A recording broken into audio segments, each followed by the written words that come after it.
How many times does the main menu of this game update as you go through it? 7?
You're gonna watch the Assassin's Creed transmission airing right now? I don't really care about the Assassin's Creed series. I played the first one when it came out. I played the second one at some point.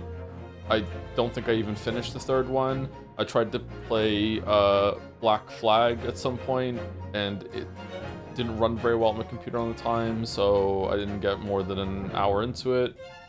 Like, eh.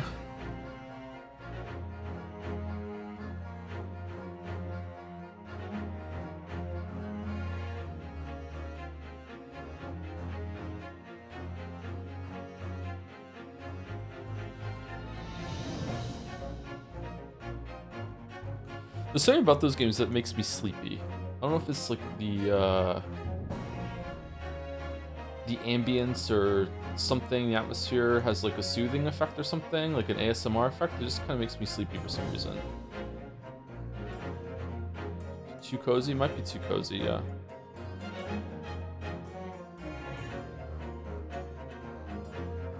I wonder why some games make you sleepy. I like them. Yeah, I don't think they're bad games or anything like that. I just have never really been heavily into them. Weeaboo Bill was a big fan of the Assassin's Creed games, and he was really mad when, without going into spoilers, although this series is pretty old now, without going into spoilers, there is an overarching narrative that links a lot of the games together, and apparently the end of, I don't know if it's the end of 3 or whatever, or the end of Black Flag, just entirely shits the bed and just kind of just throws that whole entire thing out the window, and he was very upset about that.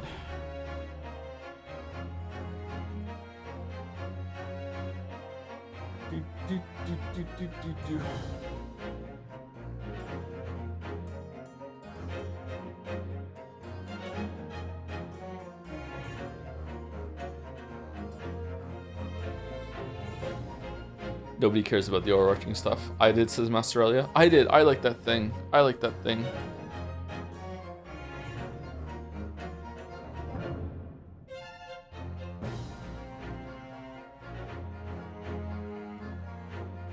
What is Sifu? Well, you know how there's like there's chicken, there's beef, there's pork. There's also Sifu. Not a fan, to be honest, but sometimes you want some variety. -2s? -2s. Wow. -2s. Sifu is an action game that is kind of like Streets of Rage meets Dark Souls. Kind of. It has a unique sort of mechanic or system in that every single time you die, your character becomes like a year older, and you have to be able to get through the game without becoming an old man, and so like it's basically like a life system. So as you get better, you might want to restart the whole entire game and get through the first level without dying, so you have more lives, more years to go through. I don't know if you get weaker or stronger as you get older. I have no idea.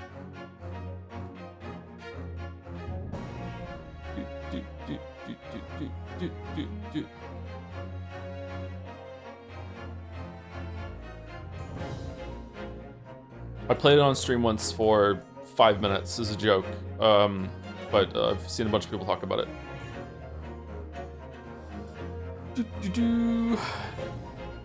Thank you, Wahoo, but worse. Oh, Odyssey. Thank you very much, Mary Odyssey, for gifting us up.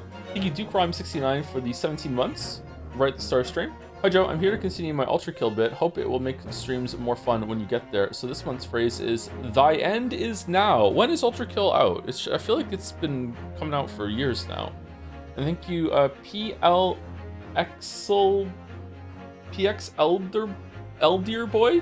One of those, a new sub right before the stream started. Or sorry, no, 12 hours before the stream started. Yep. Thank you very much. Joe, can you stop playing The Greatest Attorney so I can catch up? Still on VOD 4. Sorry, we're on a tight schedule. We gotta finish it tomorrow. We gotta go.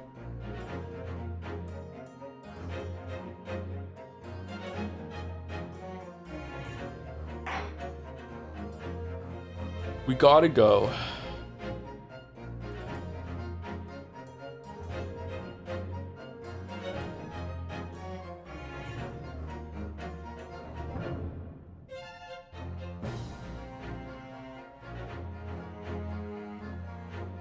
Beg your pardon. I think it was Arsovitz.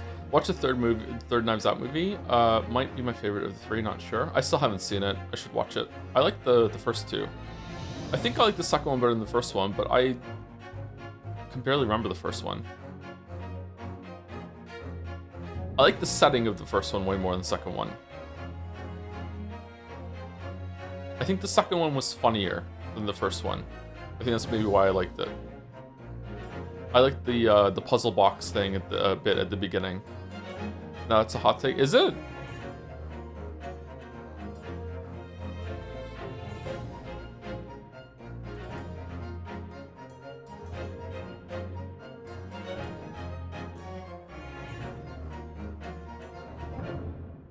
No, Ana de Armas amount.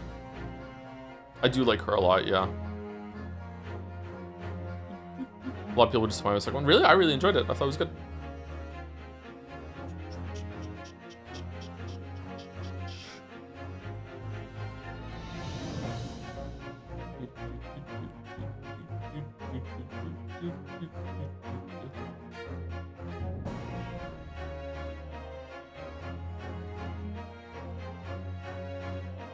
Like a freshly microwaved bag of popcorn type of hot take. So it smells good. It's a good smelling take. All right, so let's talk a little bit about stream etiquette. Maybe, I don't know. Oh no. So I went and read some of the feedback from the Pathologic stream, Pathologic 2 stream. Someone on Naja's comment said that I have a Reddit viewpoint of not wanting the stream to become an echo chamber, which is weird because Reddit is an echo chamber. I don't disagree with the criticism. I just don't understand why they're labeling it Reddit, because Reddit isn't really like paranoid about becoming an echo chamber. Reddit is an echo chamber. Like I don't understand the Reddit label there. Reddit equals bad, so yeah, maybe it's just coming from that, yeah. Not becoming an echo chamber is really important to me. I think there should always be pushback, not just on here for my stream, but there should be pushback everywhere. And one of the harshest things that I criticize, or not criticize, one of the harshest things that I feel badly about and view badly about in other people's communities around the internet is how much they all become echo chambers, sometimes hug boxes. No matter what, you're always going to get accused of having that, but I know for sure that my chat isn't that, and I would like to keep it that way. I think there should always be pushback. I do hear a lot of people saying that they prefer when there's stricter enforcement of backseating. However, in my view, backseating isn't the problem. First of all, it's really funny to me that there's a bunch of backseaters advocating for themselves to be banned because they're backseating how the stream is ran. So if they're backseating that and they want to ban backseaters, then I guess they're first on the chopping block. Let's go. Second, I don't think backseating is the problem.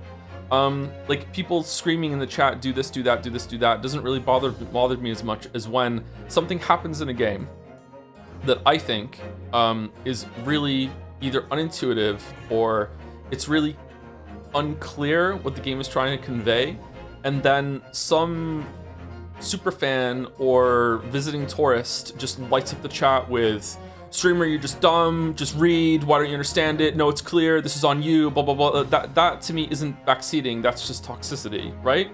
I don't know if I agree that backseating is the problem. Like, I don't mind people saying, like, hey, like, I still like this part of the game, obviously push back on it, but when it's something that is pretty much close to objectively, like, this is not very clear, right? And then I'm having a very, like, fair, like, honest kind of like, whoa, okay, that was a bit unclear, like, huh, I didn't really know I was expecting that from you there.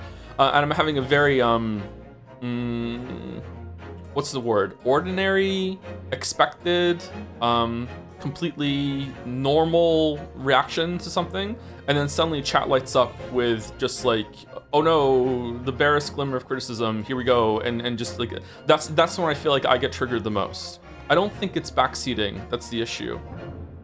But now people are saying that backseating isn't just about me, it's about chat themselves. Some people in chat are annoyed from backseating because people in chat also reading chat as they're watching the stream, and they see the backseating and it pisses them off. So maybe the backseating should be more enforced just for the sake of chat. Like, I don't know what to do here. I just, as the first comment said, and I agree with it, I don't want this to become an echo chamber. Apparently that chatter thinks that an echo chamber is fine. I don't know why, but like, that is one of the reasons why I really do not want this community to become an echo chamber.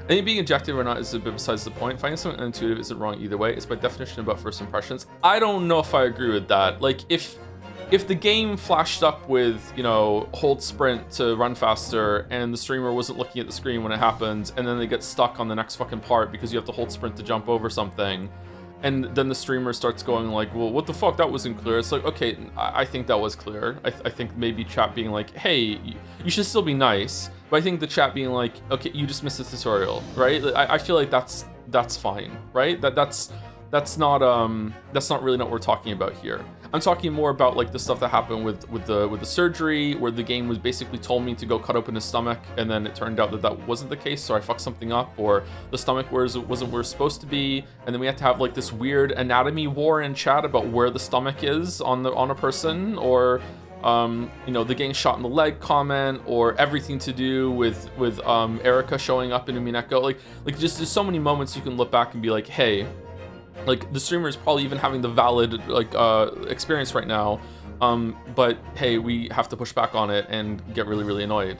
Fuck happened in the TGA? What I missed surgery? We're talking about Pathologic 2. Sorry, when we're talking about Pathologic 2, that's the example that's being brought up. We're talking about what to do about backseating in the streams from now on, because there's a growing number of people want backseating to be hit more harshly. There's also times when it's I'm not sure if it's probably my fault, but sometimes I look at chat and chat is acting weird. And sometimes they're acting weird, there's like a weird vibe, maybe because there's a bunch of tourists. But there was also the instance at the end of the Five Nights at Freddy's stream, the first one, where I didn't know what the mask was, and then chat lit up with "that's the point of the mask," and they were quoting a song, but to me it felt really condescending, like, that's the point of the mask, you're so stupid streamer, you haven't figured out the point of the mask. And I just got pissed off. And I'm just like, fuck this, you know, like I was so fucking mad. So like, is that my fault? Is that stream's fault, or is it no one's fault and it's just unfortunate? Like, not everything has to be someone's fault, right? Like, I don't know. Have you heard the song? I haven't heard the song. I have no idea what the fuck you all were talking about. I don't like the word tourist. There's a gatekeeping aftertaste with it. All right, backseating the terms that we're using. What would you like to use instead? All right, I hear you. Tourist has a gatekeeping sort of thing. Here's the tourist is meant to label someone who isn't here to watch me, like long term or even short term. They're just here because some streamer that popped up on their feed is playing one of their favorite games. That's it, and they're gonna leave afterwards. So like, they're only here for this game. They're just here, and then they're checking out, and they care way more about the game than they do the streamer or the community or anything else like that. So what word would you use instead? Because I like tourist.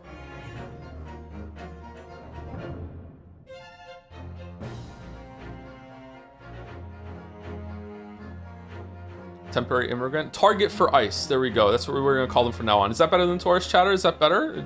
So we got a bunch of targets for ICE that are coming here for Pathologic 2, and I don't know what to do about them.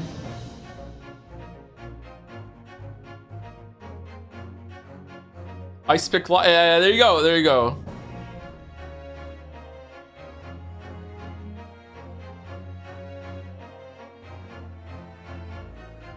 Irregulars? I think irregulars is even worse. Non-humans? We just go full elves. We got a bunch of elves that are here.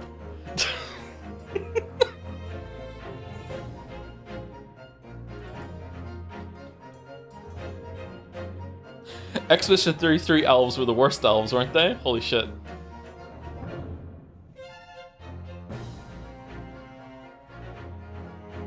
Irregular sounds way better. It really doesn't. What are you talking about? Irregular has such a awful, like racist connotation to it. What the fuck? I don't like that at all. Taurus is way better. Elves would be pretty fun though.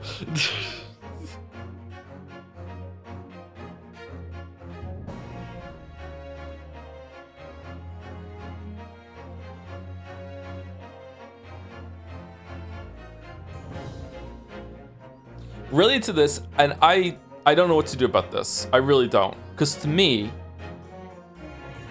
it's obvious when I am asking a rhetorical question.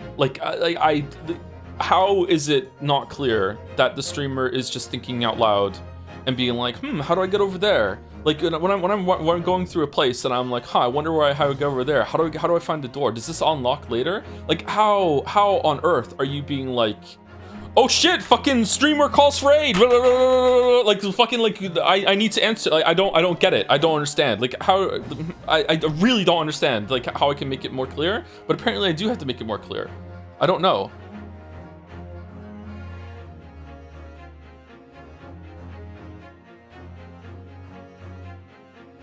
Maybe put it in the title. No one reads the titles.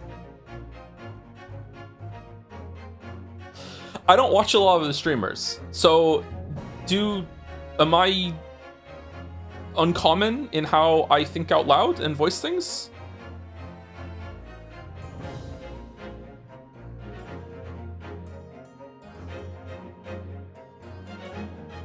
Because I don't think so. I'm a regular? Fucking hell.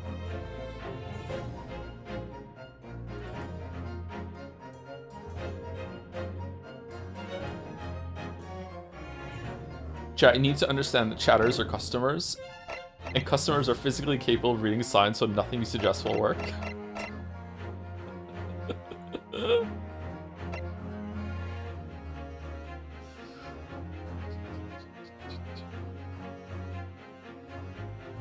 I have some feedback on that. During the Pathologic 1 playthrough, while you did ask rhetorical questions, you sometimes answer and thank the backseat. I think you create a situation where people are comfortable backseat. Pathologic 1 was a special case though, because Pathologic 1 was such an old game that backseating was a lot more welcome and asked for. I don't know if we need to recalibrate after that, but toward the end of it, not a lot of people were showing up for the Pathologic streams, which is fine. Like it's just something I'm playing for myself and I'm streaming at the same time.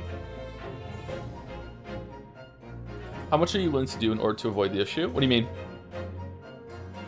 Like, I don't think I'm not willing to say this is rhetorical, by the way. Like, I have to say, you know, in my opinion, every single time I say something that is an opinion in a video. Like, I'm not doing that. Not only will I not do that, I won't be able to do it. I will forget.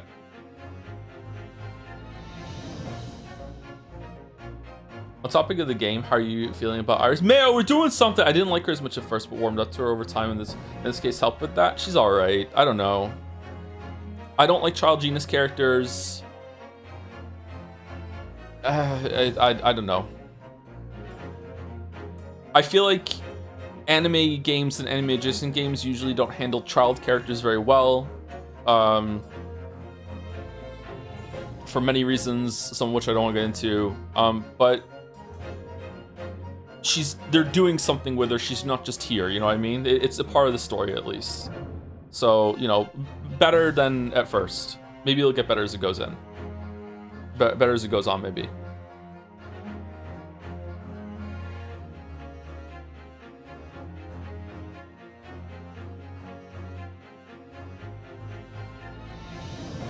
You'll love Pragmata. There was a cringy YouTube short that popped on my feed today, and it was about some guy who was talking about how much he likes Pragmata, and he's like, and I'm a dad, so as I play it, the more I start to, you know, feel this relationship, and I start to get more and more invested in this child character. I'm like, what the fuck are you talking about? Like, oh my god, I am guaranteed to be a higher tier dad than you, bro, and you are just cringing my skin off my face right now with this take. Like, what the fuck are you talking about? Dad mogging, exactly. Dad scaling is crazy, yeah. Fourth prestige dad, exactly. Joe's Eurocentric view appears again. What the fuck does that mean?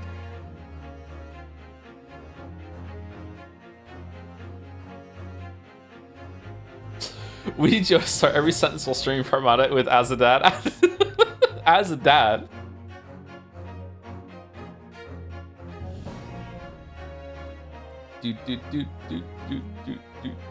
You're less hired tier than them for sure? What do you mean? Like I wasn't hired to promote the game? Is that what you mean?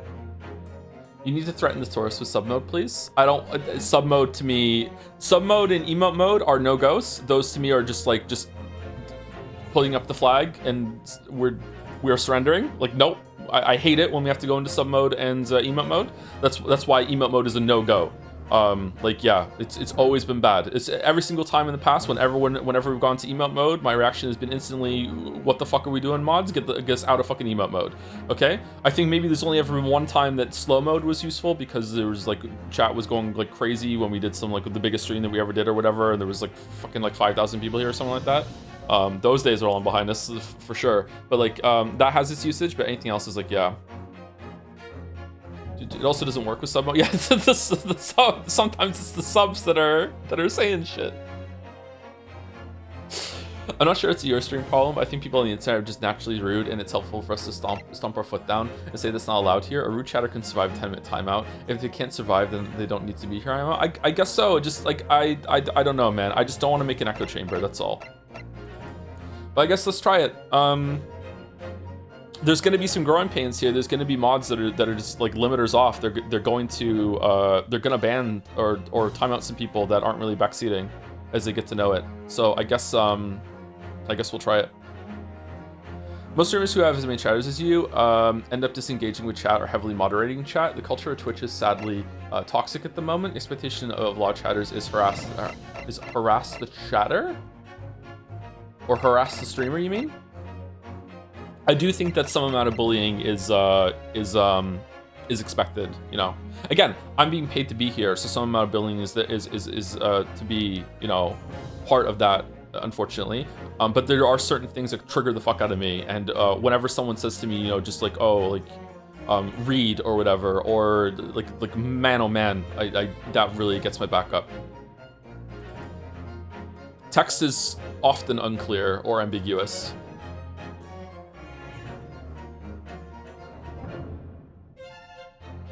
Wait, so it isn't your king? No, that's why I said I wish I had a humiliation fetish, because then I would enjoy it at least. I don't have one. I'm not into that yet. I don't like it. Bro, can you read went wild? Yeah, really it's back to Ace Attorney. The reason why I stopped engaging with Bobby Bob 188, and it's really funny because Merrick picked up on it. I wonder if Merrick's gonna watch the VOD and know this. Bobby Bob 188 was one of the original chatters that said, like, bro can't read and is blaming the game or something because something was unclear in Ace Attorney, and it really was unclear. And then we had to make him main character chatter or whatever like that, and we made it into a joke and we turned it into a fun thing. And then, like, I don't know, like a week or so later, there was a Reddit thread about it on the subreddit, and Bobby Bob like showed up again there and was like, well, to be clear, Joe really was reading poorly in that time. And then Merrick just replied to them with like oh lol, like just reading that with Merrick, and you're like, oh, you're going down with the ship, Bobby Bob. What the fuck is your problem, dude? It's really, really funny. Like, yeah, and now, like, fuck that guy, seriously. Like, what are you talking about? Like, I don't know, man. Like, streaming is not a hard job, okay? It's really not. It's really not a hard job, okay? I get to sit, I get to play games. Like, sometimes it's frustrating doing wrong. Every job is gonna be frustrating sometimes, okay? But in the tiers of jobs, streaming is not a difficult job. But just because it's not a difficult job doesn't mean that there aren't difficulties involved with it sometimes, you know what I mean? Like, and one of the difficulties is that it is really, really difficult. If you've never done it, you don't understand, okay? It's really, really difficult to have your attention split between sometimes 3 different things. There's like for me, it's chat and keeping up with chat. Then there's the game itself. If the game has reading involved, then I'm probably doing something in the background as well. And then there's also like trying to think of like funny bits and reactions to it too. Like my brain is constantly like percolating kind of jokes and things I could riff off and stuff like that. And sometimes they go nowhere. Sometimes like you've seen me critical fail. Like when Roulette Chan was on the screen and I said like I went to make a joke and I just said she definitely gonna be on top.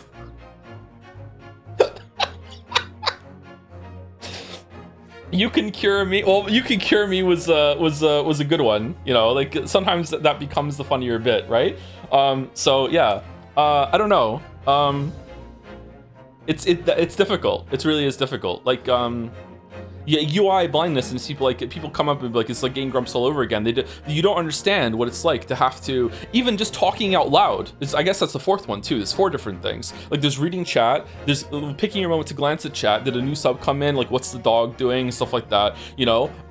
Like, and then there's the game itself, and then there's talking out loud because you want to fill silence. I don't like it. Streamers. There's some really popular streamers on the platform. I don't understand how they have an audience where they just sit and they don't talk for like 10 minutes straight at some point. They're just sitting there just playing the game. You're just watching a dude play a game.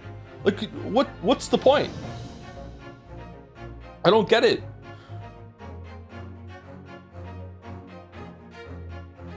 Unless it's like a speedrunner or a competitive thing. At that point, yeah, that's really worth it. Like you're seeing someone flex their mastery. But if it's just like a regular person just playing the game, it's like, I don't know, man.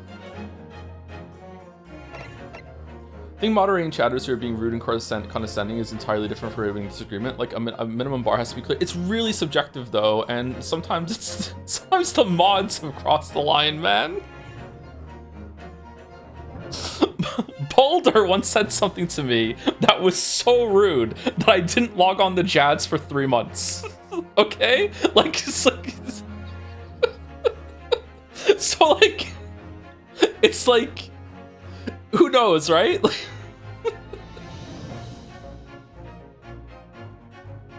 This was years ago, by the way. Sorry, Baldur. I love Baldur, okay? That's why it's such a good example.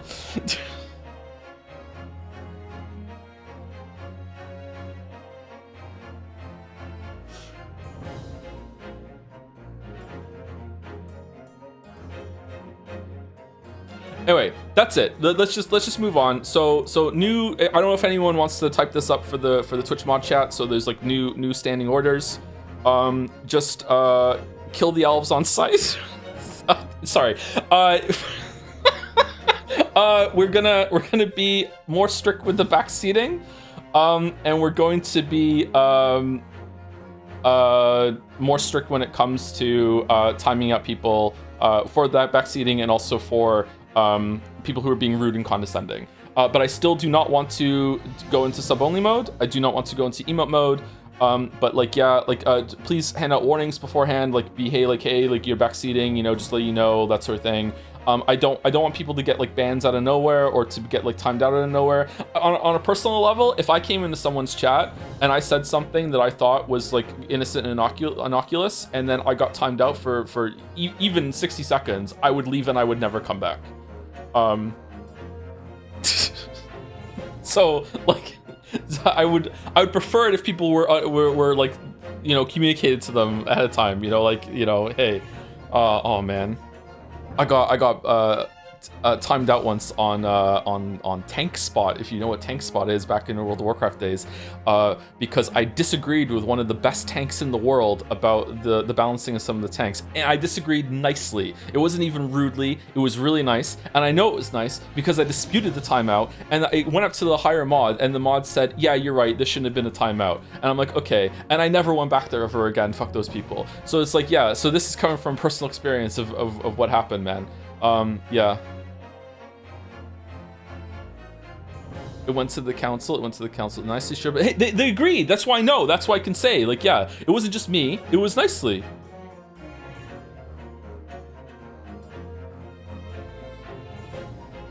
I got confirmation, I shouldn't have been timed out for it. Were you right in the argument? I think so, yeah. It was during the end of the Wrath of the Lich King days, and they were basically arguing that warriors were still the best tanks, which was just absolutely not true. Paladins and Death Knights were outclassing the warriors so hard. It was on purpose too. Blizzard, I don't know why we're talking about World of Warcraft now. Blizzard, for the longest time, warriors were the only classic good tank, okay? That's it. They were only classic good tank. There were some times that a druid tank was worth it, but they were the only classic good tank. And then Wrath of the Lich King came out, and they did a big balance sweep with all the classes, and they also added Death Knight, which was a new class. And in order to make it so a lot of people would switch off of warrior and be having other tanks and diversified tanks, they made it so paladins, Death Knights, and to a lesser extent druids had just better tools and gave you an edge over the warrior tanks. Warriors were still better in some places. They had spell reflect, which was a really big deal. But like the survivability of paladins was just so much higher. Paladins had an extra life. Paladins could be killed once and still come back to life. There were so many times that I was tanking, and I would just say to the healers, I just died. And they'd be like, what? I'd like, yeah, I just died. If I was on any other class right now, this would be a wipe at this moment. Like, can you please focus on healing me, please? Like, I just died because they had a talent that made it so they could withstand a killing death blow. I think it was on like a 3-minute cooldown or whatever like that.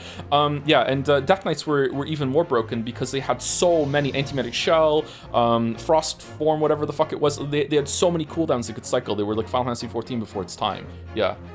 Oh gods, you were that kind of tank? What do you mean? I was an amazing tank. The how I tanked in dungeons and raids and while coordinating raids is how I can stream. It was an amazing tank. I'm auditioning potential guests to come on my Danganronpa streams. Can you do a Duke Nukem impression for me? I have balls of steel. Balls of steel. Anywhere close? Okay, don't call us, we'll call you. Wow, okay.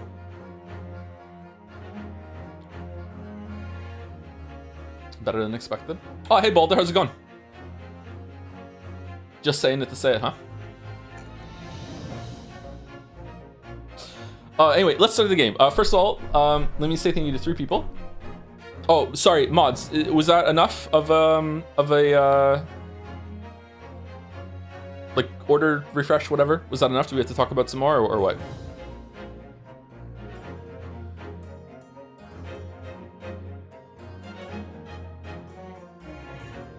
I'm already making guidelines in Twitch mod chat. How do I give you the hammer, Naugus? Let's just get that over with. How do I just like / hammer Naugus?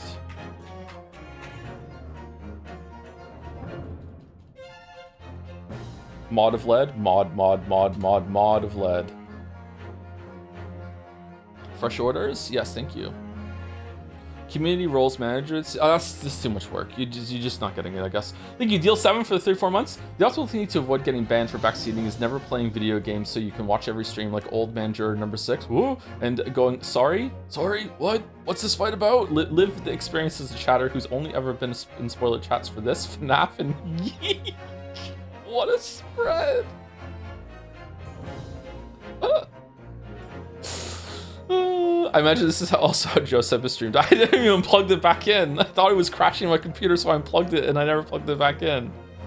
Fuck it. Naja and Balder solved that problem for me, man. No, someone else in chat too was helping me in stream discussion. I forget who it was now. I'm sorry. Rolling back the drivers fixed it, man. That's good. How do you think you and Finn playing Peak together would go? He's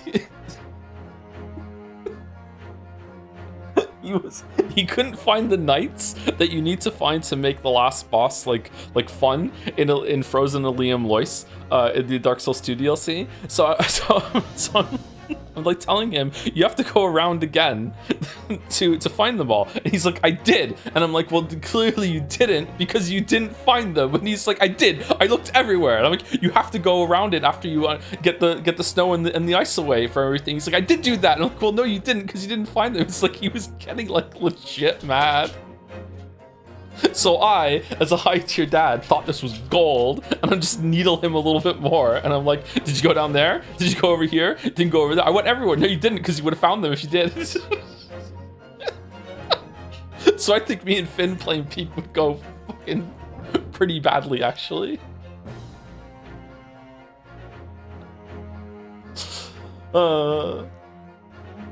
Thank you, Zelfenko, for the 32 months. For the new standing order, I want to confess all my sins and be forgiven before the order party. 1, 9 souls was 2 pro talismans in chat, probably. 2, yeah, see, how do you handle that? Because I think that was funny. I don't know. 2, I felt the need to proudly defend my unwashed European eggs.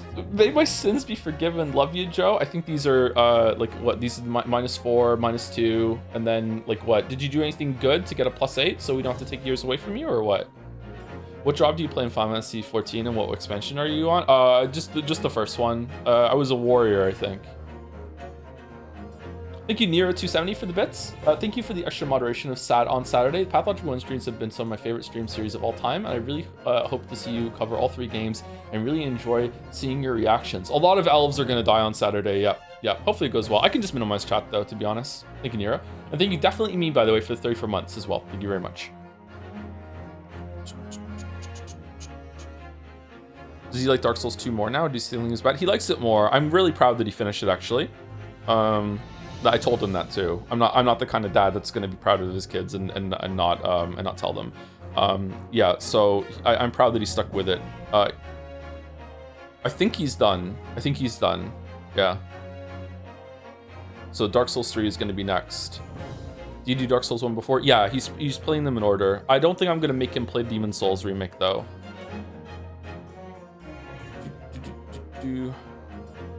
Now, I'm not saying you should click this, but oh man, just hungry for it. Okay, fine.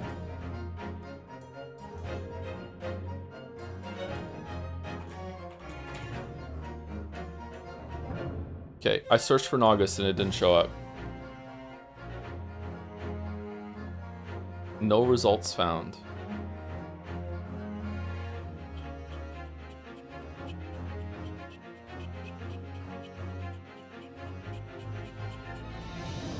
Oh, you can have 10 lead moderators. Doesn't that kind of go against what even is a lead moderator?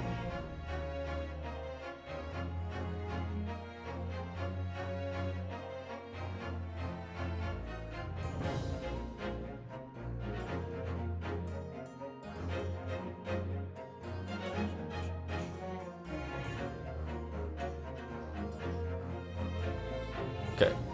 Alduin Feet Picks can have it too then. Alright, so we have Naugus and Alduin. I would be open to adding more, but let's do it not at some other date.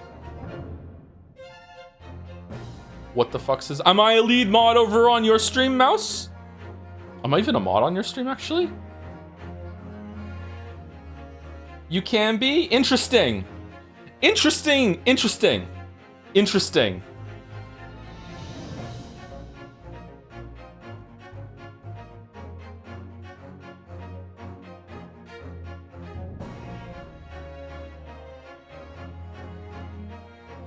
Nova Canoe. Oh, how's Nova Canoe doing? Oh man, I haven't spoken to Nova Canoe in fucking yonks. Holy shit.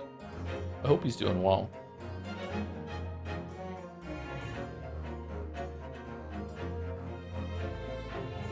You haven't talked to my stream in 3 months? Yeah, because I'm not a lead mod. I was offended about something I only knew existed just right now.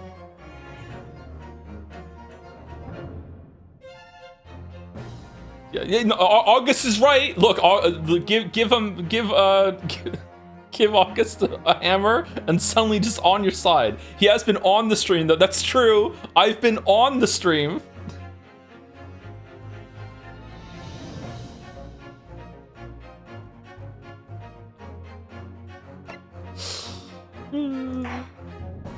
I have to be on both your sides. It sucks. Yeah, I'm sorry.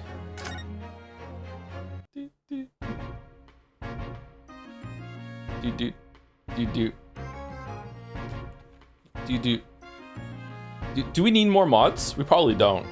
Viewership is down, if anything, so I don't think we need more mods right now.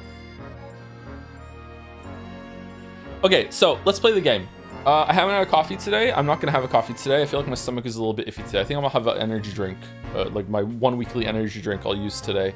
I've been awake since 7. I didn't sleep very well at all. I feel like the gluten I had on the weekend is the effects are wearing off now, and I feel kind of like weirdly lightheaded and faint, but it'll pass. I know what I'm going through, so we should be okay.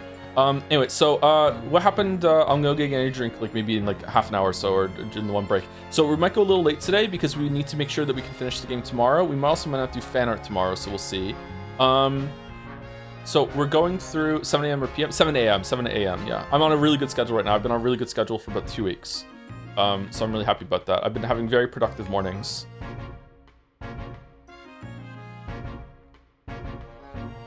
So I've been happy about that.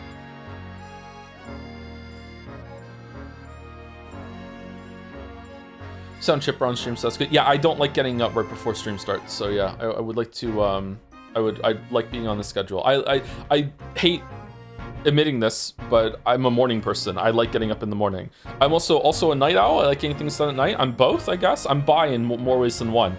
But in terms of like how I function better, I like getting up before most of the world and getting a lot done and just starting the day off properly. But I also am productive at night it's too, so I don't understand how that works. But yeah, I really enjoy just getting up early. It sucks, man. I hate being this person. No one likes a morning person. It's called diurnal, Joe, like a cat. Can we call it biurnal for no reason at all? Anyway, so yesterday we went through the preliminary stages of episode 5, which took a really long time. It had to set up the whole crazy vault pawnbroker kind of thing. So now we're going to proceed with the last evidence collecting, and then we're going to go into the trial, I presume. And what happened is that the pawnbroker owner, Windy Bank, was killed. He was shot, or a really good fake version of getting shot. Ginny or Gina from the third case was found in the locked room with the gun in her hand, but obviously it wasn't her. So how did that happen? The room was locked from the inside, but it has quite a good window that you could probably reach through or do some mechanism. And there's a whole like layer to this, which is 2 extra layers to this, which is that it's not just about the murder. There's also that it links back to all the stuff that happened in episode 3 with McGilded, and like a coat that was checked into this pawnbrokery that night when the murder happened. McGilded seems to be dead. Maybe he faked his death or something. I don't know if that's going to come back. But also, more interestingly, is that Sherlock Holmes checked in a book here that this is for me, by the way, not and for chat too, but it's for me to recalibrate where we were. Iris Wilson, who is the daughter of Wilson, John Wilson, Sherlock Holmes' partner, but he's been gone for 10 years. I don't understand what's going on there, but that's fine. As far as I'm concerned, Sherlock is her dad.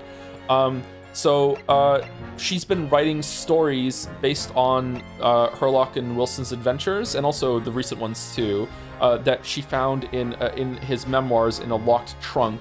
And Wilson wrote one based on Hound of the Baskervilles, and Sherlock read it and said, "This can't go public for a reason I can't explain to you, but I will explain to you one day."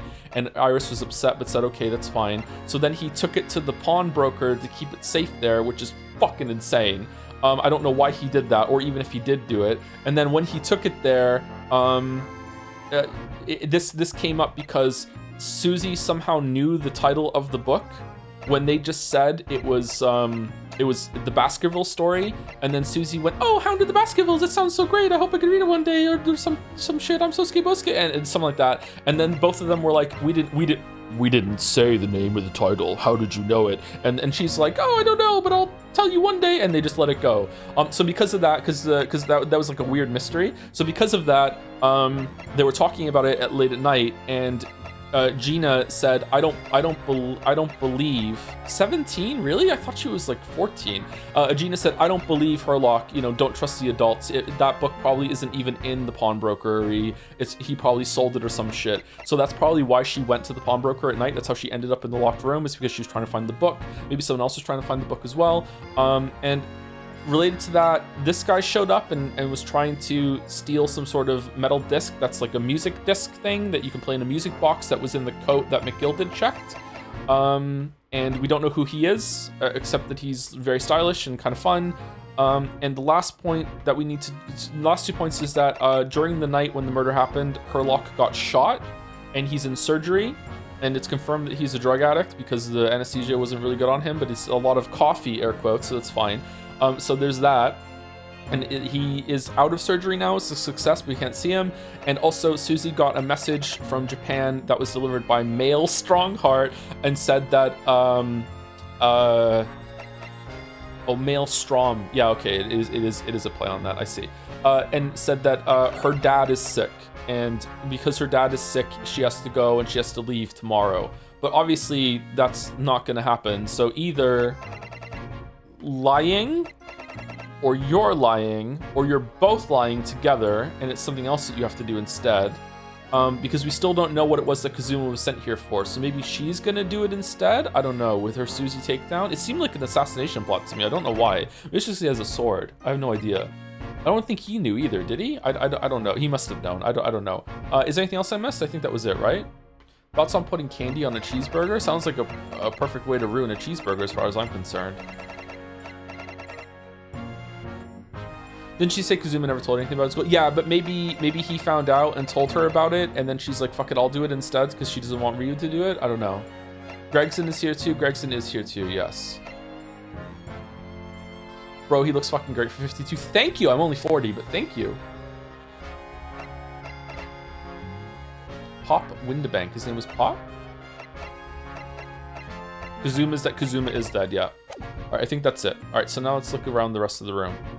Oh, also, this will probably be recapped in the trial, but just so I know, we have some forensic sci-fi tech, which when we spray blood, it changes a different color and tells us if it's the same blood or not. And so far, there have been 3 different sources of blood found at the crime scene. There was blood on the ticket that was from thrice-fired Mason that was killed in the omnibus in episode 3. There was blood on the calendar at the entrance to the pawnbroker, and there was blood here, which presumably is Windabank's. And all 3 have been different colors, which stunned me. I thought for sure that his blood was on the calendar, so that destroyed my theory before it even got off the ground. Look at all these articles that have been deposited. The room is stuffed full of them. Can't believe how many there are. A bicycle, a gramophone, musical instruments, balls of steel, even some enormous paintings, look. Pieces of different people's lives, quietly gathering dust in here together. There's something very peaceful about the atmosphere in here. Or at least there would be, if not for the chalk outline on the floor and the policeman shuffling around. Not much I can do about that, sunshine.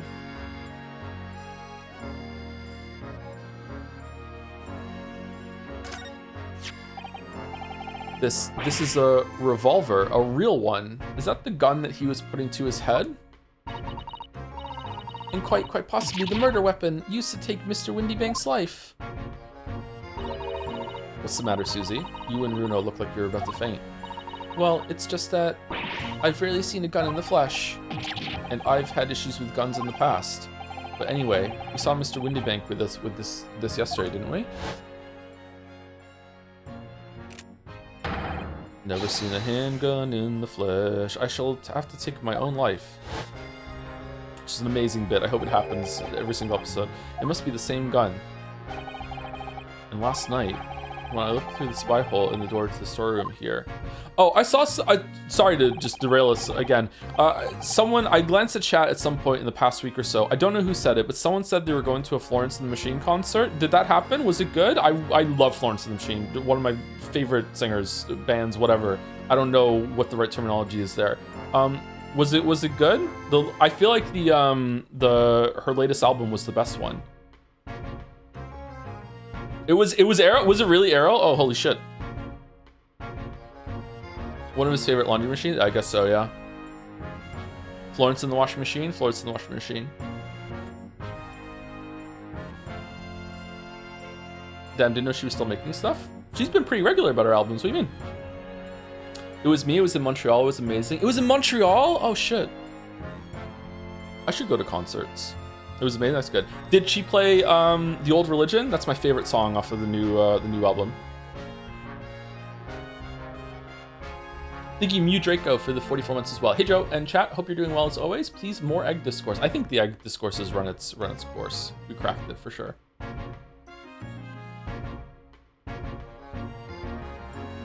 I'd like to go to Montreal. I'm a big fan of how Joe has the music taste of a Tumblr user. It's not a bad thing. Do I really? I think I have a very poor, uninformed music taste. But I'm also kind of all over the place, so sometimes I hit someone good, maybe. I don't know.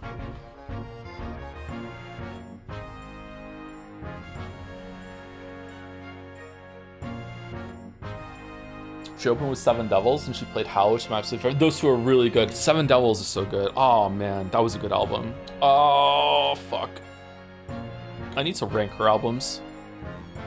I should start a music review channel, just to piss August off.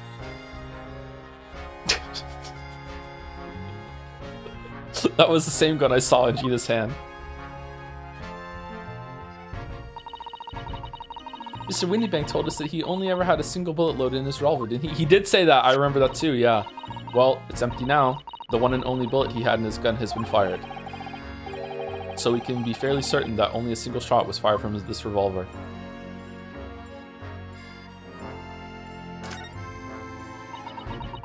Make it so August has a role that only he can't type in there. So I was looking at more as what was the fan art that had Jelly and I doing the podcast, and every single episode Balder was calling in, like the unofficial like third fucking person host of this podcast that has to call in to be on the show. That's how I'm imagining August there. Banging on the window. This is Joe, this is my take. No, this song is actually good, Joe. Iris? Don't worry, I'm alright. But we must find the true culprit. Yes, absolutely. Carl Pilkington, XFM.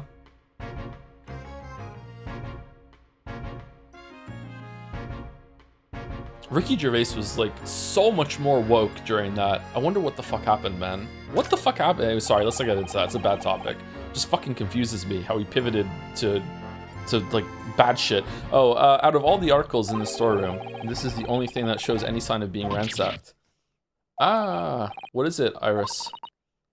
That's the box file that my manuscript was being kept in. Really? That big? Oh. Iris and some uplift story, The Hound of the Baskervilles. Surely that's not what all this...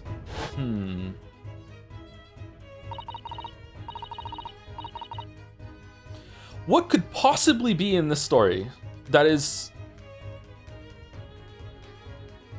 Did Holmes make a deal with the killer to let them get away with it? Was it a rare time that he realized at the end that, this was like a justified murder and he's protecting someone? Or would he even ever think that?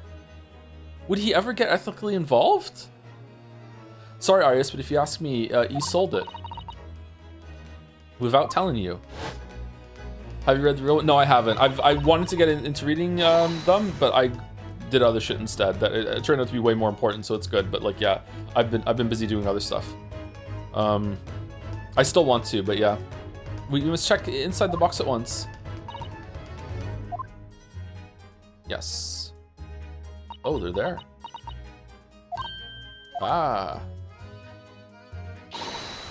It was there. Iris' story was there. Really? It was? Well, that's good news, isn't it, Iris? Yes. I mean, of course, I believe Hurley when he said he deposited here, but still, it's a relief to actually see it. Maybe it was Herlock that broke in and he put the thing here when he realized that he hadn't done that and he would be a liar or some sort. It's here, really? Is it a fake copy? Really? Because that's not a very well hidden frown. What's going on, man?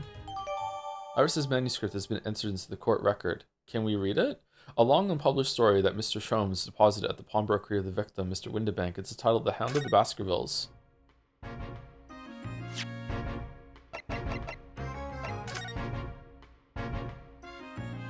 Oh. Holy shit. That is quite a part 1 of the Witcher 3 video right there. Holy shit. Can't find anything out of place. Really? The Hound of the Baskervilles? How did Suzato-san know the exact title of this unpublished story? I suppose I'll just have to wait until she's ready to explain it to me.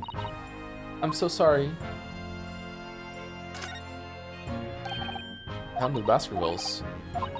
Why is no check mark?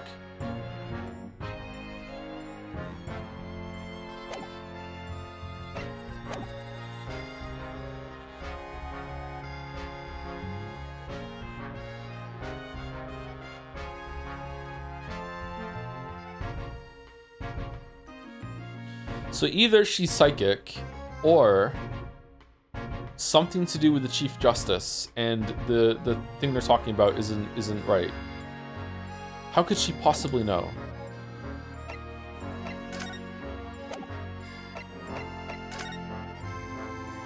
Okay, now what? We're going to the prison? We're going to the hospital? Let's go to the prison.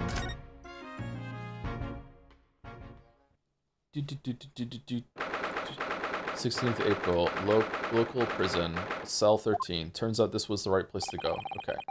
Jean doesn't appear to be here. I believe she must be in questioning at the moment. Oh, but wait a minute. What is it, Iris? Well, if you examine the scene here carefully, there's another possibility, isn't there? She's solid snaking under the fucking bed? Ginny could have slipped the key from the jailer when he was looking and escaped. Oh my! Why would she do something like that? It would only make her situation worse. Calm down, Runo. I was only joking, of course. Oh. Ugh, you have me worried there. I thought it was a great deduction. Yes, it must be your way with words, Iris. You're so wonderfully persuasive. It's really hard to tell when you're asking a rhetorical question, though. You need to work on that. Perhaps you don't fully understand the weight your words carry. Yeah, fucking make it clear. Oh dear, I'm sorry. I suppose a light-hearted great detective is a contradiction in terms. Well, in the same situation, I'm sure Mr. Sholmes would just have thrown his head back and guffawed. Good word. I'm not entirely sure that's helpful, Mr. Naruhodo. Well, anyway, it looks like we won't be able to talk to Gina for a while. We should try to make progress with our investigation in the meantime. Yes, come along then, Runo. Come along, Susie. Come along, Pond. Matt Smith was the best doctor. I will fight you. David Tennant was good. Chris Eccleston was even better. Matt Smith was the best one. I don't give a fuck.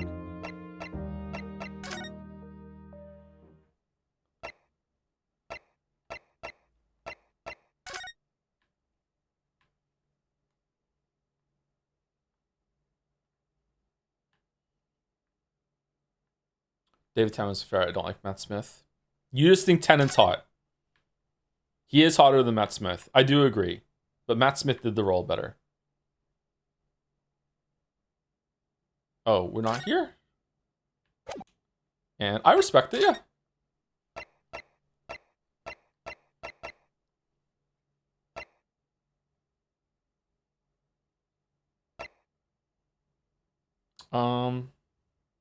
No, yes, the episode of Rose on the Beach and I'll never get over it. I thought you didn't watch Doctor Who. Did you watch Doctor Who since I asked you about Doctor Who? Or were you hiding your Doctor Who power level? I distinctly remember, have you watched Doctor Who and you saying no? What's going on? Thank you, Doge Wow, for the 2 months as well. Ooh, both Iris Wilson and Iris Sagan are oomphy. Oh, fucking hell. They are kind of oomfies, aren't they? Where are we going? I'm being slandered? Maybe my memory is going. I'll concede. But, Those giant suits of armor are still facing each other menacingly across the room. I just can't understand why anyone would wear things like that in battle. They must be so heavy. I expect you'd invent some special lightweight suit if it was down to you, wouldn't you? Wouldn't you, Iris? I think if it was me, I'd invent a world where people didn't need to fight each other in the first place. Nah, Iris, you're a champion. Well, what do you think? That was a model answer, wasn't it? She's 10, Ryu, 10, and she's leading you around by the nose. Big child genius vibes. Oh my goodness, just look at all these books. Yes, there are books about the judicial systems of all different Western nations. And even for someone like me, it would take at least 10 days to read all of these. Just 10 days? Oh, I was only joking, Runo. I thought it would be fun to play up my genius. It's scarily believable with you. That's the trouble.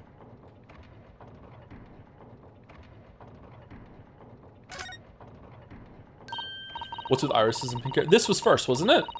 Maybe it's a reference in Somnium. Oh, I've always dreamt of sitting at a huge desk like that and looking important.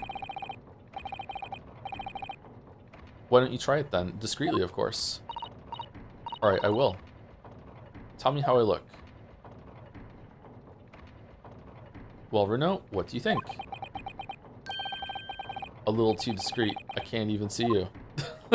Alright, good bit.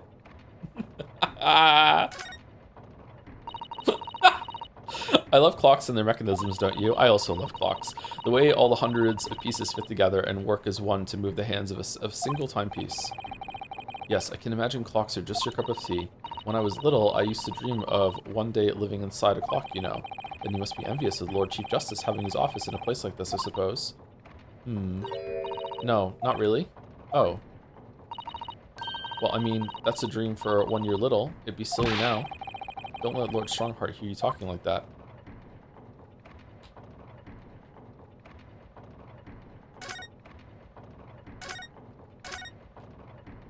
Okay, I don't know what to do. Did I miss a clue in the storeroom? Let's just go to all the areas and see. Sholmes is sweet. There's something you have left in the back room of the pawnbroker shop before you can progress, but I can stay quiet on that unless you want to know exactly what to do.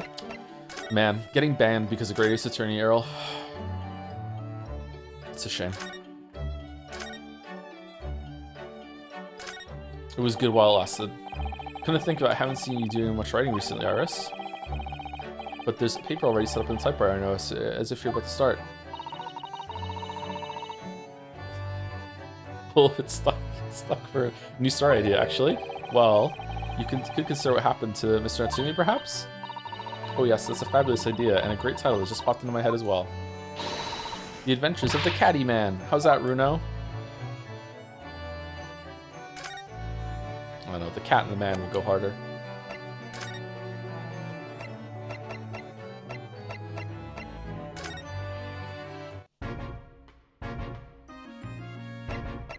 Okay, so what did I miss? Let's see.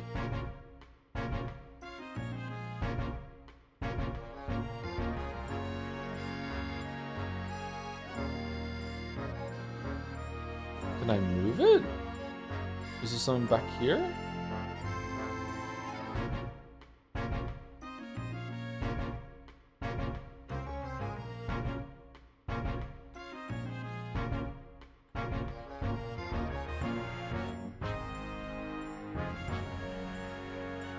Justice has been served. Justice for all. Trials and tribulations.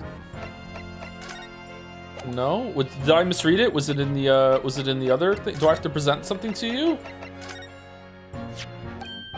Is that what I think it is? Your ladyship's latest? Yes, my latest story. It's called The Hound of the Baskervilles.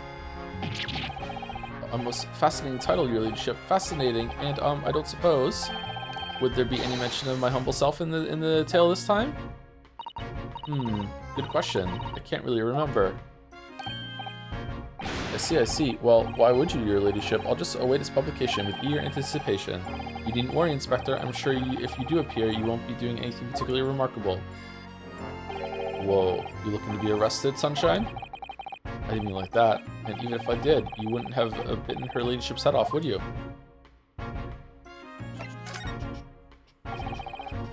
Inspector Gregson, could you give me your opinion on this, do you think? No, it's not that. For sure, Sunshine, the general public. In that case, Gregsy, how about some herbal tea? Oh, for fuck's sake. Glug, glug, glug, glug, glug, glug, glug.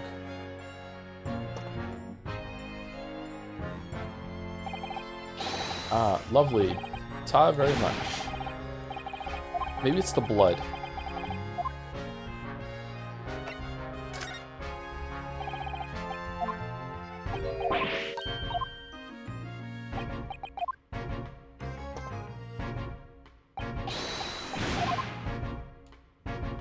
Okay, if we keep giving him evidence that he doesn't want to, eventually he'll have to go pee, and then we can look around the place without him looking over our shoulder.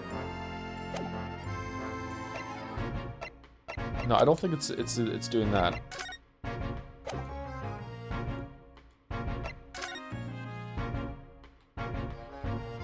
Did I miss something, or is it in the? Did I misread Errol's message and it was outside in the other? Since we've gone in here, we can go back into the other room. Let's go there.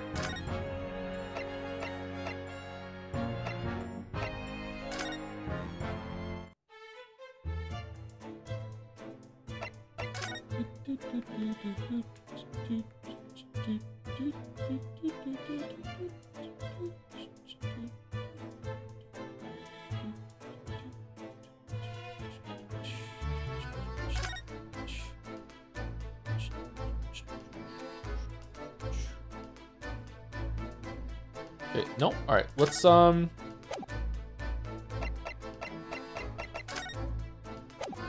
present the manuscript to you and see if you want to talk about it. Oh, my manuscript. Mr. Shum said he deposited it at Windybanks, and he had, but it's so strange. What is it about this particular story? I worked so hard on it. She looks so serious there. Why would Hurley say I can't publish it? I'm afraid I have no idea. All you can do is wait until he's ready to tell you, I suppose. Oh, maybe it's because Hurley isn't in it enough. Maybe I didn't give him enough good lines. Yes, maybe. Wish I could say that definitely isn't the reason, but I can't. No? We gave her this to look at the blood, right? We did that already. Excuse me. Oh, it shows you green, purple, blue, and this one we don't know. Oh, that's really good. I like that.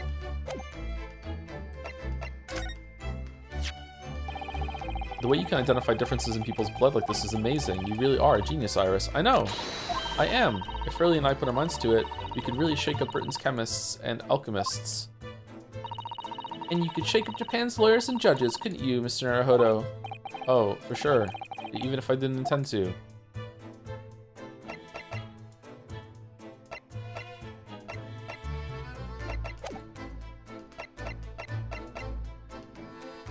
Okay, so I talked to you, I went through, I looked at everything.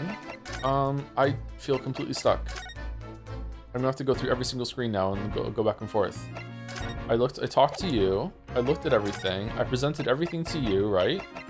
I went through here and nothing, this is not gonna be that. There's no way. But what if it is? What if it is? What do we have here then? A redemption ticket for an article deposited here, is it? Looks like someone ran out of office stationery and wrote the ticket on whatever paper was to hand. Yes, this is the ticket from McGilda's overcoat, the one that the little diver turned up yesterday. Oh, actually, no, it's not. Really? Think you know better than me, do you? No, I didn't mean to, Maroon was right, Gregsy. It isn't the same ticket. Of course it isn't, of course it isn't. I never doubted you, your ladyship. So, what's all this about then, if I might be so bold as to ask? This is a second ticket. Second one. Seems that Mr. McGilded, in fact, had another article in storage here at Windibanks. Is that right? I think we need to discuss this further with the inspector, Mr. Naruhodo. Oh, good, because he's ever so easy to talk to. Oh, that was what we had to do. Oh, shit. Fucking hell. That was just a complete shot in the dark. Holy fuck. This ticket was in one of the pockets of Mr. McGillicud's overcoat. Eh? You need to tell me. Yes, there was more than just a music box disc, it seems. Should have insisted on the lads taking it back to the yard and examining it properly. Well, according to the details on this ticket, Mr. McGillicud deposited another article here with Mr. Windibank. Yes, I can see it written here. A small box, was it? My ear hurts. Why does my ear hurt? Do you have any idea where it is, Gregsy? Any idea at all? It's another article belonging to Mr. McGilded. It could be an important clue. Well, yes, I suppose it could be. Please, stop looking at me with those big turquoise eyes, all full of hope and expectation. It's too much pressure. I'll lose my marbles. I'll go barking. This is no time for dog impressions, Inspector. Ruff, ruff. That's enough sauce from you, Sunshine. There's one thing that springs to mind. I am on day 20 in a row of brushing Gatsby, and every single day I get a whole other dog's worth of fur off of him. It's like breaking the laws of physics, man. I don't understand. According to this ticket, the redemption deadline's already passed, hasn't it? Oh yes, of course. Articles are only held for 2 months. So the small box will no longer be in here then. That's right, it's been forfeited. House of Leads for dog fur? Yeah, the back rooms, yeah. Which means it could be on the shelves in front of the shop where the forfeited items are offered for sale. Yes, the shelves in the front. We must search them at once. You're wasting your time. Oh, there are dozens of little boxes out there, hundreds even. We can't possibly know which one might have been McGilded's. That information is not written in the ledger. Well, I think we should at least have a look, just in case. Of course, your ladyship, of course. Very sensible of you, I'm sure. This is getting old. Yeah, it is, yeah. Bum bum. Bum bum. Dong. Dong. Dong. Balls of steel. Ah, I nearly jumped out of my skin there. How could Mr. Windibank set up such a wicked trap? I doubt he set out to scare anyone. Is that really the time? I think perhaps we should pay Gina another visit soon. What about the box? Oh? Her trial is tomorrow. We must establish whether or not you will be defending her. I think we should ask her one more time. She may have changed her mind. That's true. We only did sign the paper so we could investigate, yeah. Don't you remember, Runo? You told her she could rip up the representation papers if she didn't want you to be her lawyer. Really? Did I say that? Yes, you did. The deadline for submitting the paperwork is fast approaching. In that case, we had better hurry back to the prison and talk to Gina again. I think this might be the second favorite track from the game so far. I like the tense violin music, number 1, and then this one, number 2 so far.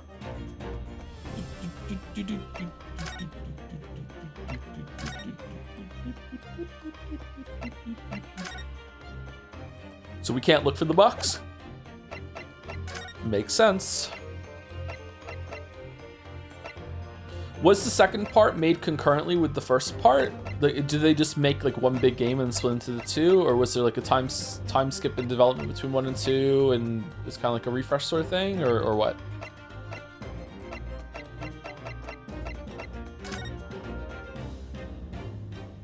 Several years between, if I remember correctly. Really? 2 years between 1 and 2? Oh, so not quite a spate of years, but okay. 16th of April, 5:41 p.m. Local prison, cell 13. Ah, Gina, good, you're back. Ah.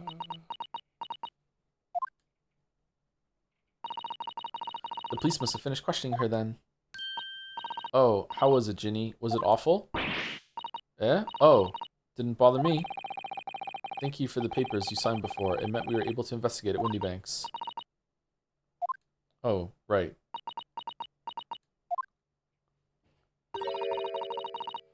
Don't you want to know how we got on? We've been ever so busy. What's the point in asking? It won't change what everyone's saying. That I did it. That's not... Gina, we came to ask for your final decision. Eh? What decision? About tomorrow's trial. Will you let me defend you or not? I must submit the paperwork now if you'd like Mr. Naruhodo to represent you. Right, I see. She's really lost her fight all of a sudden. You ever played the Riddick games? I played Escape from Butcher Bay for a session or so, and I didn't get back to it for some reason. Around the time when it came out, it was okay. Maybe one day I'll go back to it. Think you delete TF for the 16 months? Is every child genius character an Oomphy Boomfy, or is every Oomphy Boomfy a child genius?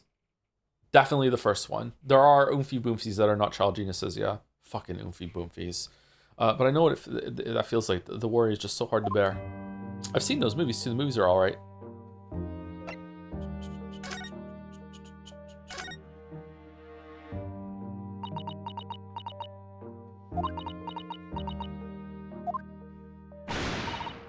Oh, alright then. Blimey, give it a rest with them the eyes, Iris. So come on then, fill us in. Who done it? Unfortunately, we don't know that yet. That's what the trial is for. Don't say. We don't know yet, Gina. But Mr. Naruhodo and all of us, we know that you are innocent of this crime. You are innocent, right? Right? And while we haven't yet managed to work out who the real culprit is, there are a number of interesting facts that we have managed to establish. Oh yeah? Like what? Well, for example, the reason for you being there in the first place. I think I know why you broke into Windy Banks that night. For money. It looks like I'm going to have to take some evidence that clearly reveals the reason and thrust it in Gina's face. Or I could present it to her calmly, I suppose.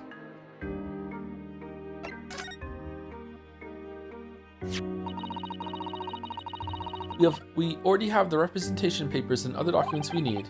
All we have to do is hand them to the court clerk.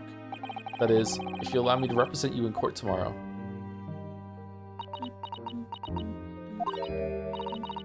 Nah, don't bother. Ginny! Rip them up and chuck them, would ya? Them representation papers or whatever they're called. The cell ain't fancy enough to have a bin. So, what will you do in court tomorrow? I'll be fine on my own. I don't think you will be. Look, it don't matter. What's gonna happen is gonna happen. This is one stubborn pickpocket. This is gonna be one crazy summer vacation. How do I present? Oh, I have to be off of the converse. We found this in Mr. Windybank's storeroom. The manuscript of Iris's latest story. Ah! Oh, right. Well, that's good then. Curiously, the storeroom at Windybanks showed no sign of being ransacked for items of value or the like. With one exception, the box file that housed this manuscript. It was you, wasn't it, Gina, who broke open the box containing this manuscript last night. Eh? You were determined to find out whether or not the Hound of the Baskervilles was really there. That's the real reason you broke into the storeroom last night, isn't it? Why don't you tell us what happened, please?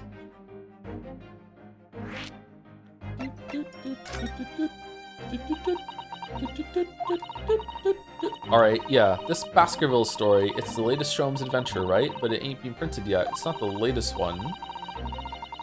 No? So I figured it's gotta be worth a fair few pieces of silver, right?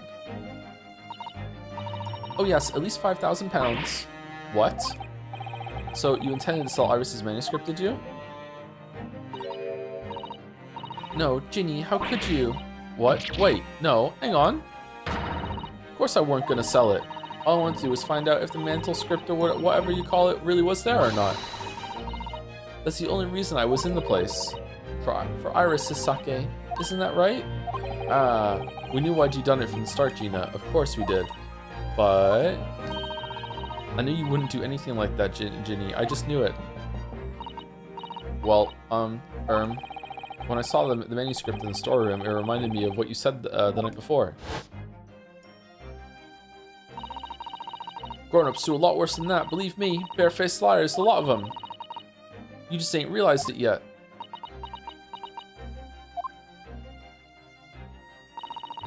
I'm telling you, that mantle script ain't at Windy Banks. You'd soon see if you had a look. If I'm honest, I have wondered if Hurley's telling me the truth sometimes. I mean, sometimes I wonder if he might have hidden my manuscript somewhere I don't know. Even though it's wrong of me to doubt him. Aww. Doot, doot, doot.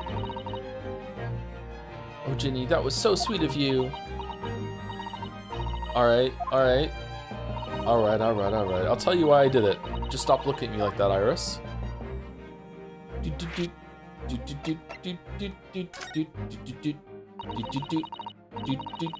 If it weren't because of Iris, that's not why I did it. I just wanted to know the truth, that's all.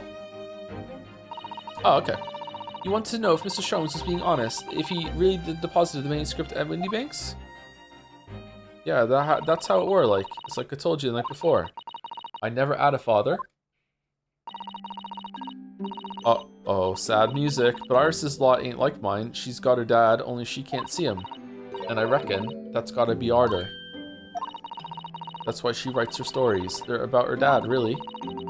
That's what it sounded like to me anyway, last night when she was listening to what you were saying. Stories about Daddy? You mean they're not the adventures of a great detective? So much as the adventures of a great detective and his trusty partner?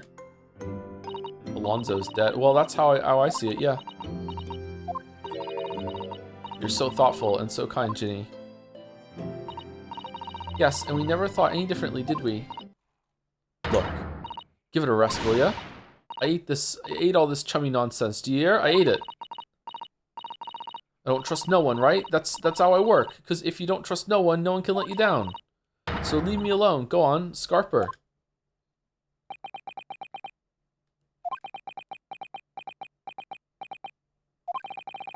I hadn't noticed until now, but it's unmistakable. Right there on both sleeves of that overcoat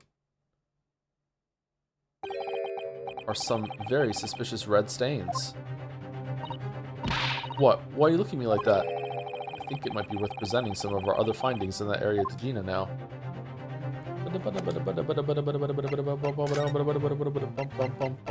This one, because...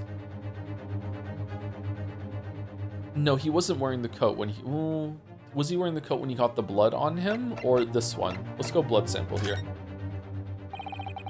Those stains on the sleeves of your new coat, Gina. They're blood, aren't they? Not that I know whose blood yet. What? But blood, Mr. Naruhodo? You don't appear to have any obvious wounds yourself, though.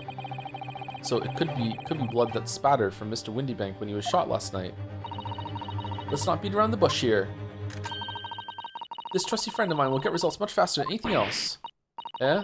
Take it easy, Iris. Don't move, Ginny. I'm going to shoot.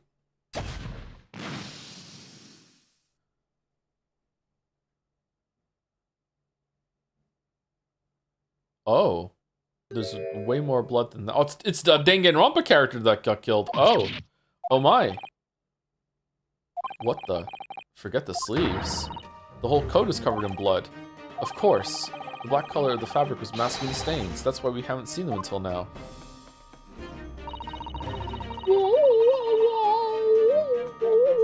There you go.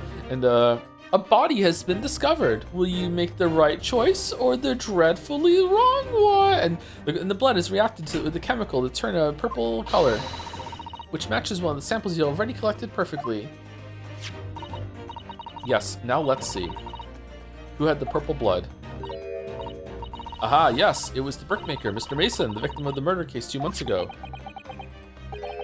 I knew it! What if the purple blood is masking different blood? No, because that happened first. Never mind. What are you all on about? The victim? What do you mean? Did you hear that Mouse hit Cospox last night? Does Cospox happen that early into that? Holy fuck, Cospox was so fucking stupid. Also, I almost said a really big plot hole. Spoiler, sorry. It's a rather uncomfortable situation, Mr. Naruhodo, but I think this makes things quite clear. It means the omnibus case is finally solved. The truth about who really murdered the brickmaker, Mr. Mason, is revealed. Oi, would someone explain what's going on? Stop telling half a story.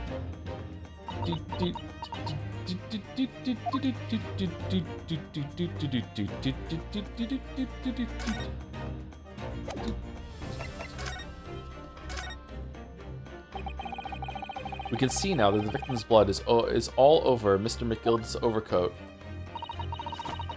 But in the trial 2 months ago, the defendant said this in his testimony. Now I ask you, what good-hearted soul wouldn't rush to help a fellow bleeding from his stomach? I wasn't about to start worrying about my gloves now, was I? I reached out to give the man a hand. But if you look at this overcoat now, it's clear. These stains couldn't have arisen from Miss McGill trying to pull the victim to his feet. I mean, they could have though? Yeah, absolutely, yes. No, that was what really happened. The blood wouldn't have splashed all over the front of his coat. I think it might have. The only explanation for this pattern of blood, maybe it hit an artery like in Sekiro and it sprayed all over him when he was like pulling him out when the knife came out, is that it splattered all over McGilld's coat when he stabbed the victim in the stomach. I tried to run from the truth for long enough, but there's no escaping it now. The true culprit in that case, Mr. Mason's killer, was Magnus McGill. Yeah, we know! Yeah. Thank you for the appropriate resub, dumb idiot. Thank you very much for the 27 months. It keeps on giving me this prompt a day before I resub. It makes me feel very rude when you read my name 2 days in a row. That's all right. Thank you very much, dumb idiot, for the 27 months. And thank you to that girl named Hannah. Hannah's a good name. Thank you very much for the new sub. Welcome.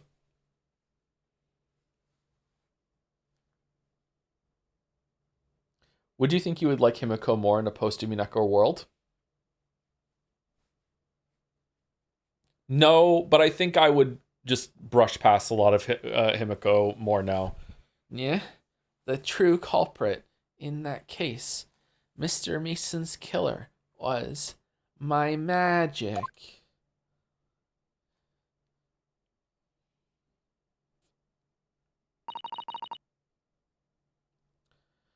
Mr. Naruhodo, that horrible case is solved at last.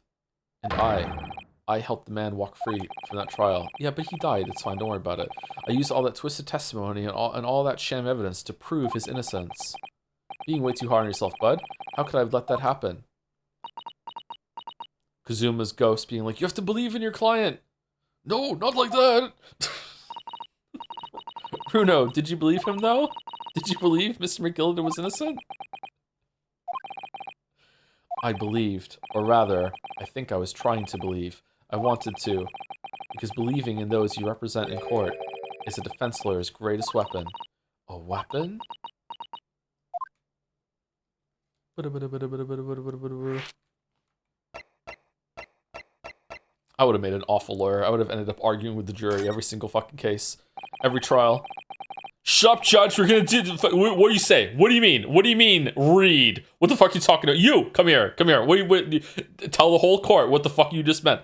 Before we came to Great Britain, a great friend of mine taught me a valuable lesson. What's that? You mean Kazuma-sama? My only friend, yeah.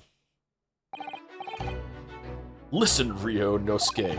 We lawyers are only human. We can't know for sure what is the truth and what is a lie.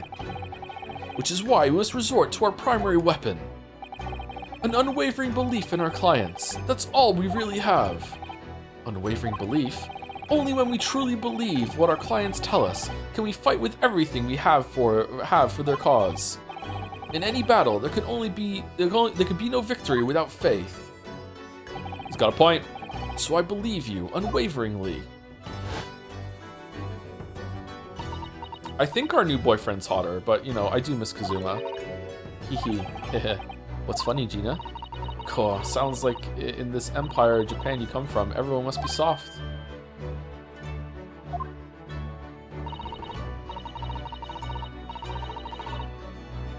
Well, come on, look at the mess it's got you into. Believe in that bog trotter. Yes, I inadvertently helped a murderer walk free. Oh, are they actually going to address it? Okay, interesting.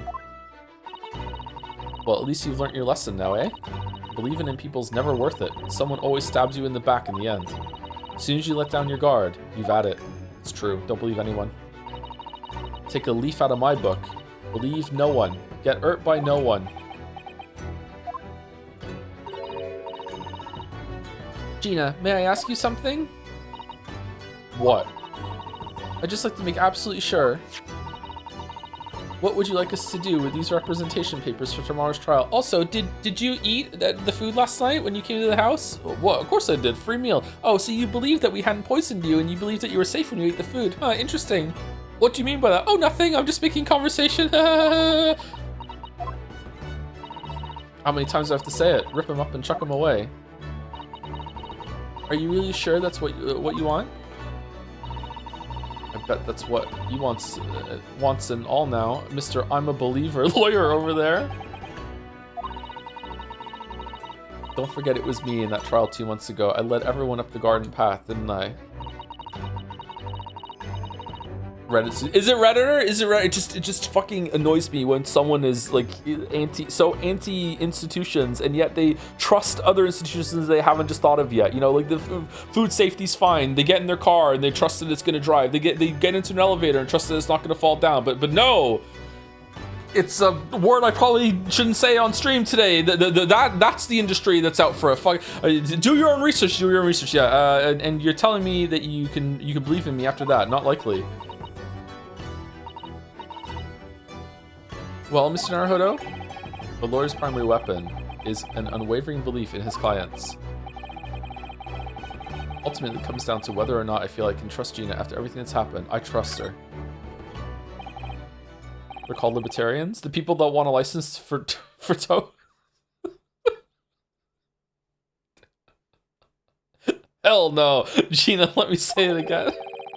Please allow me to represent you in tomorrow's trial. Are you half-baked?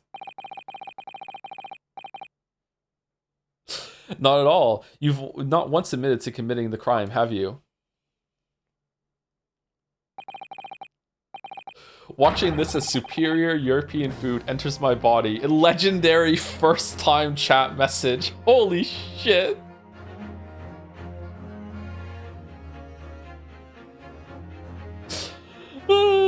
What's more, I believe that you're telling me the truth.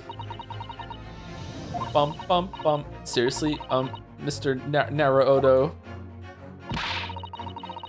Didn't you hear all what I said before? I'm a born liar. Fibs just trip off my tongue, and I'm a diver, don't forget. I pulled the wool over your eyes 2 months ago and got you into all sorts of trouble. Why would you ever trust me now? I just don't get it. Consider yourself at home. Consider yourself... Gina! I do understand why you chose not to put your trust in others. But I assure you, there is more to this life than you yet realize. What do you mean? The world we live in is full of people you would do very well to trust. People who won't ever let you down. Oh yeah? Name more than 5. Eh? It's true that I'm just a student of law and I'm certainly lacking in courtroom experience, but I can promise you this. Whatever happens, and until my very last breath, I am completely on your side.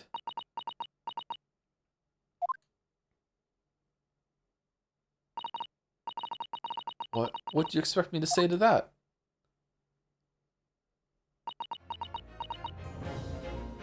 When Eggert was wearing the coat and you inspected it, could you have seen the blood?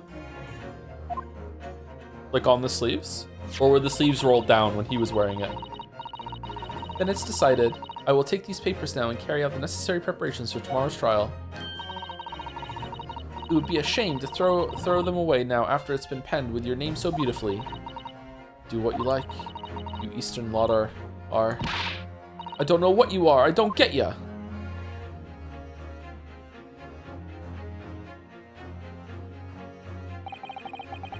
Gina's taken herself off to the back of her cell. She'd never admit it, but I hope she's feeling relieved.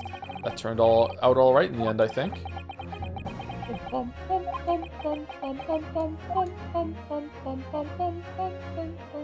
Save time.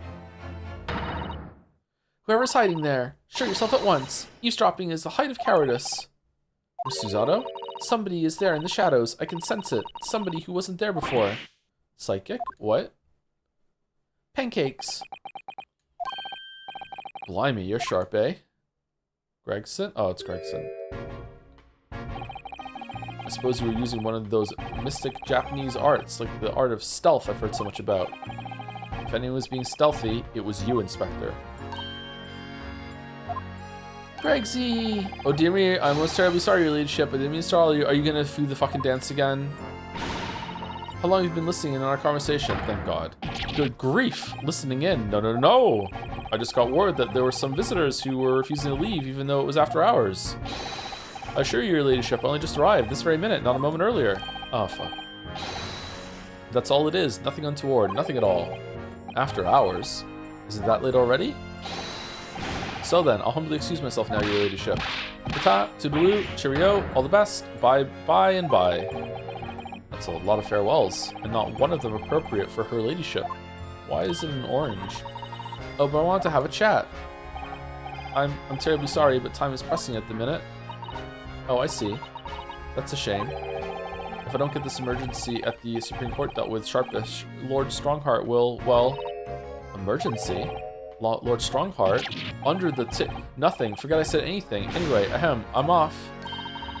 Alright, Gregsy, if you have to, but let's chat soon. What's this emergency? Delighted. Charm. Can't wait. If you please. My pleasure.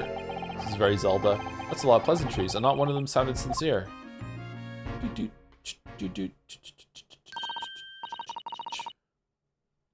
Gregsy's so funny. He says such silly things. It's certainly entertaining to see an inspector of the police fawning to a 10-year-old girl. But anyway, I wonder what this emergency is at the Supreme Court. For another game! I must attend the court clerk's office now before it closes. Yes, of course. Thank you, Miss Susato. No, why can't we just show up to the trial tomorrow and be like, yeah, we're representing. Like, it's fine. Kindly escort Iris home now, Mr. Naruhodo. I shall meet you there later. And then she died. And so our investigation came to an end. Susato-san went to file the necessary papers for my defense of Gina the following day. And then it hit me. I could no longer suppress the wretched feeling that had been gnawing away at my insides. Tomorrow, Susato-san would be leaving Britain and making her way back to Japan.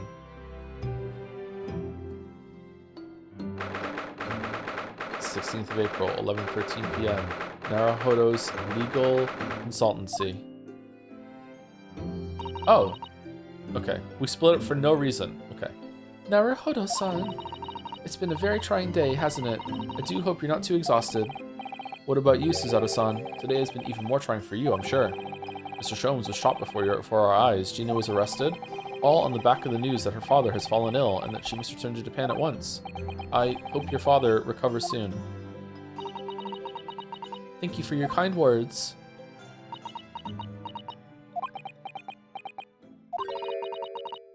I wonder why it is that so many thoughts rage in my head like a storm, and yet I seem unable to find the words to express any of them.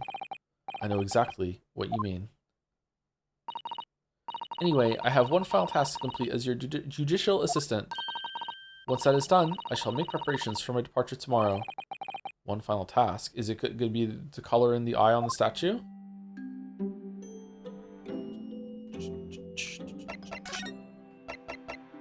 I'm a lawyer?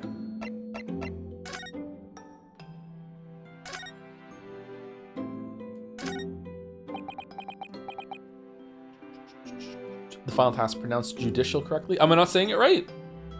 Sometimes I'm saying it wrong when it's in a sentence because I'm trying to put all the sounds together. Judicial. What's the matter with me? Why am I examining things at a time like this? This is my last chance to talk to Susato-san before she leaves. Oh. Okay.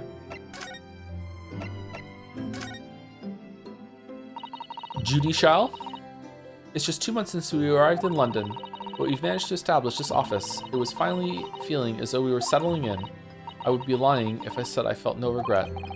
I'm so sorry, Suzato-san. It's just so sudden. I really don't know what to think. I've had no time to gather my thoughts. Okay, have you asked Iris if she's invented teleportation?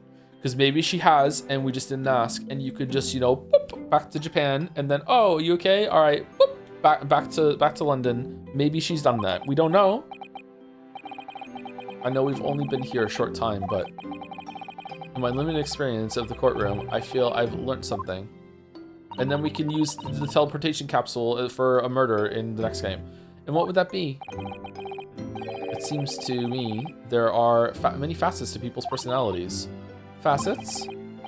And like a jewel, the light plays off them in complex patterns, illuminating their actions and their motives. This is very high-minded for Ryu, but we only see a small number of the total facets, and what is illuminated is only a part of the whole story. What lies in the shadows? What do those facets we cannot see look like? Perhaps there are some parts we'll never lay eyes on for as long as we live. That's so true.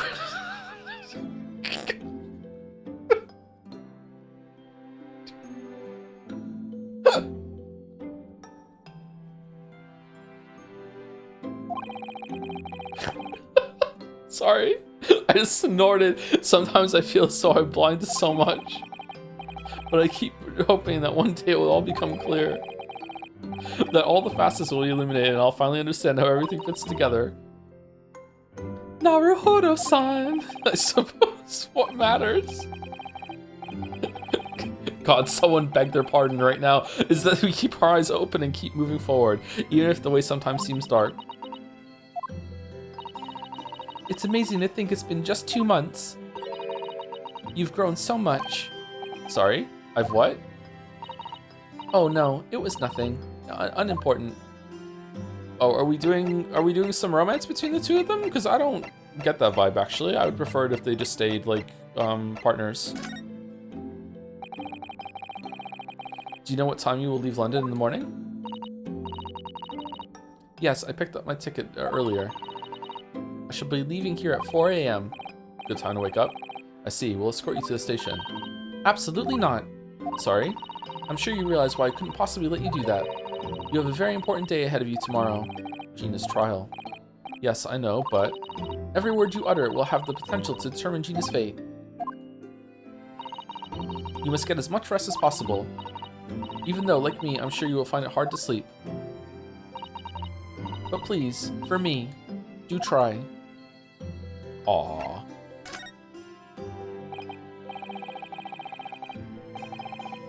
You mentioned one final task a moment ago. What did you mean? Oh my, I nearly forgot. Please, I want you to have this. What is that? Some huge bundle of documents? It's my notes from the case 2 months ago. The murder that was committed on the omnibus. The McGilded case? It seems to me that the case of Mr. Windybank's murder, of which Gina is accused, is very much tied up with that omnibus case, in ways that are not yet completely apparent. I hope we have the same judge then. So I took the liberty of consolidating my writings about the case for you. With everything else she's had to think about, Suzato-san still managed to do this. And all neatly laid out for me in her beautiful handwriting. It was my pleasure. I can only hope that it will bolster your case tomorrow for Gina. Thank you so much, Suzato-san. I will do my best to use it wisely. You really are the best judicial assistant in the world. Judge, Judy, and executioner. Well, that's extremely flattering. But I'm sorry to say that I've been a complete failure. Sorry, I didn't quite catch what you said there. Oh, ignore me. I was just mumbling to myself. Oh, that's not suspicious. The McGilded notes case had been entered into the court record. Notes collated by Miss Suzato about the McGilded case that we worked on 2 months ago, and we haven't had a job since. Oh no, we did. Well, it's getting rather late. I think you should go to bed now, Naruhodo-san. I must finish packing up my things in my room. Hmm. Suzada-san, I wish you the very best of luck tomorrow. Aw, I'm gonna miss Susie. Sucks that she's out of the game now. Good night. Wait, there's something I need to say. Hiya! No, we're just friends. No. What was that? A secret technique of mine. The Suzato shutdown. Shutdown?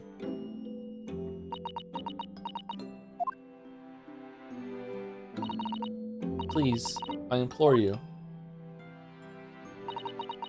If we have to voice our goodbyes, I won't be able to hold back my tears. Aww.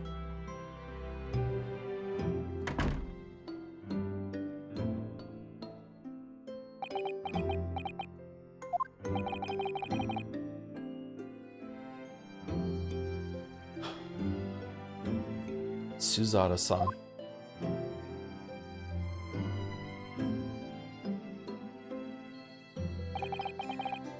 It truly had been a trying day. On our feet for hours, getting Gina to open up to us, and learning the truth about that nemesis of a case. Physically and mentally, I was exhausted, and yet the idea of sleep seemed impossible. But I forced myself to close my eyes, and as a cacophony of scenes of our lives here in London played through my mind.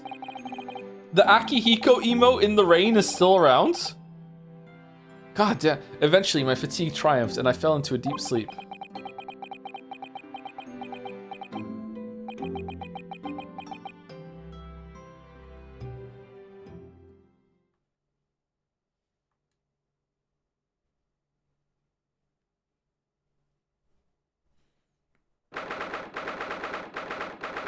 No save there, because it would have ruined the moment? Interesting. 17th April. The Small Hours. St. Siner's Hospital, Ward 3. Yes, I quite understand. That is a great weight off my mind. Evil Herlock. Rest assured, I shall put everything in place exactly as we have discussed. Thank you so much. It has been an honor and a pleasure to be acquainted with you, Mr. President. Mr. Shaw. Oh. On the contrary, the pleasure has been mine. Bro, your stitches. I bid you farewell and Godspeed. My dear madam. Yeah, they're definitely up to something. Was he even shot? Did they do some shit and then he's like, no, it's gotta have to look like I was shot. Pull out the gun and shoot me. No, Mr. Herlock, I can't do it. You shoot me, goddammit. Ah! Save your... Not like that. Save your current progress.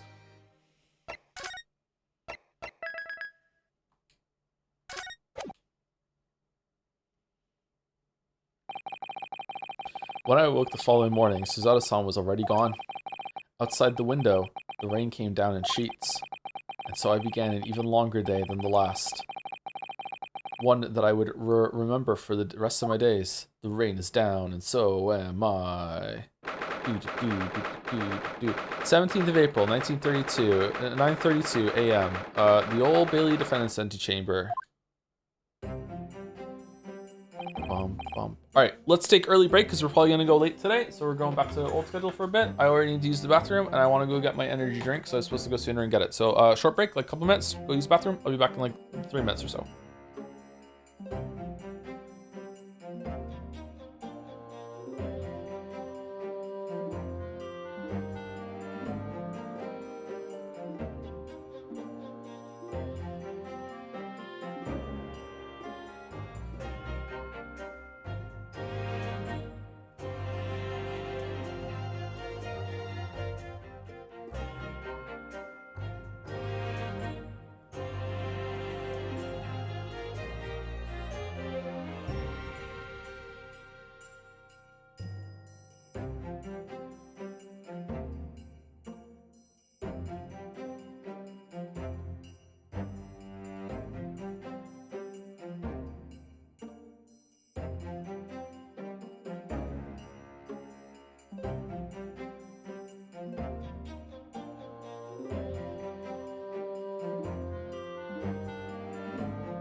I'm writing an Ace Attorney fanfic. I'm Ace Attorney. Oh, but I'm writing a fanfic not only to put these lame puns out of me head, but not only to put Sonic on blast. What? And accuse him of piracy. Oh, it's AA/Sonic/One Piece crossover, by the way. With my OC, please don't steal. That totally isn't a self-insert, and they're really important to the story. Like, really, they matter. Every detail matters. Fucking. Every detail matters. Alright. The final bit makes the message there.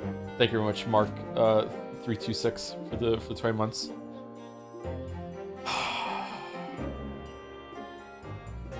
I've got balls of steel. I'm Duke Nukem-Ree. Thank you, Mouse. Thank you, Mouse. Tanking cost box takes a toll, yeah. Any for Prez is eating good right now. The Henry is it's coming back. It's coming back. 6 more months. Can we make Spate Chan that is just twins? Oh, for fuck's sake. Okay, well, let's just keep going. Good morning, Gina. Have another. I'm determined to prove your innocence today. I'm sure we can do it. I want to play Hades 2 to see how they updated Poseidon, getting more excited. So where's your friend then? Sorry, you know, her in the fancy dress. Suzardo, or however you say it. I don't know. Miss Suzardo had to leave early this morning. She was already gone by the time I woke up. You alright with that, are you? Forget about me if you like. Go and see her off. It's fine. It's not as though Miss Suzardo and I won't meet again. One day. Don't know when. Even so. But you, Gina, you only get one chance. One opportunity. This trial today is all we have. Gonna postpone it? Good morning, you two. How are you feeling, Ginny? Did you manage to sleep? Bum, bum, bum, bum. Iris, what are you doing here? A cat in the courtroom. It's a witness. What do you mean? When a friend is in need, we show our support. Isn't that right, Waggy?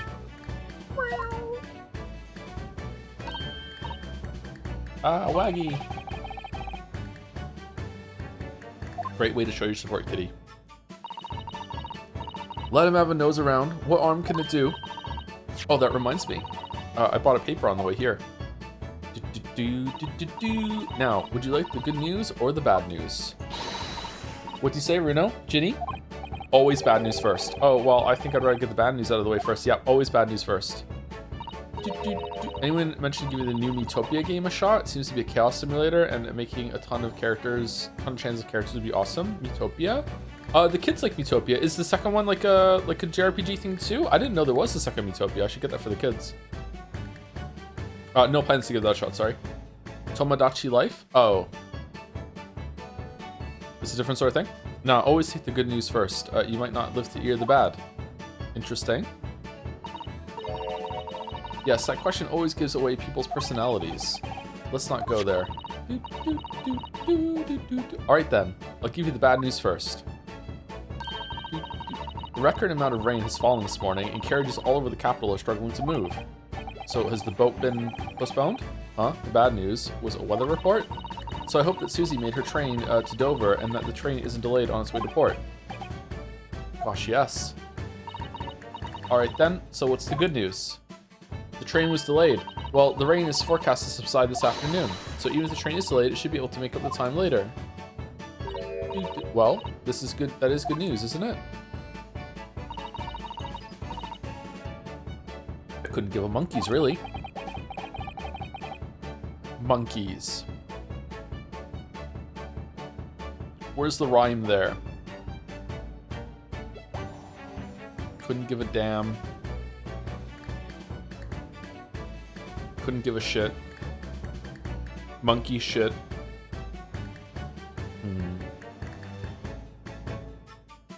We should have a one-off Tomodachi live stream. Creating chance for the island would be so good. I have no idea what it's about, sorry. Maybe it'd be a good time, I'm not sure. Thank you, Slap Tap, for the 7 months with a heart. Oh, thank you. Hope we're all Slap Tap.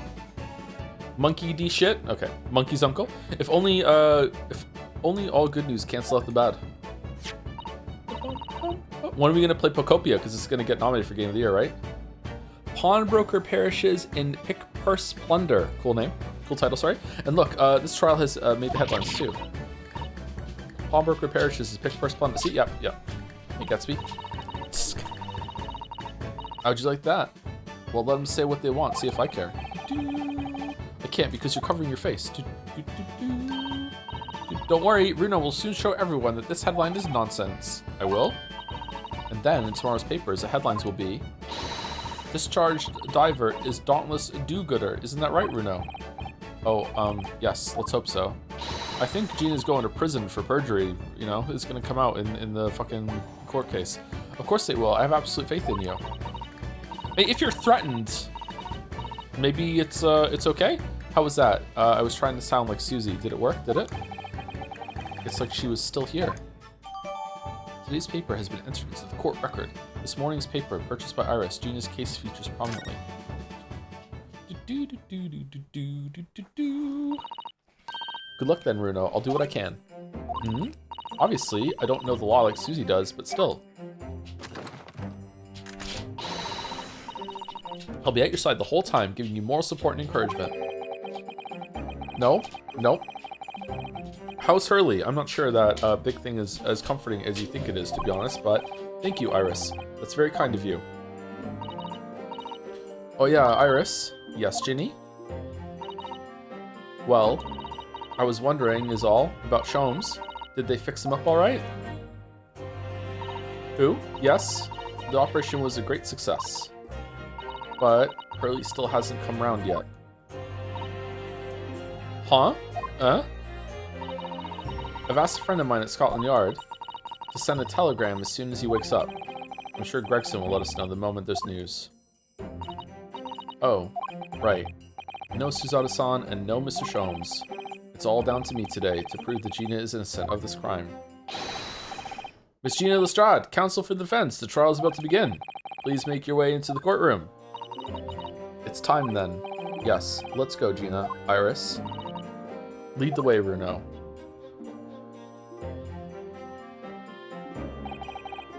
Poor Gina. She's trying to put on a brave face, but I can tell she's worried and scared. I have to believe in her from start to finish. That's the weapon that will secure our victory here. If I learned anything from my great friend, it's that. But that got us in trouble last time. 17th April, 10 a.m. The Old Bailey courtroom. It's Van's. Why is he only going up against us? Oh, in the name of Her Majesty the Queen, I hereby declare this court to be in session. This trial should determine the guilt or innocence of Miss Gina Lestrade. I now call upon the counsels for the prosecution and defense to declare their willingness to proceed. The prosecution is ready. Defense is ready. Lord Van Zeeks, what the fuck are you doing here? My lord. Remind me, how many years ago was it that you withdrew from the public prosecution service? It was some 5 years ago, my lord. Yes, and then 2 months ago you resurfaced somewhat unexpectedly, and here you are again today. Are there some circumstances of which the court should be aware of that have led to this erratic behavior? Flirting, my lord. I really like the Nipponese guy across the fucking court. In what might describe as your former life 5 years past. You dealt exclusively in matters concerned with the highest echelons of society and government. Really? Yet today you choose to try a simple case of burglary and murder. I confess I find it more than a little befuddling, counsel. There are two types of person I cannot abide. Firstly, those wealthy scoundrels who hide behind a mask of philanthropy to cheat the public at large. He means Mr. McGilded, who you defended against 2 months ago. Yes, I just managed to work that out, thank you. Oh, that's how it's gonna go, huh? Magnus McGilded. If I'd known what a monster he was, I never would have defended him. Believe, Ryu, believe in your client. And secondly, even more lonesome, Dongi, those wily scoundrels who masquerade as allies, only to effect total betrayal in the final hour. In other words, Sumari, The confidence tricksters from those tiny islands in the Far East, the Nipponese. What? What? Did he really just say that? He means you now, Runo. I actually managed to work that out too. Thank you, Iris.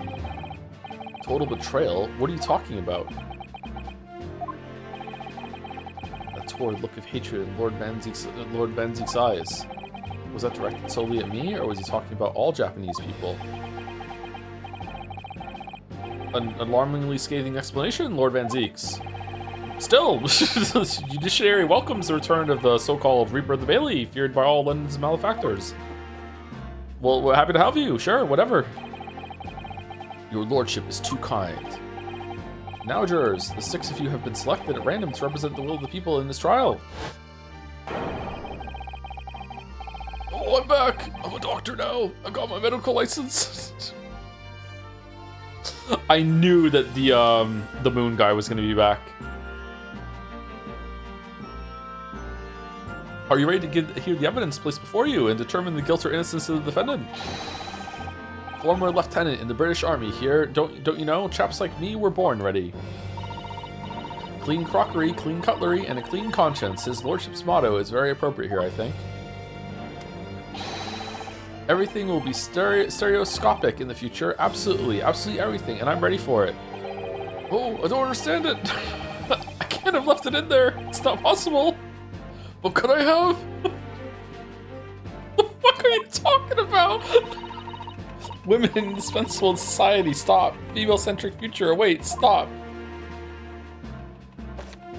Wait, that's the guy that was leaving. That was trying to stow away on the boat. Good day. I am visiting London for sightseeing. I would like to take bus to Crystal Tower, please. Is something wrong, Runo? Oh, no, exactly. It's just... I'm very sure I recognize these jurors. Almost all of them, in fact. Really? Funny coincidences like that do happen from time to time, don't they? But it's quite strange. The jurors are chosen at random from London's 6 million inhabitants, you know? So I've been led to believe, but something tells me I'm being duped. Very well. Now, Lord Van Zeeks. The court calls upon the prosecution to introduce the facts of the case. As you wish, my lord. Allow me to begin with a word of warning to the ladies and gentlemen of the jury. In short, there has never been a more self-evident case of cold-blooded murder. The victim, Mr. Pop Windibank, proprietor of a pawn shop on Baker Street. You know, the kind of store that we all know and love and use every day. Yes, he's got a point. Yeah, me too. Had to go and pick up my gavel on the way here, actually. Between trials, I just stored it in a pawn shop, you know, for a little extra cash on the side. Like, why wouldn't I? Was shot from behind and died instantly. The prosecution presents this photographic print of the crime scene. As the court will observe, there is a single bullet wound just below the gentleman's left shoulder. The evidence suggests that the bullet pierced the man's heart, resulting in near instant death.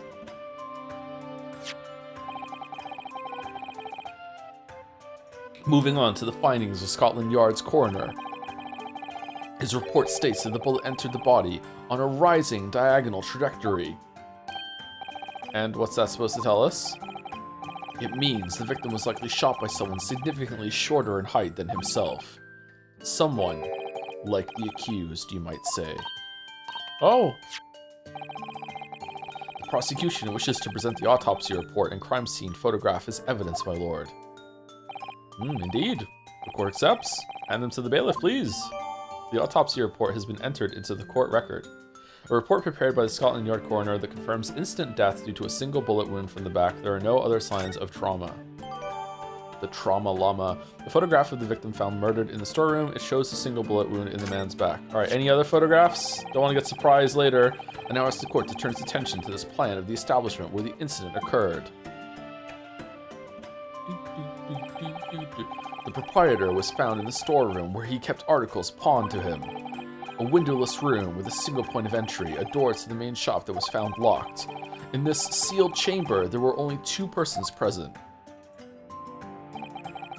The victim, Mr. Windibank, and the accused. Ooh. It may further interest the court to know that when the accused was discovered at the scene, she had in her hand the gun used to fire the fatal bullet. Well, that's that then, isn't it? Nothing more to say. Isn't that grubby little girl a pickpocket anyway? She's one of those filthy drabs that live in the slums in the East End. Oh well, it was only a matter of time before she got blood on her hands then. What are the jurors waiting for? The girl's guilty as hell. We can't jump to conclusions here. We mustn't assume her guilt because of what she has to do to survive. Time for the chalice bit.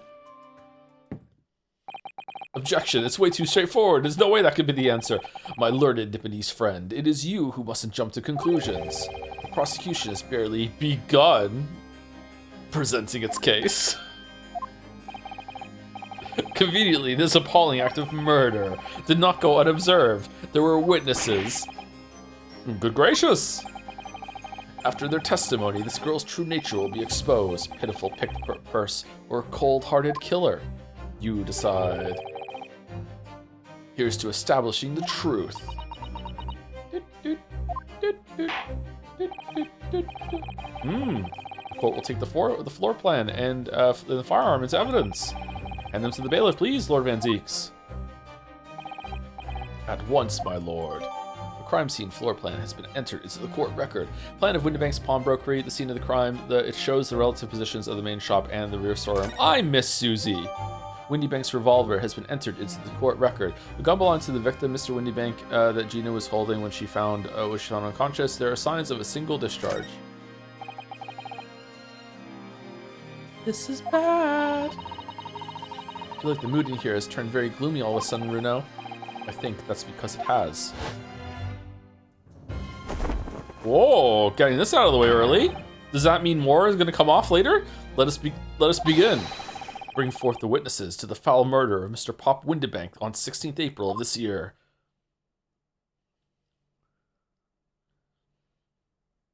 Okay, those look like the silhouettes of what we saw in the dark. Witnesses, state your names and occupations for the court. Name's Nash Skulkin. Occupation is, baddie. Professional baddie. Terminal baddie, holy shit. Name's Ringo Skulkin. Occupation's, same as him. Couple baddies. Tobias Gregson, Scotland Yard Inspector. That's right. We're what they call the three Skulkin brothers.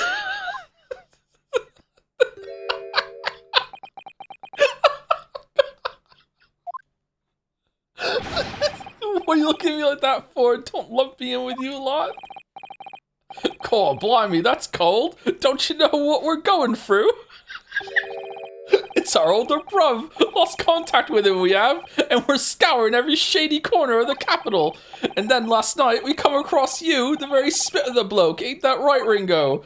He is, Nash, he is. The very spit of him. So we decided there and then what we's gonna do. We was gonna call you Big Bruv Sulky. Come on, leave it out, you two. Sulky Skulkin. And that's before he's run out of chips. Well then, Inspector Sulky Gregson, thank you. The comments just keep coming. Begging your pardon, my lord, but the name's Tobias. What would I like to know, Inspector, is what you are doing in the witness stand. The Skulkin brothers are currently under arrest, my lord, on suspicion of theft. Even Gregson? Humph, thieves are they, these three? No, my lord, begging your pardon, but please don't let me in with this lot. 2 nights ago, these two brothers illegally entered an establishment with intent to burgle. And in the course of their nefarious activities, they became embroiled in a far more sinister crime. Well, by Jove, you mean to say, what an extraordinary coincidence. Indeed, my lord. While attempting to burglarize the pawnbrokery, they witnessed his proprietor's murder. He's on a box? Order, order!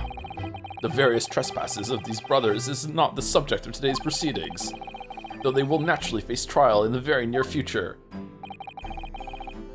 With your lordship permission, I'd like to remain in the stand to keep these gents on the straight and narrow. Of course, Inspector. Skeptical as I am about the caliber of these witnesses, I will permit them to take the stand. Mr. and Mr. Skulkin, you will now testify before the court. Describe the events of the night in question and what exactly you saw.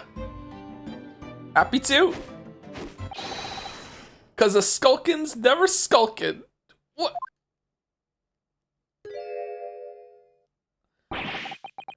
Get out of it.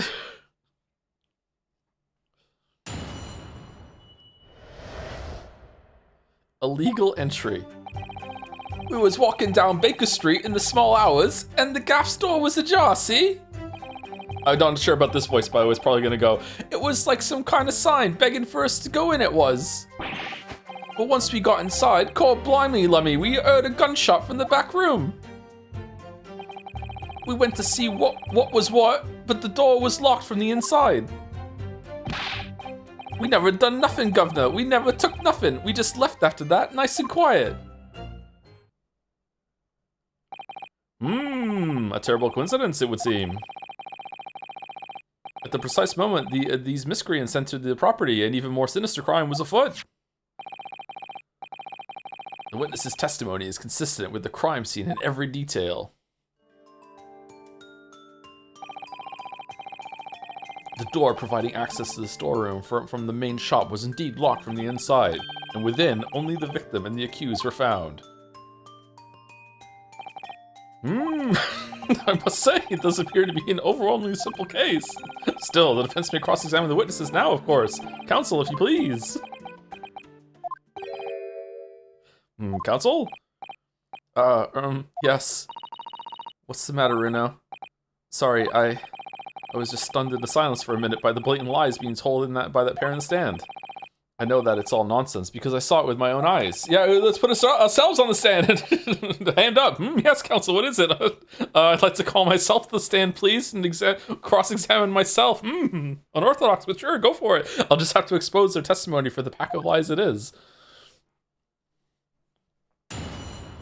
Dude, cross-examination. Illegal entry. It was walking down Baker Street in the small hours, and then the gaff store was ajar, see? Alright, let's press them. Hold it! The front door of Windybanks was ajar, you say? What time of night was this? Must have been about 1, right, Ringo? Yeah, I'd say so. Right, Sulky? How would I know? The place would have been shut at 1 in the morning, just like every other shop in town. Well, it was pitch black inside, it's true. Ain't that right, Ringo? I'm not so sure, Nash. I seem to remember a little light burning inside. What about you, Sulky, me old mucka? Leave me alone. There definitely was a small lamp burning inside. That's what alerted us to the situation in the first place. And when these gentlemen ventured into the open establishment, the accused, Miss Gina Lestrade, already had the muzzle of her gun trained on the unfortunate victim. Misleading. It's not misleading. What is it when they're conjecture, whatever the fuck? Yeah, pure conjecture. Yeah, it's pure conjecture. Yeah, thank you. Perhaps, but it changes nothing. Just leading. Yeah, these brothers inadvertently wandered into the middle of a cold-blooded murder, simply because they found the door of the victim's establishment open and ventured inside. Right, that's what happened.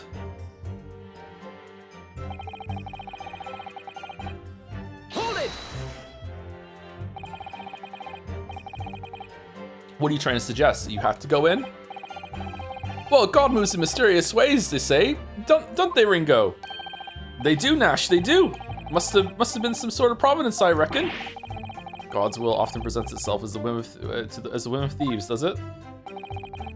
It weren't no whim, I'm dead sure of that. It weren't, Nash, it weren't. Like we said at the time. You don't just find doors open in the middle of the night like that. Nah, there's no two ways about it. It was a sign that our long-lost brother was inside.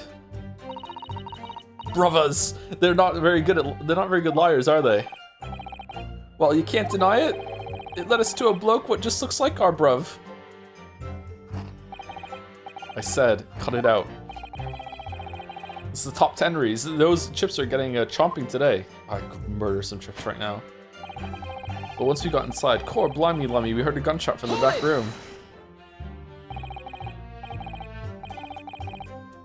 A gunshot, you say? Just the one? Are you sure about that? Yep, just the one, governor. I can swear to that. It was Nash. It was. Ain't that right, bruv? The firearm used belonged to the victim himself. Yes, Mr. Windybank always used to leave his gun lying around on the counter. Oh, you know what? That reminds me. It's a good policy to actually look at all the stuff that we get.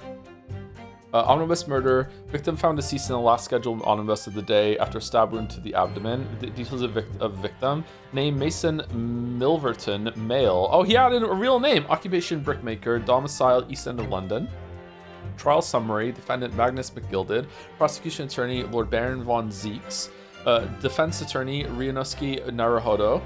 Conviction was assured with 3 eyewitness testimonies. However, surprise fourth witness's testimony resulted in acquittal due to insufficient evidence.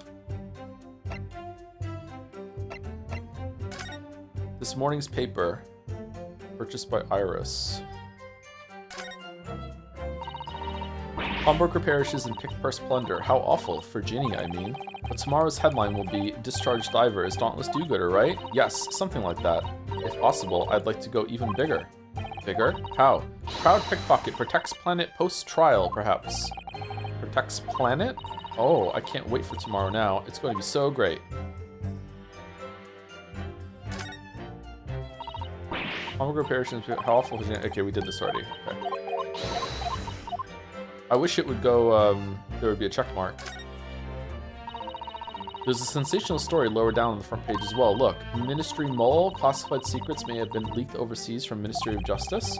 For a 10-year-old, Iris certainly has her finger on the pulse of the world news. It's about secret communications between Great Britain and its allies. Apparently, they're being intercepted by hostile nations.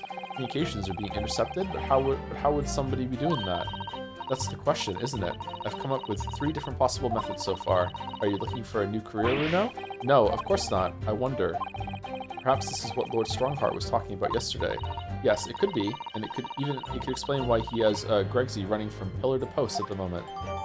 The details of today's Whoa! Really? Why is that relevant?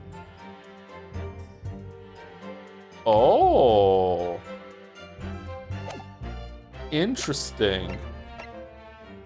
The plot, like the waifu, thickens. Okay. Autopsy report, coroner Dr. Stevens. It's Dr. Stevens! Details of victim, Pop, Windybank, male, occupation, pawnbroker on Baker Street. Time of death, 16th of April, 1 a.m. to 1:30 a.m. Reporting a party, Naruhodo. Postmortem findings, single bullet wound, upper half of victim's back, no other visible signs of trauma. Autopsy findings, instant death from a postero-anterior, probably saying that wrong, bullet wounds to the heart. The bullet entered the body from the back on a gently rising diagonal trajectory. Okay, like, wow, that is like some shot. Holy fuck. Okay, no blood. Oh, I guess there is a little bit of blood. Okay, so there's no blood coming down, so that means the bullet went all the way through. Where did the bullet go?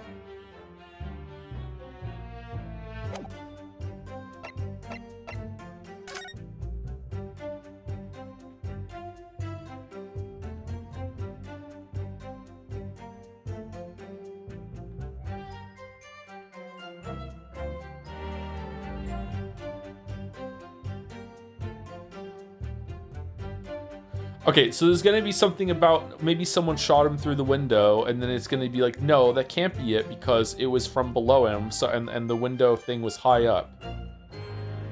No, the killer put his whole entire arm down through the window and then pointed the gun up from in there, and then shot it. Oh, implausible as it may seem, it's certainly possible. We can't rule it out.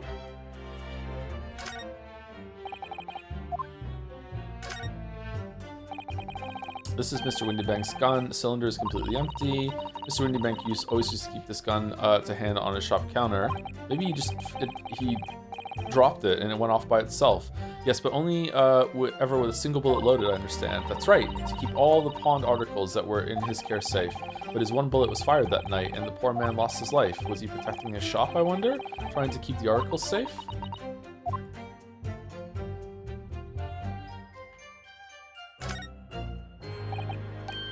Okay.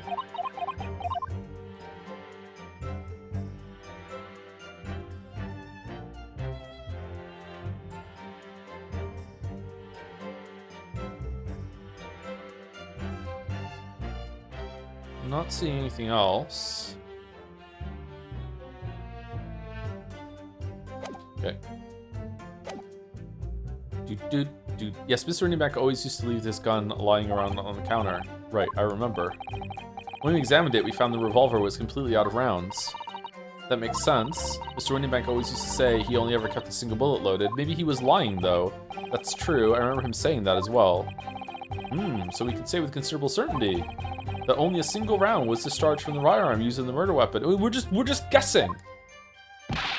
Yes, my lord. We can't. No, we can't. Okay, whatever. And I should remind the court that the firearm in question was discovered in the hand of the accused. Wonderful. We went to see what was what, but the door was locked from the inside.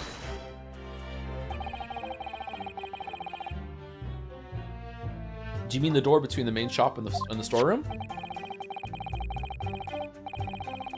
Sorry, just finished my drink. 1 second.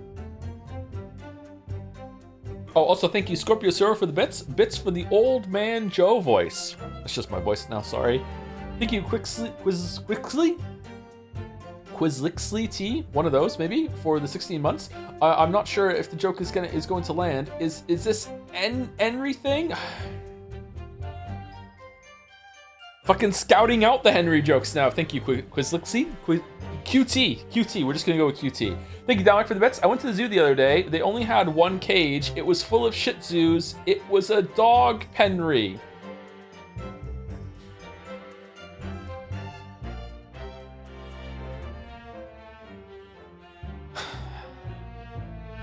That's terrible. Thank you, Kaylee, Gal, for bits too. How is this all Henry bits? I'm a female protagonist in an anime game that gets less screen time and agency than my male counterparts in Winnie the Pooh. I'm Kyrie now. Oh, it's fucking mutating. And my learner friend is having difficulty grasping the situation. Perhaps a drawing would help. It would help, yeah. Excluding the shop's entrance from the street, there is only one other door, that of the storeroom.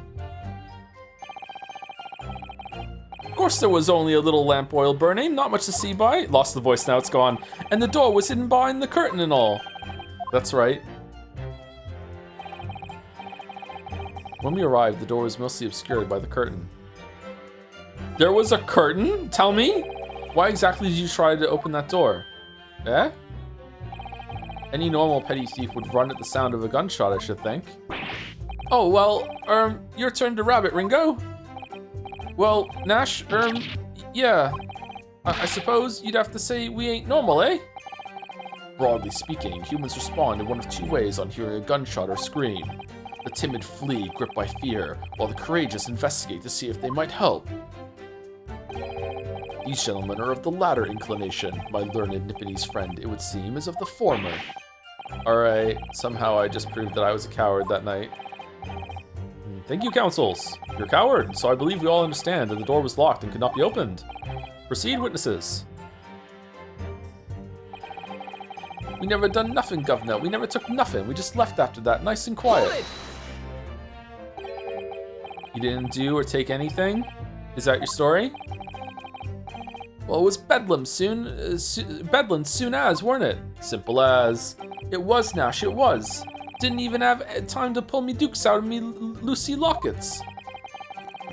So with no time to take your hands out of your pockets, you just left nice and quietly, you say. Ryu is acclimating. That's right, governor. Nothing we ate more than violence. Peace-loving nibblers we are, not bludgers.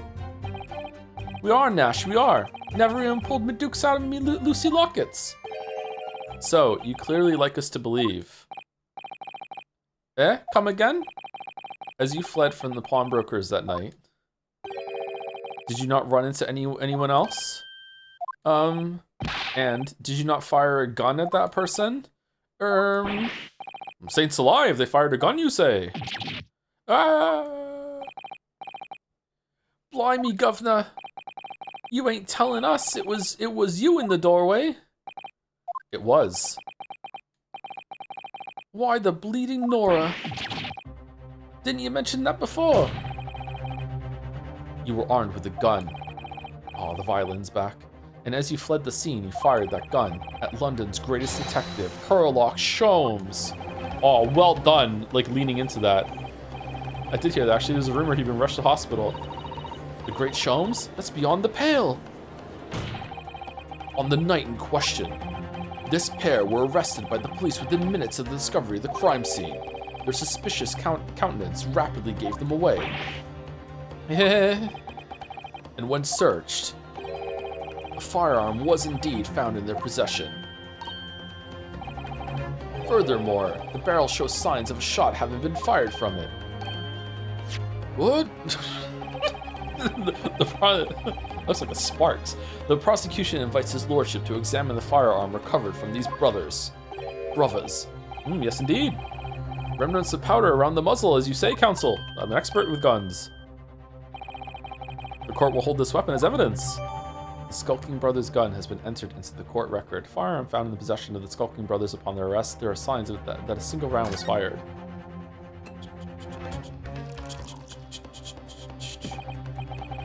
Now, my learned Nipponese friend. Yes? Here's to you successfully presenting the evidence.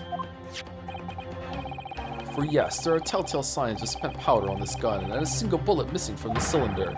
But the prosecution demands evidence that it was fired at the scene of the crime under scrutiny in this trial.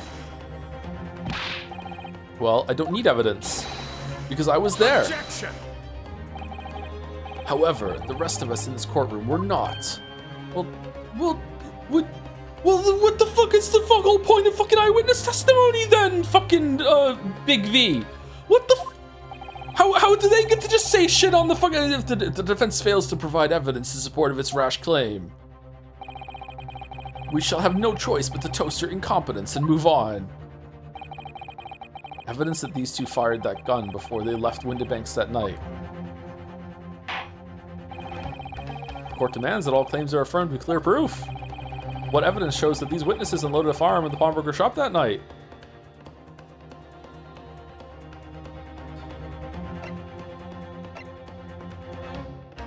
That Sherlock is done.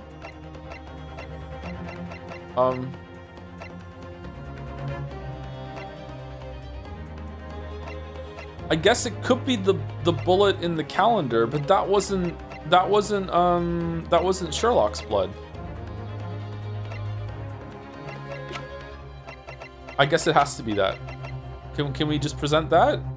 Take that! The evidence is in this portfolio. What on earth do you have there, counsel? During the course of our investigations, we discovered a number of bloodstains. Not trusting the police to do the job they're trained to do? How arrogantly Nipponese of you. Wait, there was no blood on the floor where Sherlock was shot.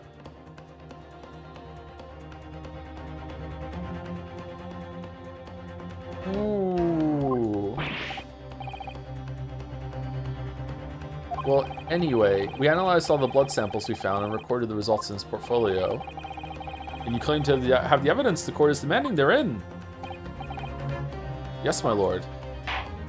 Where was he shot, though? I mean, no matter where he was shot, surely he would still... How thick are his clothes? Like, pressure on the wound the whole time, maybe? I don't know. Gotta be some blood on the floor, right? There's no way you can get shot and not bleed a little bit. Something... I don't know. No more dallying then, counsel. Present the pertinent evidence at once. What do you have in your portfolio that proves these witnesses unloaded a firearm at the scene? Okay, so it's gotta be that one, but I mean that's not true. Take that! What does that explain? It's a photographic print taken at Windybank's pawnbroker on the day of the incident. From the scene of the crime, is it? Is that a bullet hole? And if my eyes do not deceive me, it appears the bullet is still lodged in there. Slam dunk, well done, counsel. Yes, well done. Yes, as your lordship noticed, the bullet pierced Mr. Windybank's calendar. The date shown being the 16th of April, the very day of the pawnbroker's death. The incident occurred at 1 hour after midnight. But this indicates that a separate shot had been fired sometime after the calendar had been set to the 16th.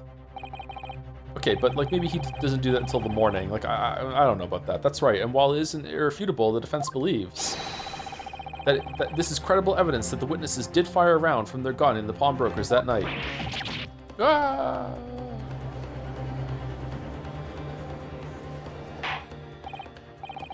Order! How does this prosecution stand, Lord Van Zeeks?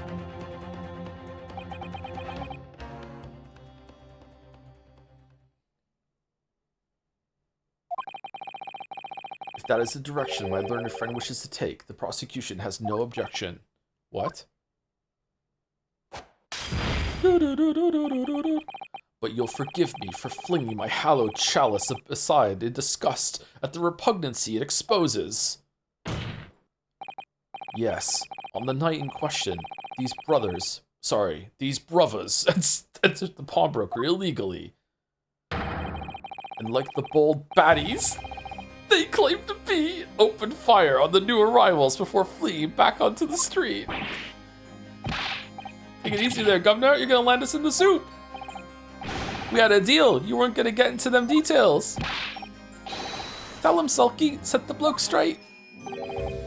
I have nothing to add. So he knew, did he? Van Zeeks knew their testimony would almost certainly expose the extent of their crimes. It would seem now that I owe my learned Nippy's friend a word of gratitude. Oh, 1 trial, 3 arrests? Nice. 3 sentences. What do you mean? What I mean is that you have helpfully confirmed an important fact. To what fact do you refer, Laura Van Zeeks? Share with the rest of the class. As has been established at the point of their arrest, a single shot had been fired from the brother's gun. Uh-oh. However, if that shot found its target in Mr. Sholmes, then clearly these witnesses cannot be accused of the fatal shooting of the proprietor and victim. Ah! In other words, sumari, these 2 men have no material connection to the murder of Mr. Windybank at all. So that's it. Well, they still could have fired the other gun and then placed it in Gina's hand. Nice.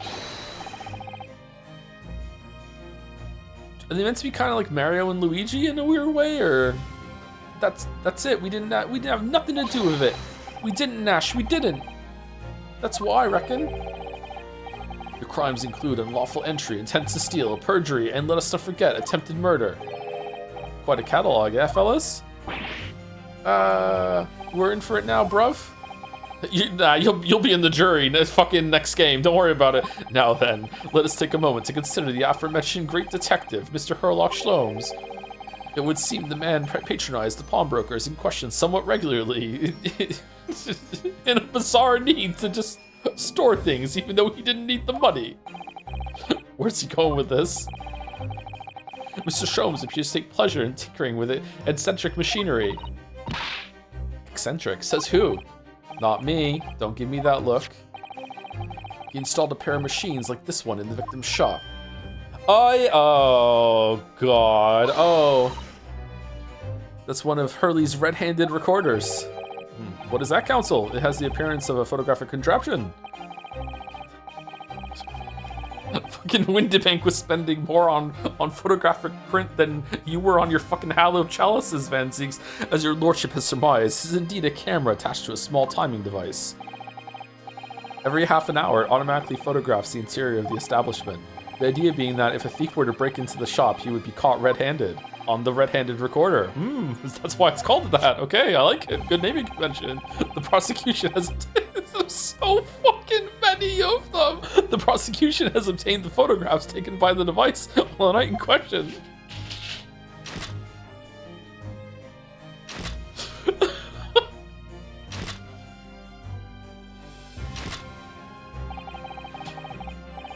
court will observe, copious identical prints are produced in quite desultory fashion. Rather prodigal, I feel. In fact, there are 2 such devices in the victim's shop. Oh no, are we gonna have to do some stupid stereoscopic bullshit? If I may refer to the court to the plan of the premises, their respective positions are here. And here. You say these cameras produce a print every half hour. I'm afraid I fail to see how that would help if the anticipated thief conducted his activities in one of the many 30-minute intervals. One could only pray that the would-be criminal lingers, my lord. On the night in question, the witnesses currently in the stand were not caught on camera. Yeah. Like, yeah. Anyway. Yeah, that's a bit of a friar tuck, eh, bruv? Lady Luck loves a skulkin'. Witnesses, at what time did your trespassing begin? Yeah, must have been just after 1, right, bruv? Must have been, Nash, must have been. Yeah, just gone 1. In which case, minutes before these brothers entered the establishment. What scene might we expect to see within the shop? Let us examine the evidence. Oh shit, she's fucked. Ginny! What the fuck? Even I think you did it now. Oh, good lord. It's the defendant. Mistress Gina Lestrade. No, you don't understand. She found an identical gun to his and she's trying to pawn it. 1 a.m. She's pawning off ours. She's so excited to pawn. Always be pawn brokering. Yes, good slogan. I live by it myself. Prosecution, you have to do better than that, as the court can clearly say. See. The accused is pictured, gun in hand, facing the victim over the shop counter. No doubt coercing the proprietor to open the door to his storeroom. Quite. One can only too easily imagine the events that have unfolded. The court will take this photographic print as evidence, if you please, counsel. A photograph of Gina has been entered into the court record. A photograph taken automatically by the red-handed recorder showing the scene a short time before the murder took place. I don't believe it. Ginny! In short, the accused is the only person who could possibly have killed Mr. Windybank.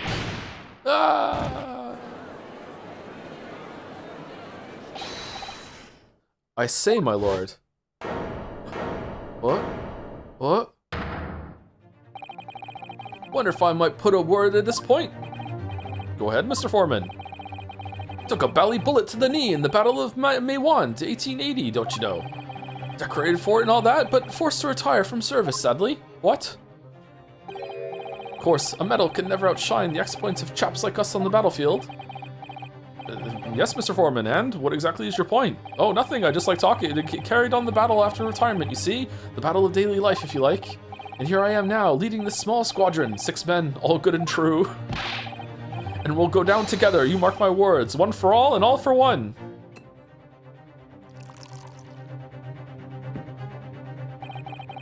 The ladies and gentlemen of the jury have reached agreement, have they? Is that what we are to understand? Well, Mr. Foreman, is that correct? Examination summation bullshit again? In a matter of speaking, yes. This is the Garadeb Squadron's position, sir. Dally ho? What? No, it's too soon. No, status report for the court, men? On the double? His lordship insists on promptitude at all times, and that goes for making decisions too. Oh god, I have to do that. Fuck it. I think you'll find the truth as clear as day now. I could reach out and touch it. What? I wouldn't have left it in there. I just wouldn't. But in all honesty, I can't actually remember. What the fuck has happened?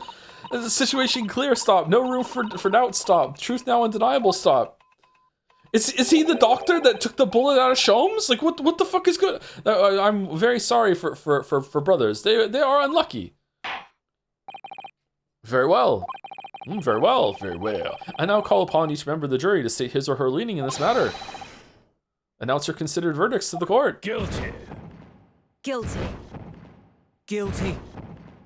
Guilty. Guilty. Guilty. Guilty.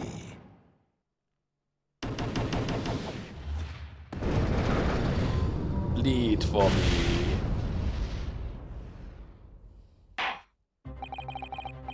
It does indeed appear that the jury is unanimous in its leading already. Also, thank you to Double Jumper for the 500 bits. Much appreciated for cheering up a randomly bad mood day with a hug. Oh, you're welcome. Oh, 2 hugs. Oh, Simple from Jads has a message to you with, I'm an overused bit now. I'm 6'7"ry. Fuck, have we not had that one yet? Holy shit, how did we get this far without 6'7"ry? Fuck. That photograph. It must be the definitive evidence that Gregson mentioned. But Ginny didn't shoot him. No, of course not. I'm starting to think maybe she did, my lord. The defense wishes to assert its right to a summation examination. The 4th one. Very well, the court grants permission. So, you refuse to admit defeat again. How unsurprising. Zeeks, we won last two times. Fucking twice prized lawyer over here. We shall proceed immediately with the summation examination. Mr. Foreman, are all members of the jury ready? Absolutely, sir. Always ready for action, my chaps. Very good. Ladies and gentlemen of the jury. You will each explain on what grounds you have determined the defendant to be guilty.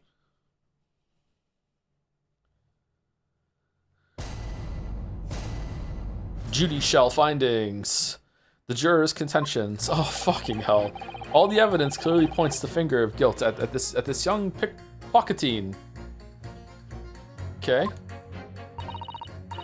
As a housemaid, I should like to see all filthy eyesores promptly and rigorously eliminated.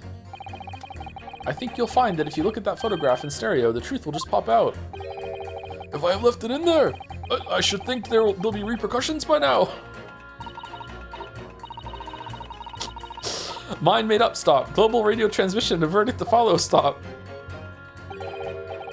In Motherland, we say never judge by clothes, judge by head. I am convinced brothers are innocent.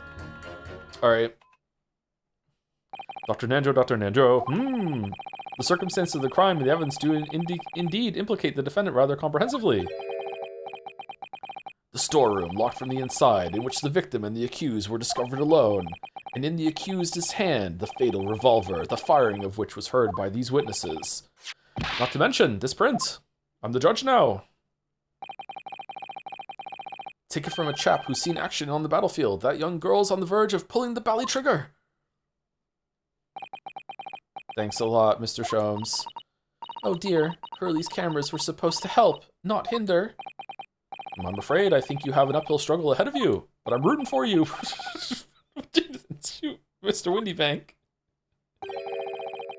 Which means there's more to the situation that we've yet to see. Agreed. I'm Miss Susie. You have the floor, counsel. Proceed with the summation examination.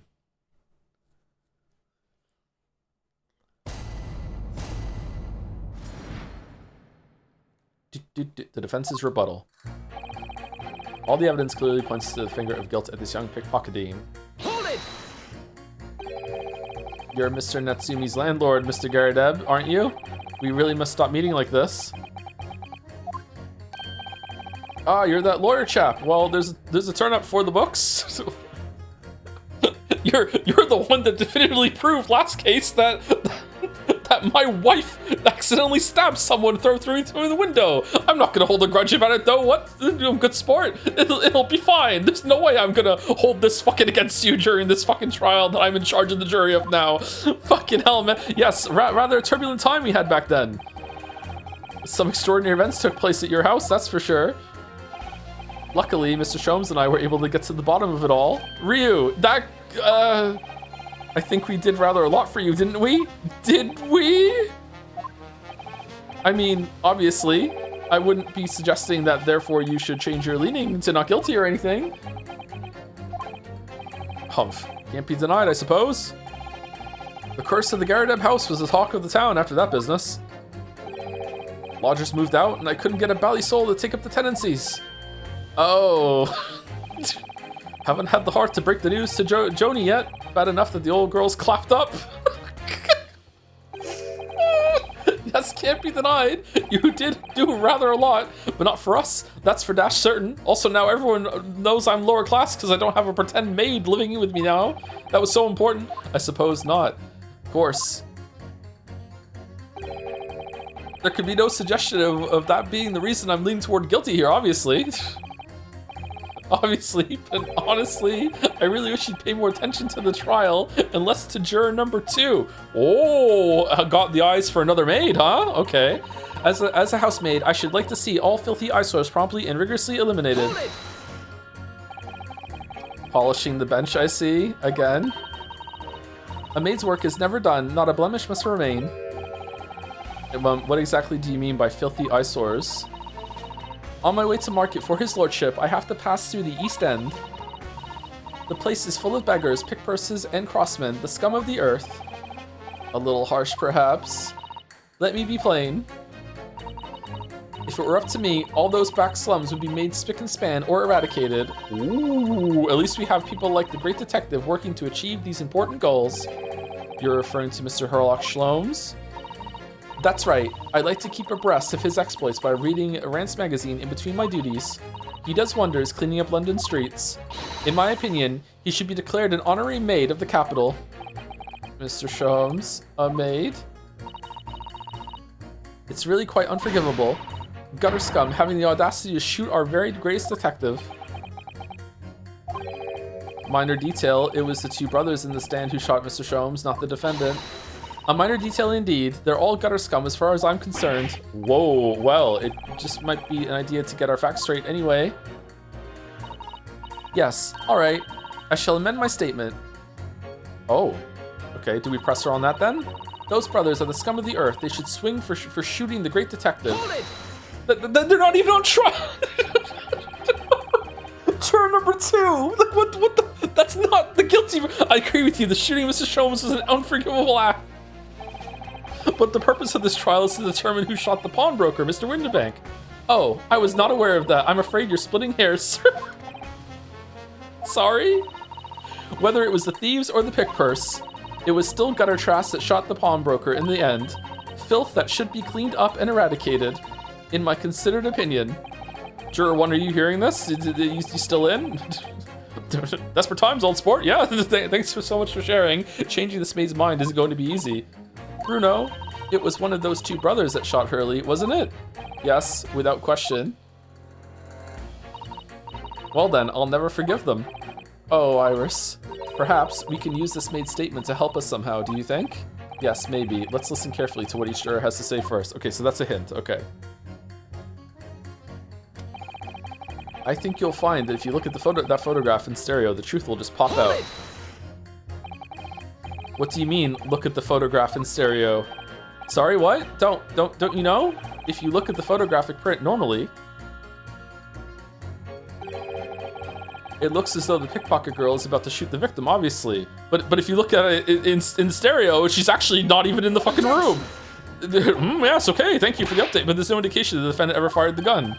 All I'm saying is that if you look at the same print in stereo, it could reveal all sorts of new information. By any chance, are you a fan of stereoscopes? Oh, how did you know? Let's call it a lucky guess. It never gets old seeing the 2 prints merge into one before your eyes. It's extraordinary, it's captivating, it's the height of modernity. Of course. Oh yes, I think you'll find that the stereoscope is here to stay, giving us new perspectives we could only dream of before. It's the greatest invention the world has ever seen. Okay, John Blow. If only it could give me a new perspective on this case, I might agree with you. Oh, fuck. If I've left it in there, I should think there'll be repercussions by now. Juror number 4, what the fuck are you talking about? What exactly have you been muttering about all this time, sir? You keep talking about having left something somewhere or something like that. What? Oh, so sorry. As you can probably tell, I'm a surgeon. You're a surgeon now? A surgeon? That totally passed me by. Of course, people conducting surgery in this country aren't considered to be doctors. Oh no, wait, what? Even though me and my kind are at the forefront of medical science, the real brains are in the field. So what is it that you think you've left behind? Oh, a scalpel. Well, that's a little embarrassing to be honest. You see, I was operating on someone yesterday. Standard thing, went in through the abdomen. But when I'd finished the procedure, I I couldn't find my scalpel. Oh, it is a scalpel. I couldn't find my scalpel anywhere. Oh shit, what? Did he? Surely not. Exactly, surely not. You say to yourself, don't you? Worrying, isn't it? That's what's been troubling me this whole time. Could I really have left my scalpel inside the fellow's belly? No, of course I couldn't. So, there you have it. Like I said, a little embarrassing, really. Guilty.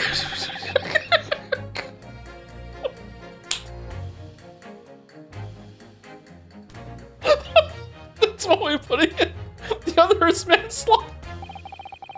That's exactly my concern. And seeing as this case appears to be all but sewn up, I need to focus on trying to remember exactly what I've sewn up elsewhere. Now, I'm sure I made sure everything was back as it should be. Well, as sure as you can be without being sure. I'm sure you need to be more sure. That's it. Mine made up, stop. Global radio transmission averted to follow, stop. Hold it! Sorry, radio transmission? What do you mean? Are you from the Far East? Stop. Yes, from the Empire of Japan. All communication with Far Eastern nations used to take place by mail.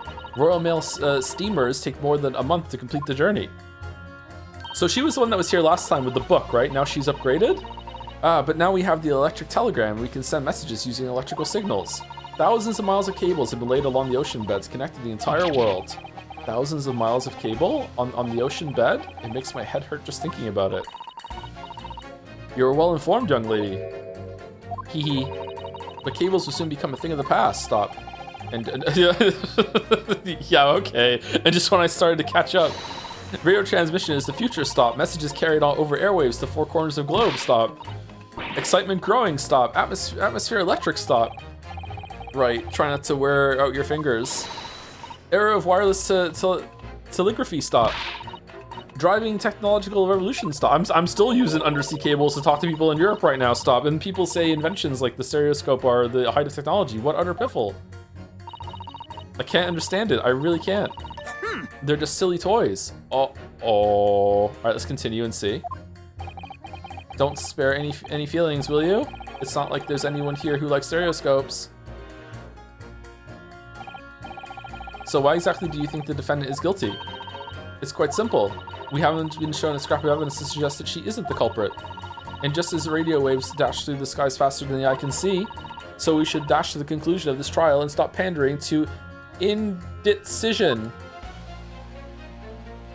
Maybe +2, not sure. Hold it! If I hold B, will it stop automatically on the interruption?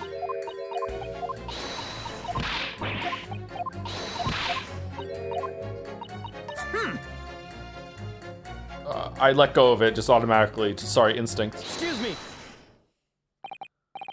Juror number 3. Sorry to interrupt when you're obviously fuming, but... What? Do you perhaps have something to say about juror number 5's last remark, as if I couldn't guess? Oh, you bet I do. Say that again, go on, I dare you. You know what would make her really mad? Changing your verdict to innocent, not guilty? Eh, wanna do it? Eh, come on, come on. Yes, go for it. Jury fight, yeah. Goodness, are you talking to me? I think he just might be, yes. You think stereoscopes are just toys, do you, huh? Absolutely, I mean really, a machine to view photographs in 3 dimensions? Why on earth would you not just use your eyes to look at the world around you? The Morse code markers are sometimes called dits and das instead of dots and dashes. Ah, okay, alright. +2 then. Why on earth would you just not use your eye? Okay, it's all 3-dimensional. What a great way to appease the man. No, I'm sorry, stereoscopes are of no practical use at all. Uh-oh. You just don't know! Pardon? I think you'll find that viewing a photograph through a stereoscope can unlock all sorts of possibilities. I'm obviously going to have to demonstrate. What sort of possibilities? Well, take a crime scene for example. If you had a pair of photographs from a crime scene that you could view through a stereoscope, it could reveal hidden clues you'd never even noticed before. What? Have you got any, Bruno? Any prints we could look at with a stereoscope? Yeah. How about this print here? It should do the trick, I think.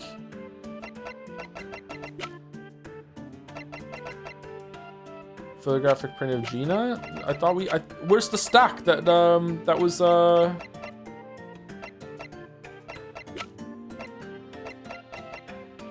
Take that!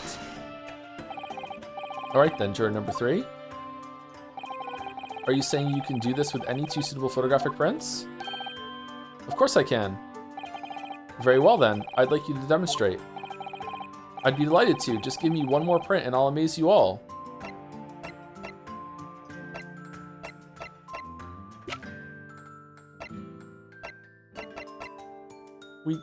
We don't have them. Zeke didn't give it to us.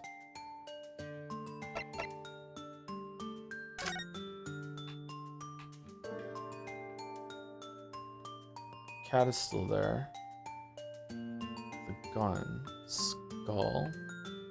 Dog. Neutralize. How's that?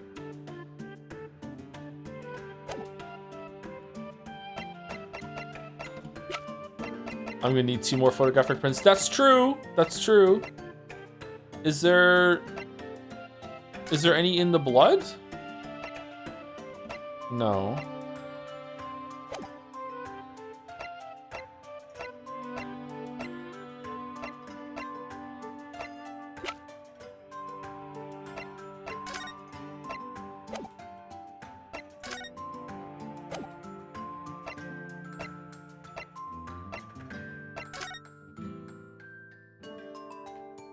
Yeah, I don't have him. He didn't give him to me.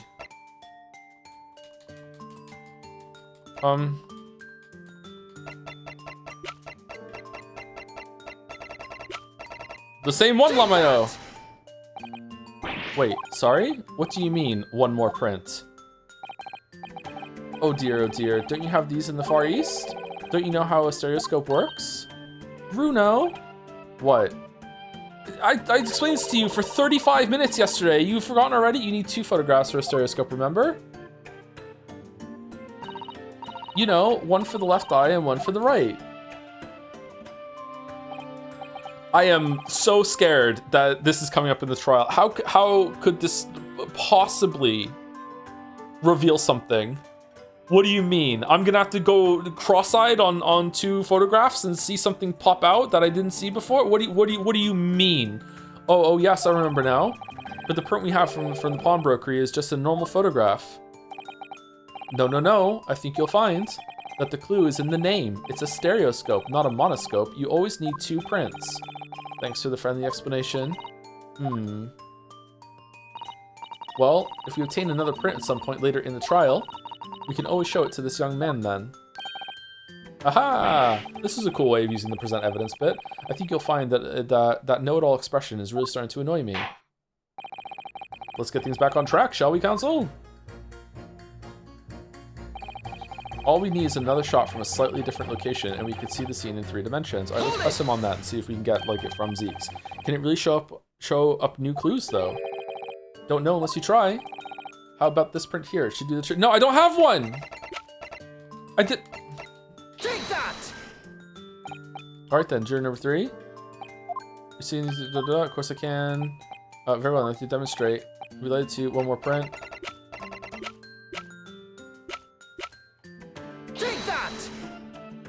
Thank you, Hermit with a banjo for the 15 months with a Joms. Thank you very much. All right, so we have to get it from somewhere else then. How are we getting that? It feels like we have to do this right now. So can we press Zeke's for it?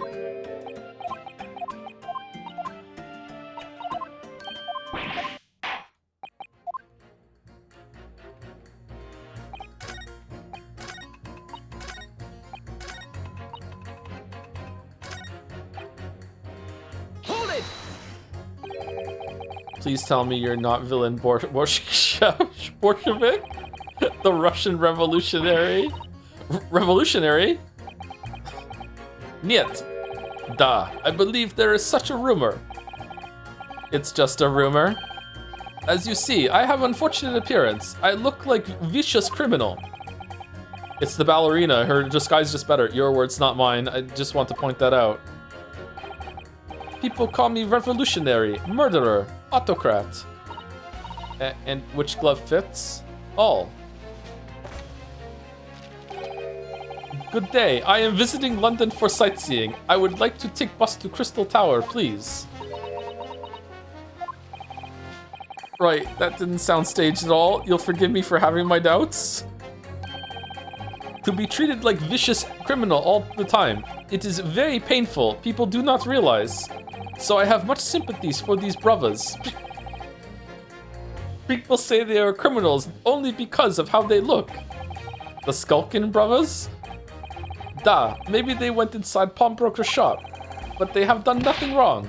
That is all what I want to say. The Skulking brothers did nothing wrong that night? Alright, well, first of all, you're wrong. Second of all, maidenless, that's one not so little misunderstanding I'll need to clear up straight away. Tell me something, Iris. Alright, so we pit the maid against him, I'm guessing. What is it, Runo? The jurors are chosen at random from the inhabitants of London town, aren't they? Yes, it's amazing, isn't it? In that case, how is it that there's a Russian tourist sitting among them who looks for all the world like a revolutionary? I wish I knew. If I can't change the minds of more than half of these 6 jurors, the trial will be over. But we know that Ginny would never shoot anyone. Yes, so we need to find the contradictions in what these jurors are saying and pit them against each other. I must be ready to go to whatever lengths I have to convince them of Gina's innocence.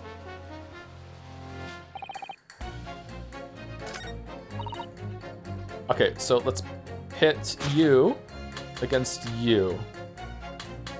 Objection! Those two statements clearly contradict each other.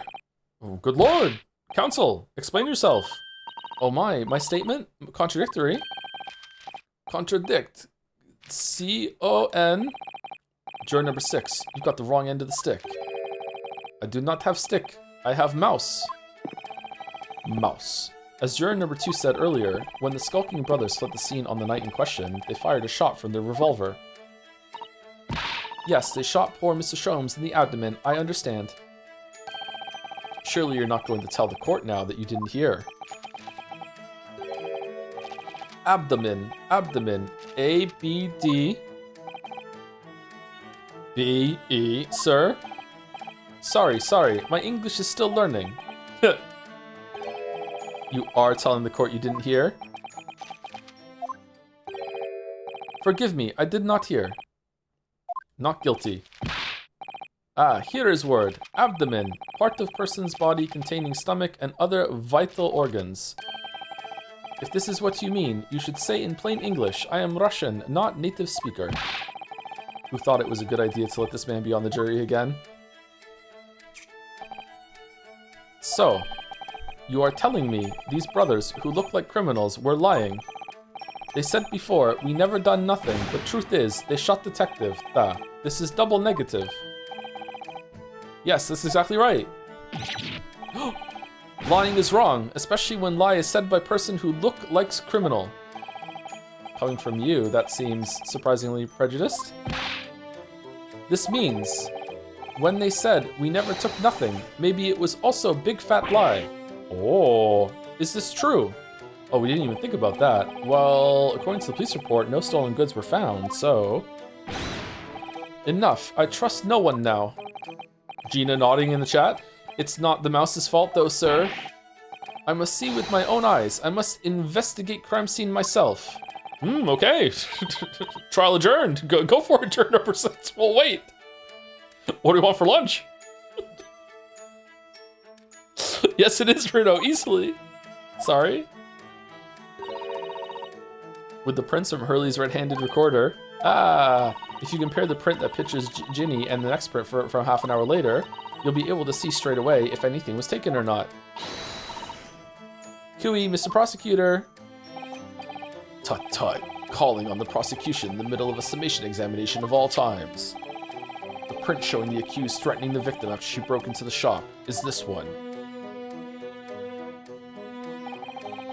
Following this, the victim and the accused moved into the storeroom. Meanwhile, the Skulking brothers entered the shop and summarily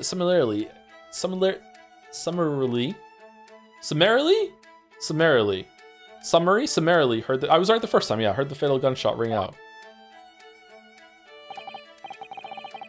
Sadly, none of these events were captured on film. This is the print produced by the camera half an hour later, after the brothers' flight. Is the lamp going to be broken? Now the lamp is broken, okay. So this was taken after Hurley was shot then. As far as I can tell, nothing has been taken. It does seem to be the case. I can't notice anything that's obviously missing in the second print. So, the brothers who looked like criminals told only one lie. They shot men, but they stole nothing. It would seem so, yes. Good. No, not good. You were right. I did not understood situation. Now I know brothers have lied. Brothers, I think it is very, very important to continue with trial.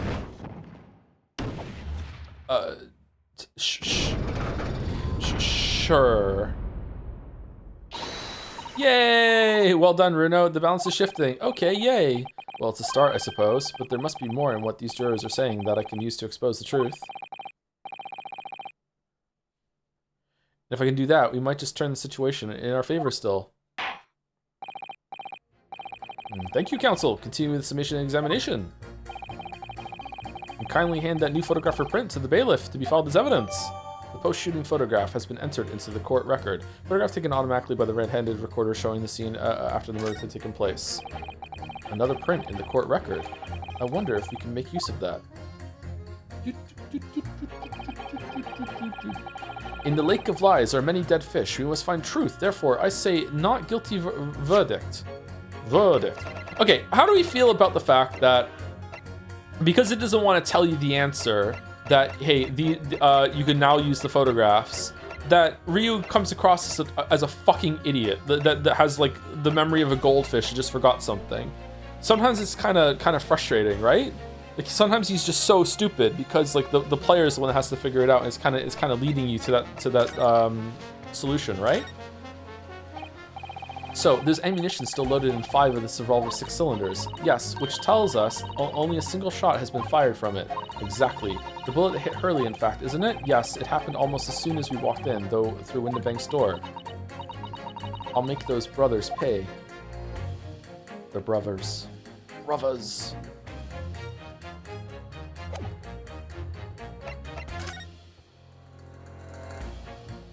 Okay, that's different. Yeah, that's. Can I switch between them? Like if you go here, you can see in the small one, like the thing on the desk is moving for some reason. Why the fuck is that moving? And the lamp is broken for sure. But we knew the lamp was broken already. Hold it!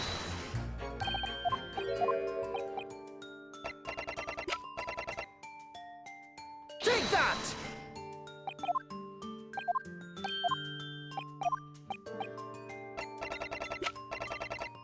Take that! Alright, these 2 prints were both taken with the same camera at Windibank's on the night in question. Yes, I see. Tell me, Mr. Lawyer, do you know how stereographic images work? Do you understand the principle? Someone used to say, hey Joe, can you make the I actually kin Kokichi bit? This is an on-demand streamer bit service, right? Is that what it's called, bits? I don't mind doing it on demand, but I don't think I can do the growl snort thing right now without killing my voice. My voice is already starting to hurt a little bit from doing all the voices today, and I don't want to push it. Sorry. But you can have a token for me to do it on another stream if you'd like. Yeah. Nor did. Well, I think so. I did have a lesson only yesterday. The left and right images need to be the same, only with a slight shift in the positions of some objects. And then when the brain merges the 2 images together inside your head, it notices the shift as if it were depth. Are we really doing all this just to see that the lamp is broken? Yes, exactly. It's that small shift between certain objects in the 2 pictures that's really important. So what happens if you use 2 photographs that are exactly the same then? No, obviously that wouldn't work at all. Not for seeing the scene 3-dimensionally anyway. Oh, of course, now I see. Ah, I think the young girl has discovered the secret. It's a secret. I have. Can you uncross your eyes before you tell me? Have another look at these 2 pictures from Hurley's camera, Runo. Go on.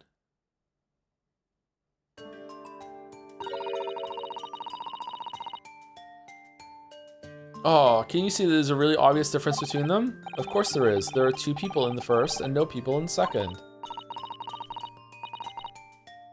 Well, yes, you can see it straight away, but now try looking at the pictures in 3 dimensions.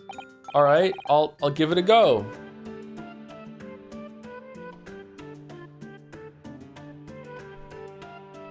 Okay, I see nothing. That doesn't help at all. So to start with, you have to cross your eyes and then try to make the 2 pictures overlap exactly. Oh, my eyes hurt now from doing it.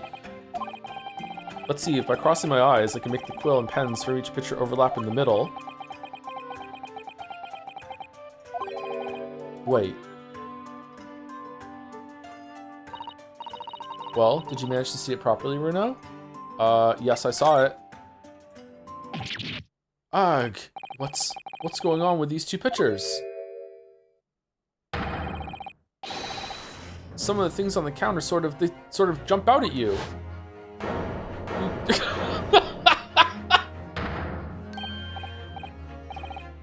Yes, that's it, you see? That's the other amazing power of stereoscopes. Other amazing power? Is someone going to explain this? Black magic, eh?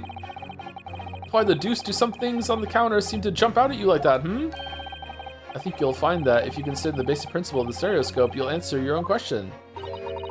Basic principles of the stereoscope? As I said before, if you try to look at 2 identical pictures using a stereoscope, it won't work at all.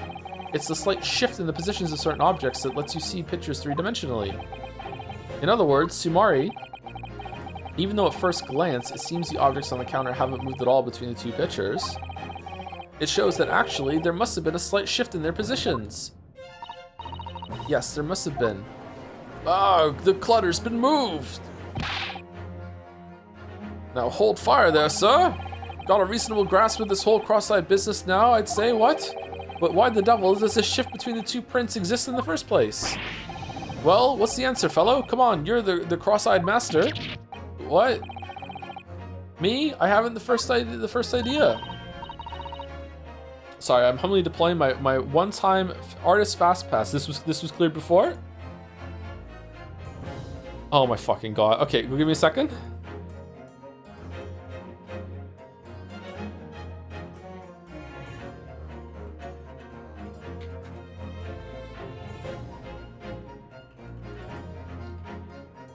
Ba-da-bum-bum-bum. Ba-da-bum-bum-bum. Bum-bum.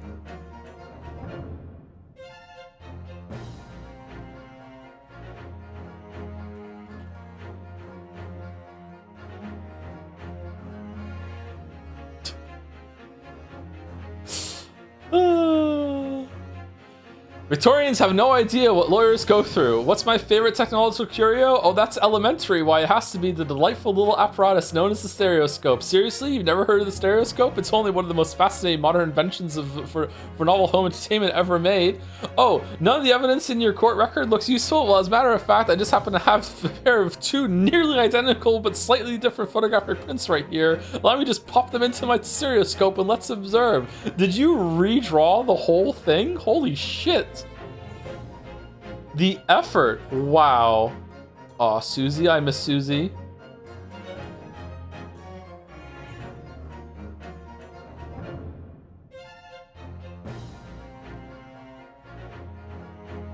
The juror as well. Holy shit. Amazing.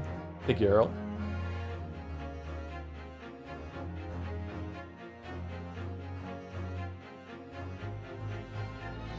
Fast pass attack. You know, Runo, it's quite simple. It is. Just think it through step by step. The first photograph was taken at 1 a.m. Then, 30 minutes later, the second photograph was taken. Is it because the door opened and swung into the doll and moved everything a little to the right? But the position of some items on the counter appears to have shifted slightly in the interim. So that means that sometime in the half-hour interval, someone must have tampered with the things on the counter. Zookers. Someone tampered? New information, stop. Not mentioned in testimony so far, stop. Oh, is it still in there? Yes. We've had to go around in circles a little here, it seems. But I'm starting to see what I should be aiming at in the summation examination now. Ladies and gentlemen, the question now is clear. We know the items on the countertop were moved, but by whom? Are you suggesting you might know? Of course. I can tell you right now who is responsible for the almost imperceptible shift in the items on the counter.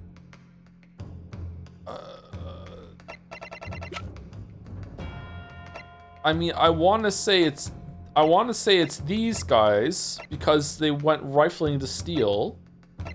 But I mean, it's probably Pop Windabank when he opened the door and he moved. I don't know. It was Barrack Von's. He's only 32.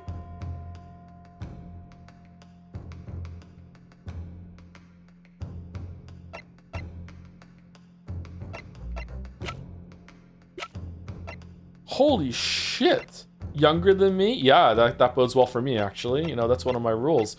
Okay, I guess we go with, I don't know. My instinct is telling me that it was Pop Windabank that opened the door when they went to the storeroom after Ginny made him open it, and that moved it. But that doesn't prove anything when it comes to moving the trial forward or making him not guilty. It's like, yeah, of course, yeah, she let him in there. Of course, like that's what it was. So I guess we have to say it was these two to say that they went rifling for something. I guess I don't fucking know. I'm probably gonna lose a life here. Take that! It was the witnesses currently in the stand, the Skulkin brothers. Wait, this does not agree with what brothers said in testimony before. They said they did not even have time to pull dukes from Lucy Lockets. My phrasebook says dukes is meaning hands, and Lucy Lockets is meaning pockets. But is this another lie? Is this what you are saying? Yes, I'm afraid so. Hold on there a minute. You can't be sure of that. I quite agree. The accused is a common pickpurse after all. It's perfectly possible that she went through the things on the desk to see what she might steal. But they moved exactly back. There's no way that they put back everything exactly there. It must have been the door opened or someone pressed the doll. Oh, but he works there, so he would open the door not that far and know it. So it's like when they went in there, they opened the door further and moved it a little bit. There's gotta be something like that. I think that's unlikely. And why exactly? As you can see from this photographic print, the defendant was pointing a gun at the victim. It would seem, as my learned friend indicated, that she was coercing Mr. He's pulling that back. Mr. Windabank to open the storeroom door. In other words, Sumari, Mrs. Stroud's interest lay within the storeroom, not in the main shop, giving her no reason to touch anything on the counter. All of which points to one thing. The Skulking brothers have omitted key facts in their testimony. But the accused is a pickpurse, common gutter trash. Why look any further for the wrongdoer here? Because the Skulking brothers are thieves, madam. No better, in fact, worse than a pickpurse. Oh my God, you're right. I hate them even more. I believe that these brothers were looking for something on the victim's counter that night. Ladies and gentlemen of the jury, if you would condemn the defendant on the grounds that she's a pickpocket, would it not be at least be right and proper to thoroughly scrutinize the testimony given against her by two thieves? Well said. I, for one, would like to hear more from that shady pair.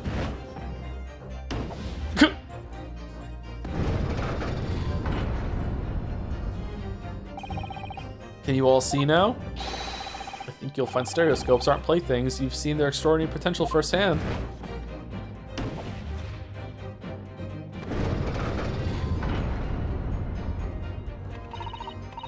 Wholeheartedly agree, stop.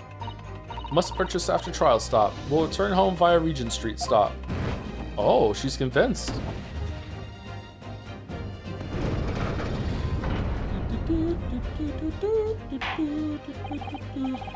Well, it would seem this trial has yet to run its course. Ladies and gentlemen of the jury have declared their inclinations via the mighty scales of justice. I hereby call the summation examination to conclusion with the balance altered in the defendant's favor. 2 lean to guilty, 4 lean to not guilty. Accordingly, the judge is without consensus. And I order this trial to continue. The jury is without consensus, sorry. Yay! Okay, yay, well done. Oh, by the way, what? You should hold on to this for now. You never know when it might come in useful. Twice in one trial would be unusual, surely, but alright. No, she's Iris, a folded device that allows anybody to enjoy seeing things in 3 dimensions simply by looking through the eyepieces. Stereoscope has been entered into the court record. I love that the Von Zieks was too dignified to cross his eyes and instead used the device. Lord Van Zieks, you will instruct the witnesses that the court demands additional testimony from them. Whatever, my lord. I'm sure it won't spoil the bouquet to do so, my lord.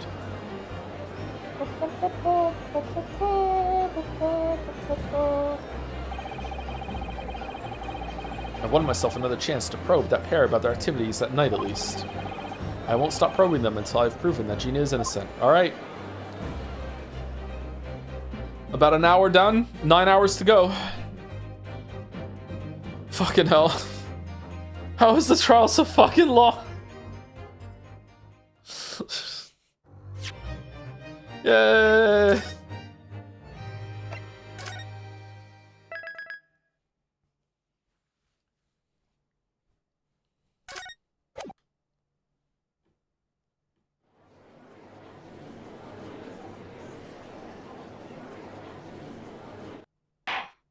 Order! Please, let's resume proceedings. Witnesses, you will now retake the stand. Baddies report.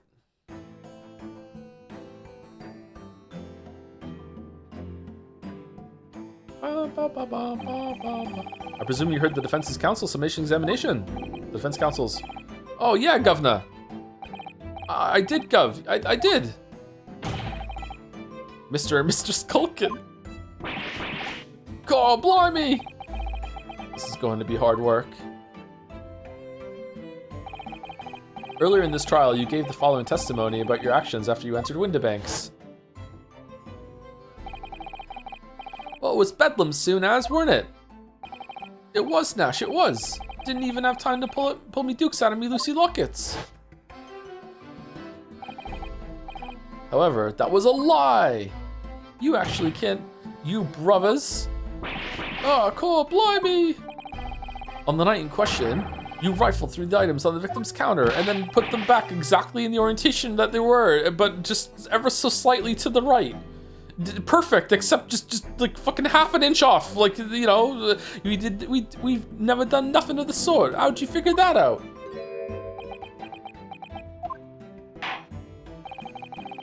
You will now give formal testimony once again. You will tell the court precisely what happened on the night in question. And this time, you will tell the truth.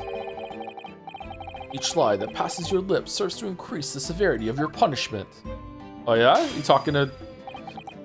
Sorry. And that gentleman may deal a crushing blow to your chances of ever seeing the light of day again.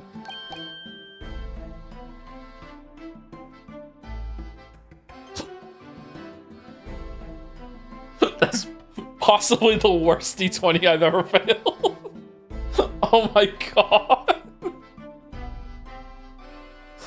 Holy shit.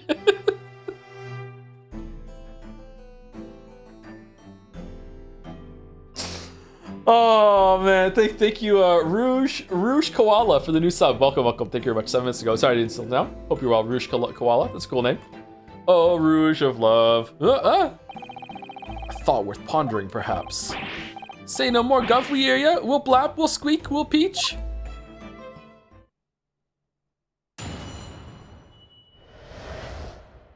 Illegal entry. The whole truth. Alright, we did knock a few things over, but we weren't rifling for nothing. It was when we heard the gunshot, see? It made us both jump, and all that stuff went flying. Lummy, it didn't have to give me a fright. We was thinking the shooter'd come out the door and get us next. We stuck everything back where we found it and scarpered straight into him in the black. Really, you put it back that perfectly? What? We couldn't have shot the pawnbroker. See, we never even had a chance, did we? Did you have to photograph the check for it? That's crazy. So you admit to the defense's accusation.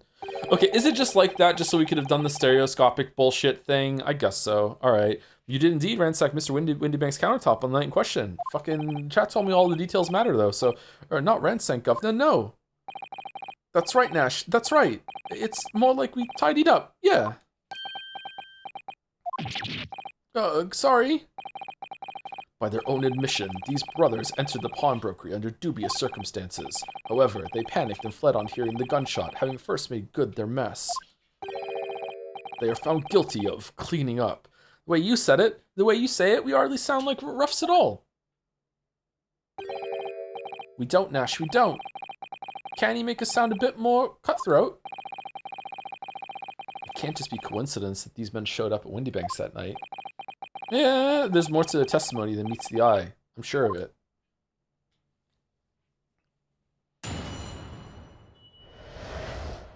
Illegal entry, the whole truth. Alright, we did knock a few things over, but we weren't rifling for nothing. We weren't rifling for nothing. If that's the case, then why didn't you testify to that effect in the first place? Well, you know, we ain't exactly squeaky clean, are we? We ain't, Nash, we ain't. If we admitted to something like that, people would think we was up to no good. Well said, Ringo, me old China. We'd only land ourselves in even more trouble. And in fact now, as a result of lying in your previous testimony, that's exactly what you've done. Landed yourself in even more trouble. Ah, well, that's rotten luck, says the rotten apple eater. Ugh. Witnesses. Explain your actions to the court. Why did you ransack the victim's counter? We never ransacked nothing. Right, Nash, right. More like we tidied the place up. Sorry. It was when we heard the gunshots. See, made us both jump and all that stuff went flying. This voice is very hard to do. So what you're saying is, the sound of the gunshot shocked you so much, you knocked all those things off the counter? Well, it shocked one of us that much, yeah, this bag of nerves needs to learn to keep his shirt on. Look, it was loud, alright? Blimey, me dead granny would have woken up with that bang. Big Bravia screamed like a bloomin' baby and fell over on the counter. He knocked over a load of books, a candlestick, and some skull whatnot. That got tangled in some marionette, what knocked over a picture frame, what knocked them scales on the floor. Not the skull. You've really mastered working quietly then. What a racket. Me granny would have been scared back into her grave at a clatter like that. So in short, the gunshot took you by surprise. And then some. I mean, it was quiet as a mouse, and then there were all of a sudden, bam, mouse, like on the jury? Okay, I would like to finish the testimony before I come back and press it. And picture the scene, right? I hear the shot, then next thing I know, there's a skull rolling across the floor. That deafening bang in the pitch black. I ain't gonna forget that in an hurry, I can tell you. Wait, how did you know everything where it was meant to go back then, if it was pitch black? Yeah, despite being so scared, you had the composure to tidy the mess you'd made? Eh? What do you mean, Gov? I would imagine most people would have left the rolling skull and fled without a second thought. Do you want to give the skulking bruvs a bad name? If nothing else, we're tidy. Well, pardon me for the slander.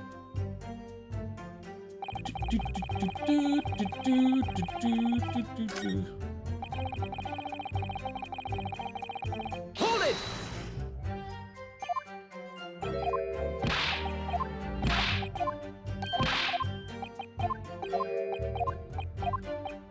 Is that right?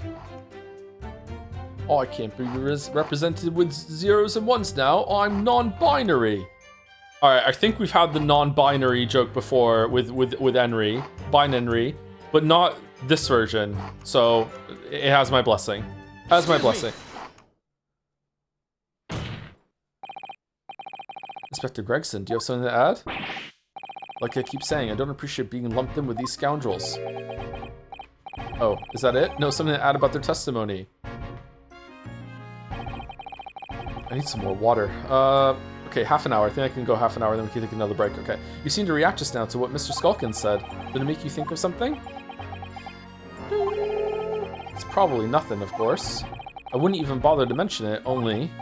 Well, the fact is, cases don't get solved if you ignore the little details. Every detail matters. Henry D., how about you just tell us what's on your mind? As you know, we brought these fellas into the yard for questioning last night, and the statement they gave then told a slightly different story to what they're saying now. Ah! What? Did it? You claimed you heard the victim shout something out before the gunshot. Might have, Gov, might have. Does ring a bell now you mention it. Come on, Judge, these two aren't reliable. Granted, it's only a minor detail, but still, I can't help but feeling like perhaps you've been a bit sloppy with your testimony here, fellas? If I discover the witness's testimony has been any more sloppy than it has hitherto proven to be, I shall be forced to bring the very harshest punishment to bear against them. Easy, easy. We'll get it right this time. That's it, yep, it's all coming back to me now. Then speak. Supplement your testimony with whatever details miraculously return to your questionable mind, sirs. Also, thank you for the resub, Fifi the Fee Fessel, for 32 months. I am a VOD boy at this point, so I won't see this resub message for a while. Joe, if you could really diss me, I would appreciate hearing that in like a month. A diss? I don't think I can do it. I don't think I can do a diss right now. Sorry. I don't know. A diss?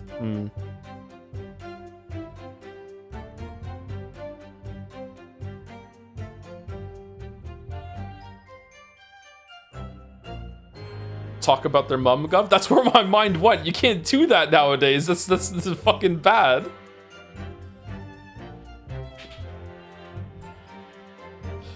I'm the king of dissing. Call me Eminemry. All right, there we go. All right, chat saved me. Holy shit. Right you are, Gov. Just before the gunshot, we heard a voice yelling out, "Give me that gun." Right before Wakaba died, she told me, I think I might die. So in fact, you heard the voice and the gunshot almost simultaneously? We did, Gov, we did. Although, I suppose if you're being honest, we heard a kind of wavering voice before the yell and all. If you don't want to get shot... Give me that gun! Bam! Oh damn, the pantomime. Kind of thing. A career in acting tragically missed. And where were the voices coming from? Could you tell? Of course we could. From the other side of that door behind the counter it was. From the storeroom where the victim was found dead. The voice you heard, it was that of the victim, Mr. Windybank. On my granny's life? Of course it was. On his granny's life? Of course it was. So, that would mean... But you just said your granny's dead! That you both knew Mr. Windybank in the sound of his voice. So that would mean what? What, Nash, what? Any ideas? Yes, Counsel, indeed it would. Nah. We didn't know the geezer. How am I supposed to deny it when that bloke and all the fancy cobblers giving us the evil eye? If you value your lives, you will ensure your testimony is accurate and true.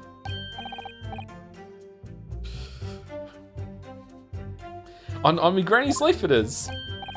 On his granny's life it must be. It's a good job his granny's dead. To summarize then, immediately after hearing the voice of the victim, you then hear the gunshot, causing you to stumble and upset the items on the counter, scaring them over the shop floor. You make it sound like we're clumsy. Don't forget we tidied up after like good little boys. Anyway, the way I see it, the bloke what owned the place was holding a gun, so he should have just fired it instead of yelling at the girl. You're saying that Mr. Windybank had a gun in his hands? Oh yeah, bet that was a sight, eh? Two of them waving guns at each other. Must have got pretty heated. I mean, just before he shouted out, we heard the geezer say, if you don't want to get shot. Didn't really sound like he meant it, mind. More of an empty threat, you could say. He's probably talking to himself. Mr. Windybank was known to keep a revolver on his shop counter at all times. People say that to protect the articles in his keeping, he'd readily put a bullet in someone's head if required. That someone being himself, of course. Good grief! Extraordinary devotion indeed, if alarmingly misguided. Well, he certainly sounded like he was ready to pull the trigger the other night. Only the person he was gonna shoot beat him to it. Cooked this goose proper.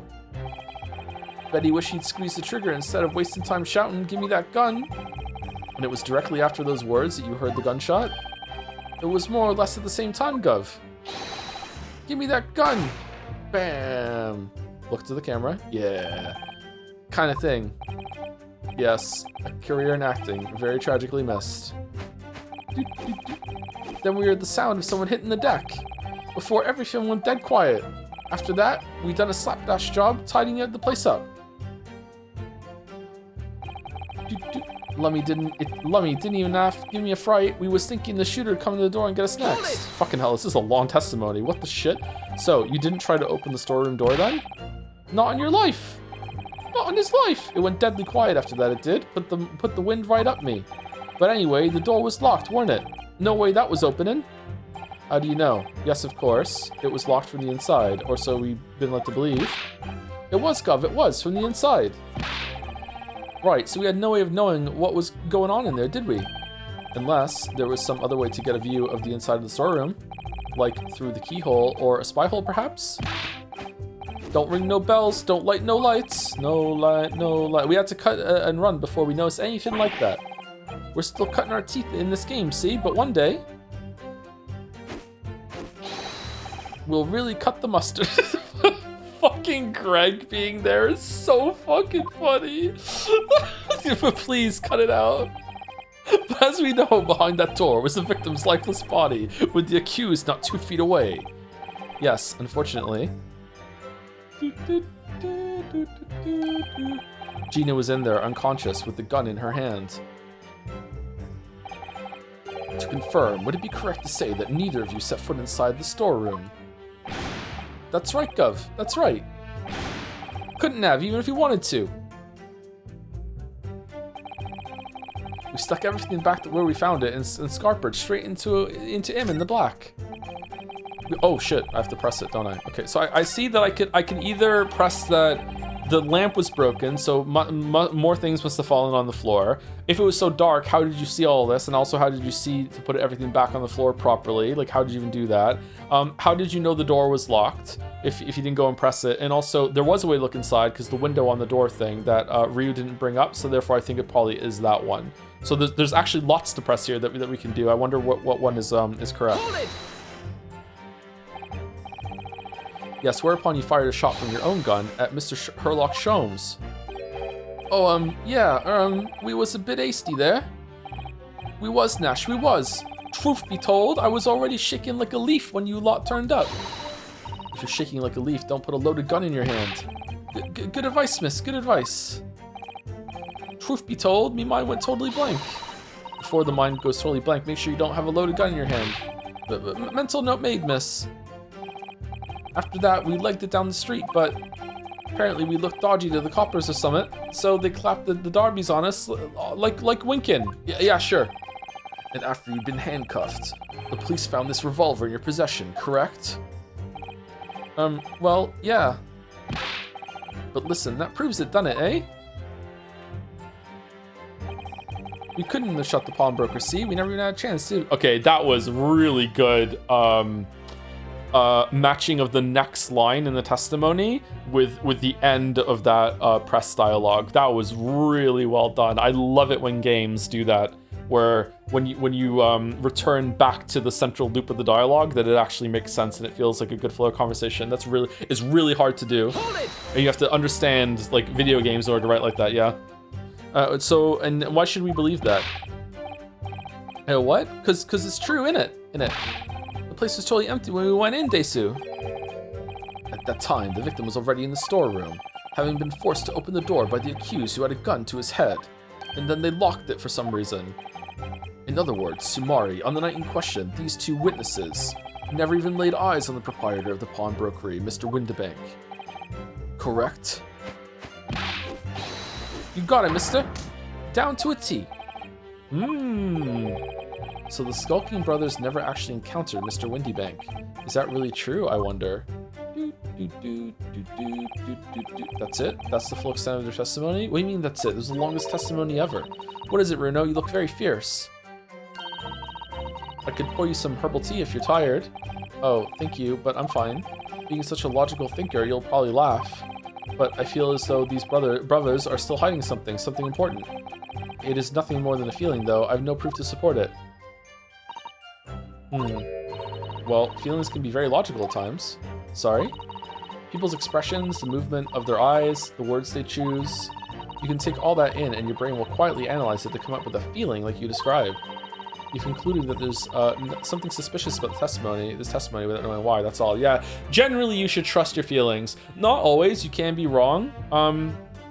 What's that saying, the gift of fear or something like that? If you ever get a really funny feeling, like, you should probably listen to it. If you're ever like uneasy, fearful of something, if your brain is telling you get the fuck out of there, or don't trust that person, or this person means to do you harm, your brain's probably right. Not always. You shouldn't be paranoid, but you should probably trust your gut when it comes to that sort of thing, yeah. I think you should trust your instincts. Iris, thank you. Sometimes I think if she's 10 years old, I must be 5.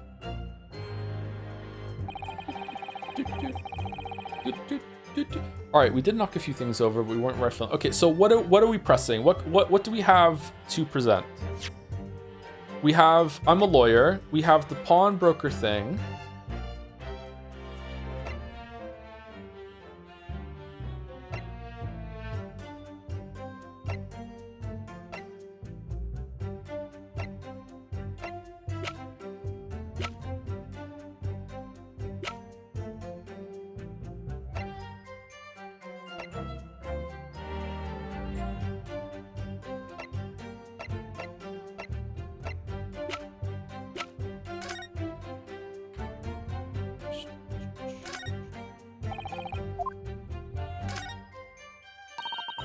You have to pop your 2 prints in here to start with, you know? And then, when you look through the eyepieces, you can see the image in 3 dimensions. The important thing is to get right is to position the 2 prints. I don't know who came up with the idea of a stereoscope, but it's really quite fascinating.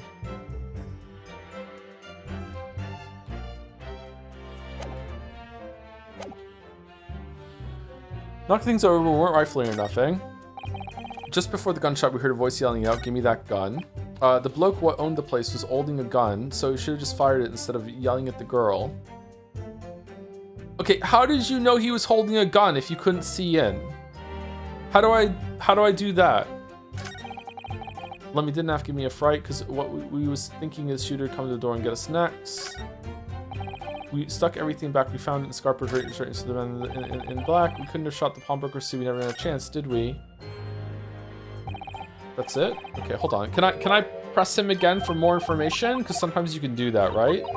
I feel like it's that one, but I don't have anything that can contradict it. Hold it!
Oh, he was shot in the back.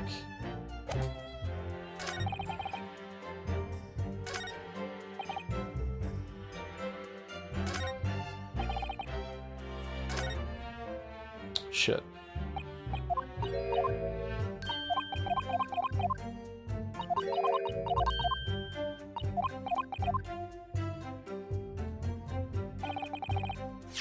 Right? He was shot in the back. That's what it says? Single bullet wound from the... Due to a single bullet wound from the back. So he's shot in the back. So if he's shot in the back, how did they do this pantomime where they're standing in front of each other? Give me that gun. Is it this one? Maybe? I don't know actually. This might be a step ahead of what they want. All right. Let's try it. So you're saying that on the night in question, the victim, Mr. Windybank, was wielding a gun. Is that correct? That's it, Gov. You've got the picture. Yes, Nash, yes, no question. And yet photographic evidence obtained immediately after the incident clearly shows that Mr. Windybank was not holding a firearm of any description. Okay. You what? Gordon Bennett, that ain't right! Objection! There could be no question that the victim's revolver was used in the incident. I would remind the court that Mr. Windybank's gun was found at the scene. Not only was it identified as a murder weapon, but it was found in the accused's hand.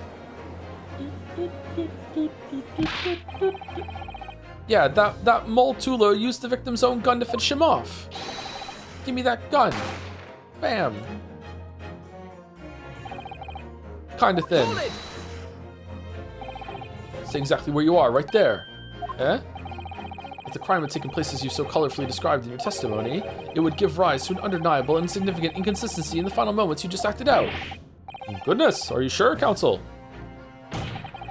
You intrigue me, my learned friend, but let's see some evidence to support your claim so I too can criticize this ragamuffin fucking shit-ass performance that these two have put on. Where is the proof that demonstrates this inconsistency in the witness's portrayal of the victim's final moments? All right, so it's the autopsy that says that he was shot in the back. Take that! According to their testimony, the witnesses claim to have heard a shout of "Give me that gun," followed by a gunshot. Indeed, with the two events happening almost simultaneously, or so we've been led to believe. Yes, that's right. Now, if that testimony is true, it would mean that at the moment of death, the victim and his attacker would have been facing each other. However, in the autopsy report, it clearly states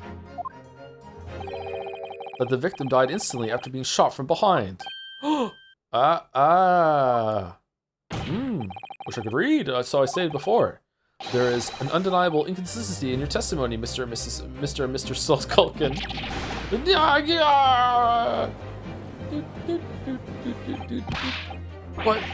But it's the God's honest truth. It is, Nash, it is. When he was shot that night, the shopkeeper had a gun in his hand. We saw it with our own bleeding eyes. Did I hear you right just now? You actually saw Mr. Windybank holding a gun? Something like that might have slipped out. Ladies and gentlemen, you have all just heard the admission by these two witnesses that on the night in question, they actually saw, with their own eyes, the victim wielding a gun, which could only mean that despite their testimony to the contrary, the Skulkin brothers must have encountered the victim in person. Nash, What about Gregson? Did he see him too? Oh shit, that was a cool shot. Order! Witnesses, explain yourselves at once. Well, the thing is, it weren't supposed to, It would seem that my previous warning fell on deaf ears. I made it quite clear that false witness would be the death of you. Am I to understand that you replaced the untruths of your original testimony with renewed lies? Ever so sorry, Governor. Truth is, see, we weren't even there. We're just here for fun. Cut it out, Nash, cut it out. If we blab now, you know what you'll do to us. He? Who are they talking about? Let me make your position here perfectly clear. You will talk. There is no other option available to you. Ugh. Bruv, come on, the game's up. But you'll have our guts for garters. The case hasn't quite sunk in yet. No matter how hard you try to hide it, the truth will come out. On the night in question, it is now apparent that you, brother... that your brothers met face to face with the victim. I demand you testify again to explain the precise circumstances under which this meeting took place. I'm so easily amused. Well, do we have to? On pain of death. I suggest you make yourselves fully aware that this is your very last chance to tell the truth. Kitten. Encounter with the victim. Alright, so we just got inside the gaff and heaved a sigh of relief when the geezer showed his mug. Give me that gun, he bellowed, and then he flew at us like he was possessed. I thought we'd had it. For an old geezer, the bloke was strong as an ox. He chucked me over the counter. I pulled my gun on him and he legged it through that door into the back room. We never had nothing to do with killing him. That's all what happened, I swear. What the fuck, guys? So you're now telling us that moments before the victim was killed in the storeroom, you in fact encountered him in the main part of the shop? Well, yeah. Sorry. Well, this time it must be the truth. We find ourselves in an interesting juncture. This changes matters considerably. But honest, Governor, this time, Nash, this time, we ain't got nothing more to hide. Very well, counsel for defense, you may proceed with your cross-examination. Oh, what's the fucking point, my lord? This is it. The moment I've been waiting for.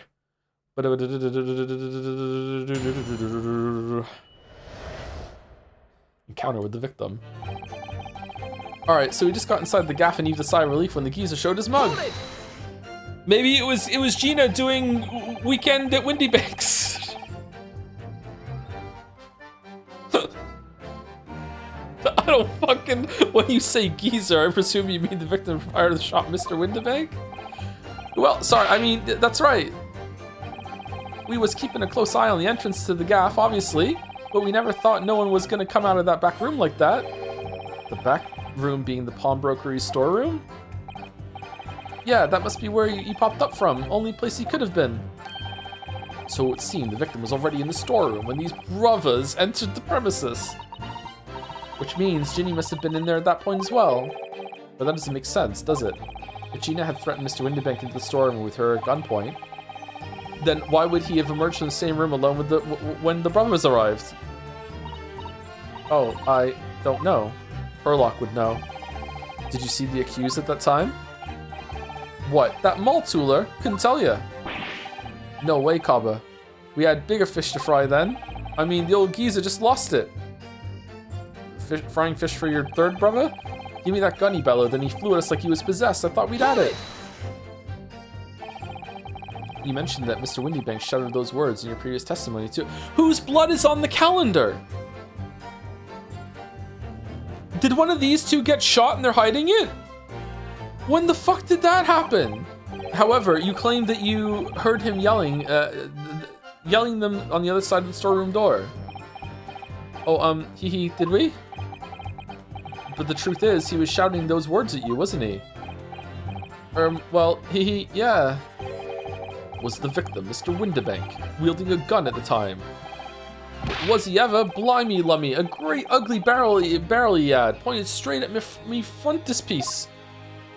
Oh my god, not your frontispiece. So what you're saying is, you definitely saw Mr. Windibank with the gun at that time, is that right? It is, Gov, it is, spot on. Then all of a sudden, he came at us, he did. It was Bedlam. I didn't know who was going for who. We were clearly all going for each other. Like Nash said, we thought we'd had it. I mean... For an old geezer, the bloke was strong as an ox. He chucked me over the counter. Well done again. Good job. Wow. Yes, I know that you mentioned the counter in your previous testimony, too. Well, yeah. Of course we did. He knocked over a load of books, a candlestick, and some skull whatnot. It was him. Interesting.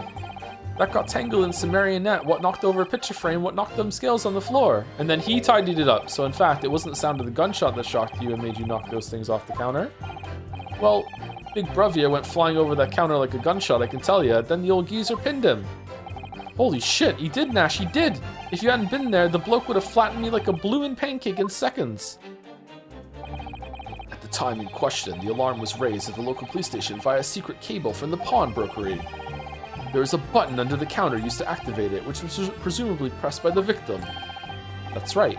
When the brothers fled the scene and back onto the street, they ran straight into the arriving police, didn't they? Dude. Poor Mr. Windybank, he did everything he could to protect his shop. And then Ginny killed him. I pulled my gun on him, and then he legged it through that door into the back room. Were you intending to shoot Mr. Windybank? Nah, never. I was just, looking out for my bruv, weren't I? He was being flattened, don't forget. It's true, yeah. He was a foot taller before that by a man whose shop was being burgled, yes. And then the man fled into the storeroom when you pointed your gun at him, is that it? Yeah, that's it. He shoved me away, then ran off through that door and shut himself in. Dude, there's something about that last remark. Something that doesn't quite ring true. Dude, I wonder why Mr. Windybank ran away into the storeroom. What? Well, according to what everyone's saying, Ginny was in there waiting for him with a gun. Ah, yes, that's right. Gina allegedly used Mr. Windybank's gun to threaten him and force him to open the storeroom door. In which case, how did the gun end up in Mr. Windybank's hands again? I have no idea, but that is strange, isn't it?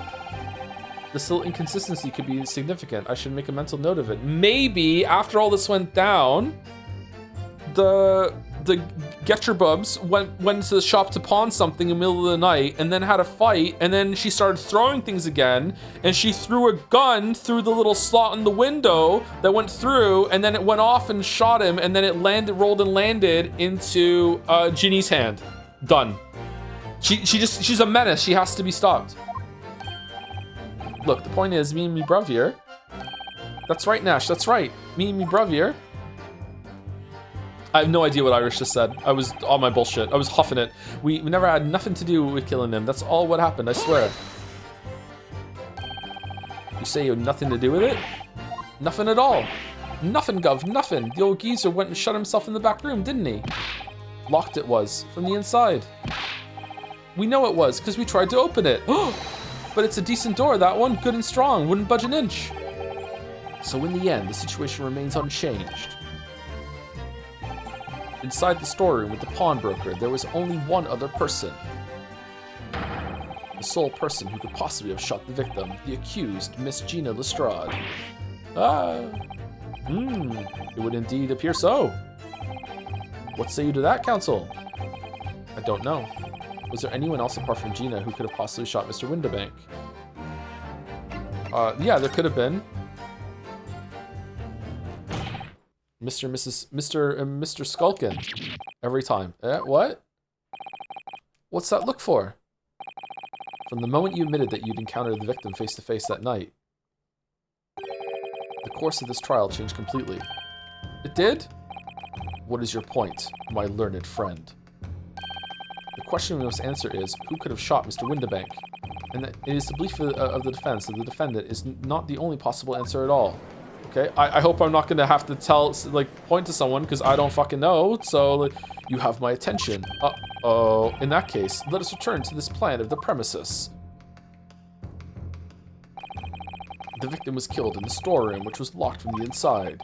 Those are the facts. So pray, what other possible answer to the question of who shot the man could there be?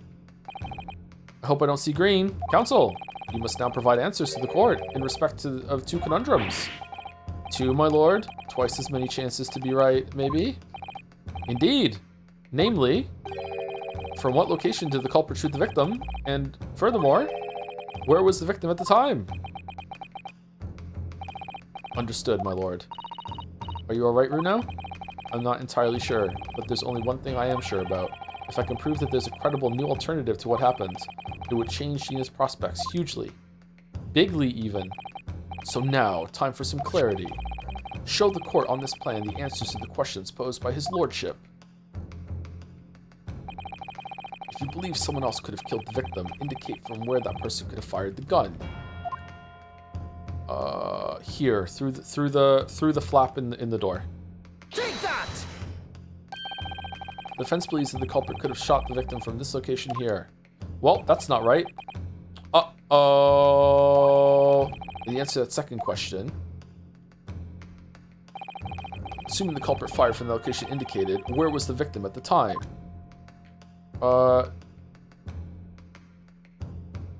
here. Take that! The defense believes that the victim would have been in this position here. Objection! What your answers in fact show is that your own position is as absurd as those you have indicated on the plan. What are you saying? What Lord Van Zieks is saying, Council, is that your answers are clearly flawed. Ah, okay, I don't fucking know then. Like, why? If he got shot and he died instantly, he has to be there. And if it's not in the storeroom, then it has to be someone shooting through the door, right? Was I just a little off? Does it have to be a little right to the door or what? Well, I knew it's twice as many chances to be wrong. So the questions are from where did the culprit shoot the victim and where was the victim at the time? Well, I don't see why we can't show that someone other than Ginny could have done it in the storeroom, don't you? Yes, that's right. That's the right way of looking, I suppose. Someone other than Gina in the storeroom. What's the best move here? Should I try again or gather more information first? Oh, do I have to press something, maybe? Okay, I'm a little annoyed that wasn't acceptable because, like, not bigly annoyed, just a little annoyed because he could have been, like, crouched on the floor. Like maybe Gina got knocked out and he was, like, crouching down to pick something up or something, and then, like, someone opened the flap and just shot him in the back. Okay. That's possible to me. Anyway, I don't know if I should try again or if I should leave it and try and press something. It's giving me the option to leave it, and that makes me think that possibly I can press for more information from the testimonies. Let's do that for now. My lord, I would like to consider the situation a little more before giving my answers again. Consider the situation as much as you like. The answers do not exist. Very well. The court will hear from the witness again while you deliberate, counsel. So that's all these brothers are willing to reveal this time, is it? They're still hiding something, don't you think? Yes, I'm sure of it, and not just a minor detail either. It was almost certainly because of those two that poor Windybank. Well, you can't let them get away with it, Runo. I know, but I get the feeling that there's even less evidence at my disposal this time to prove that they did it. We've come so far. Now it's time to finish them off. Well, I'll do my best. Alright, so we just got inside the gaff and eased the sigh of relief when the geezer showed his mug. Okay. Give me that gun, he bellowed, and they flew at us like he was possessed. I thought we'd add it. For an old geezer, the bloke was strong as an ox. He chucked me over the counter. Whoops. I pulled my gun on him, and he legged it through that door into the back room. We never had nothing to do with killing him. That's all what happened, I swear. Okay, this is the one. I think that's the evidence that Iris and Ryu said there's something off about the statement, right? So maybe this is a clue. Can I press it again? Let's see. Hold on.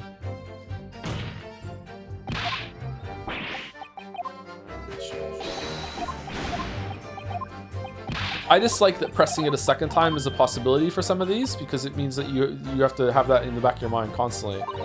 Gina was in there waiting for him with a gun. That's right. Gina was using the front of the force with the storeroom gun, which how did the gun end up in Mr. Windybank's hands again? I have no idea, but that's strange, isn't it? This little inconsistency could be significant. I should make a mental note of it. The point is, me and my bruv here. Okay, do I press them with that?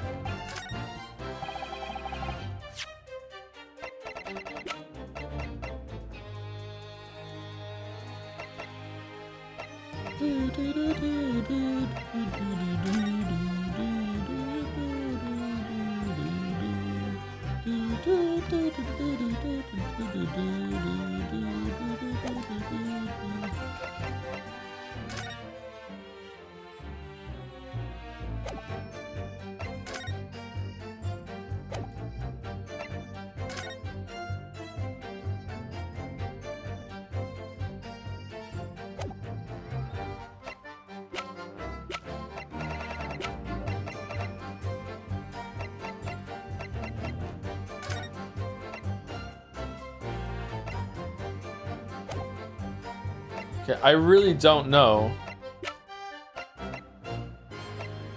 Maybe present the gun and be like, why is the...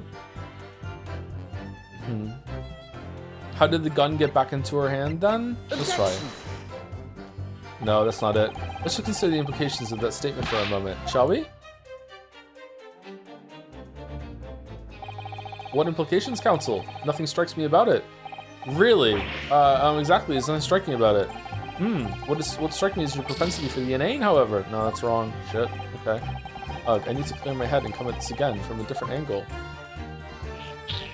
Alright, so it's not that then. Is it just going back to the room and putting someone in the room like Iris said? Let me save it. I don't want to lose too many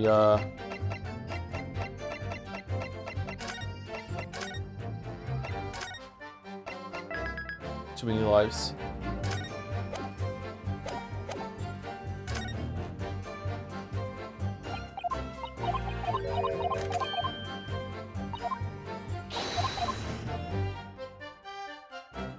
Huh?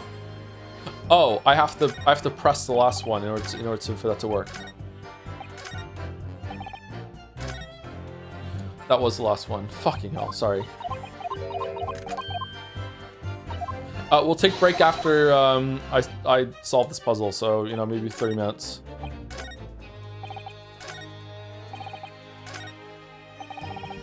Hold it!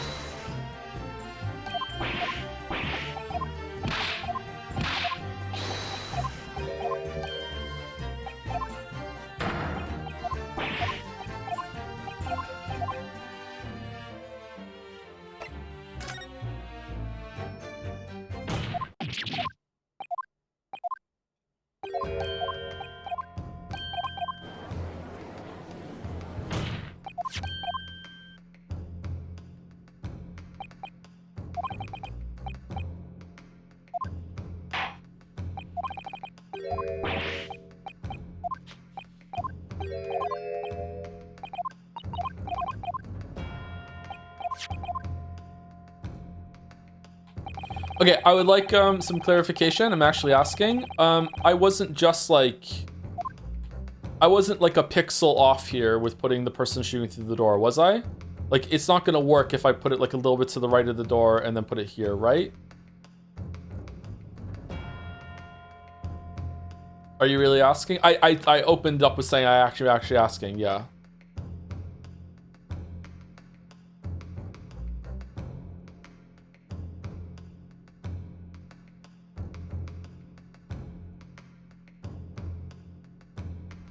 So like putting the person here and then the corpse here isn't gonna do it, right?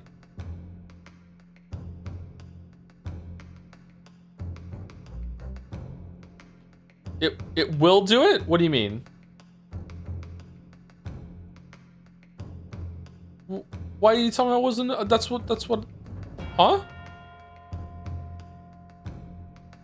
You put it in the door rather than in front of. Yeah, that's what I was asking. Like my line of thought is that it was standing next to the door and shot through the flap in the door, and the corpse is here. So like putting it a little to the right of the door will work.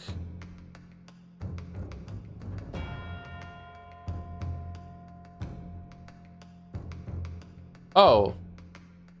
Oh, fucking hell. Okay. Take that!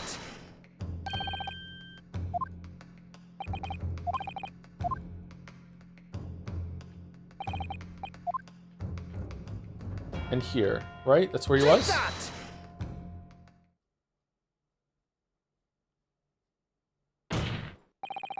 The culprit shot the victim from outside the storeroom.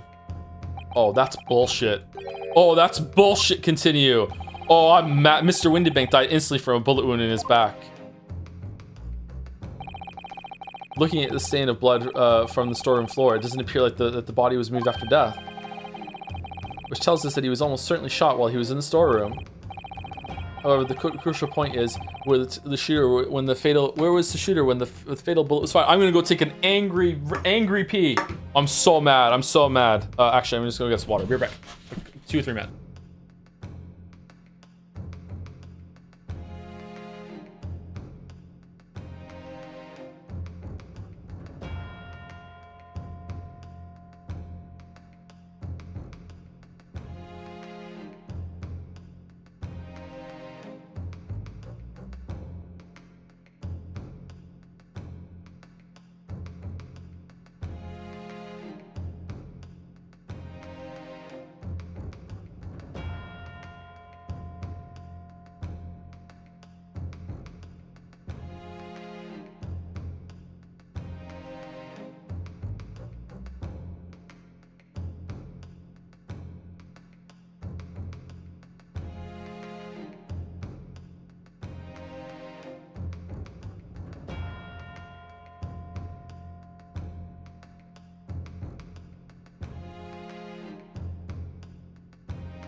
Bum, bum.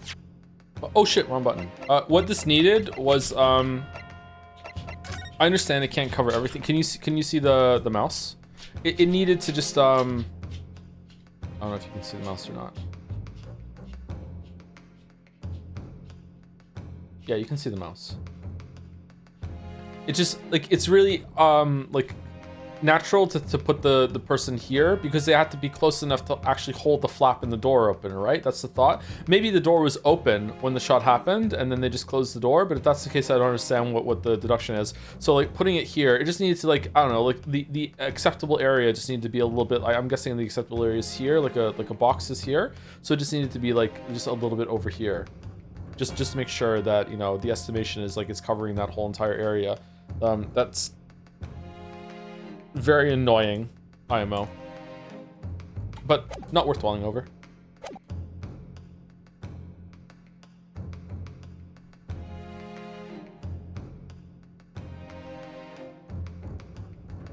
However, the crucial point is, where was the shooter when the fatal bullet was fired?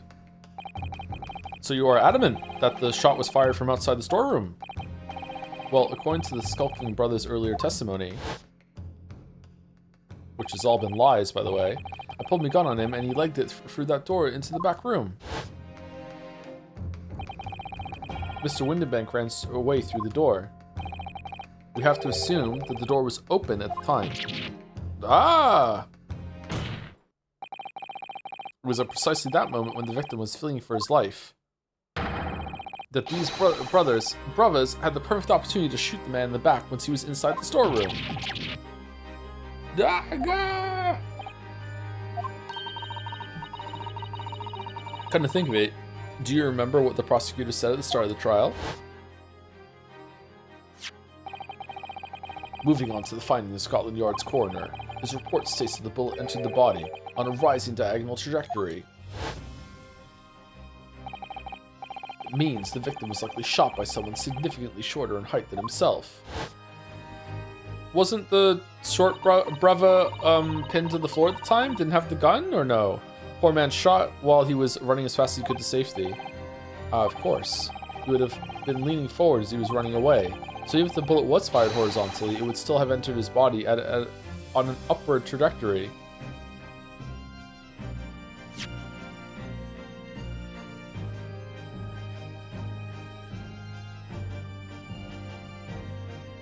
Thinking time.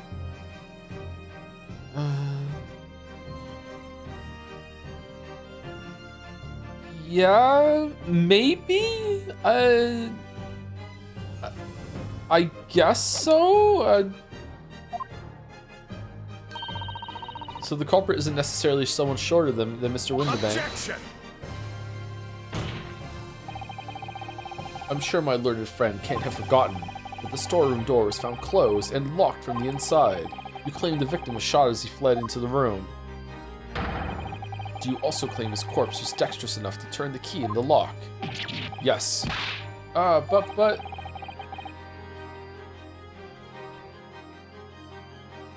I'm back to being blacksmith, Henry. Now I've finished the hero's journey, Henry. Fucking hell. Thank you, Top Lolly. For the bits in the message, what if someone else locked the door? Yes, there's someone else. There's someone else who could have locked the storeroom door. Is that so? Very well then, counsel. Present your hypothesis to the court. In the scenario just described, the defense's assertion is that the victim was shot from outside the storeroom. In which case, who shut and locked the storeroom door from the inside? Well, it definitely could have been McGilted. He's a ghost now. He can do whatever he wants. Definitely. Take that! Obviously, the person who locked the door was the only other person inside the storeroom at the time. The defendant, Miss Gina Lestrade. Objection! That's absurd. You're suggesting that the accused deliberately engineered the sealed room? For a possible reason. Such actions would only serve to tighten the noose around her neck. I'm inclined to agree, I must say. Well, counsel, well, maybe she just saw someone just get blasted from the back, and then she's like, oh shit, I'm in danger, someone's shooting, so she just closed the door and fucking locked it.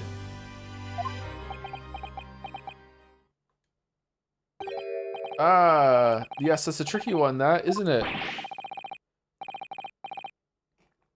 Half-baked notions have no place in my courtroom, counsel. Remember that, please. But of course Ginny would have locked the door. It almost goes without saying, doesn't it? It does? Well, if I was Ginny in that situation, I know I would have locked the door as quickly as I could. I mean, those two burglars had just fired a gun in her direction, hadn't they?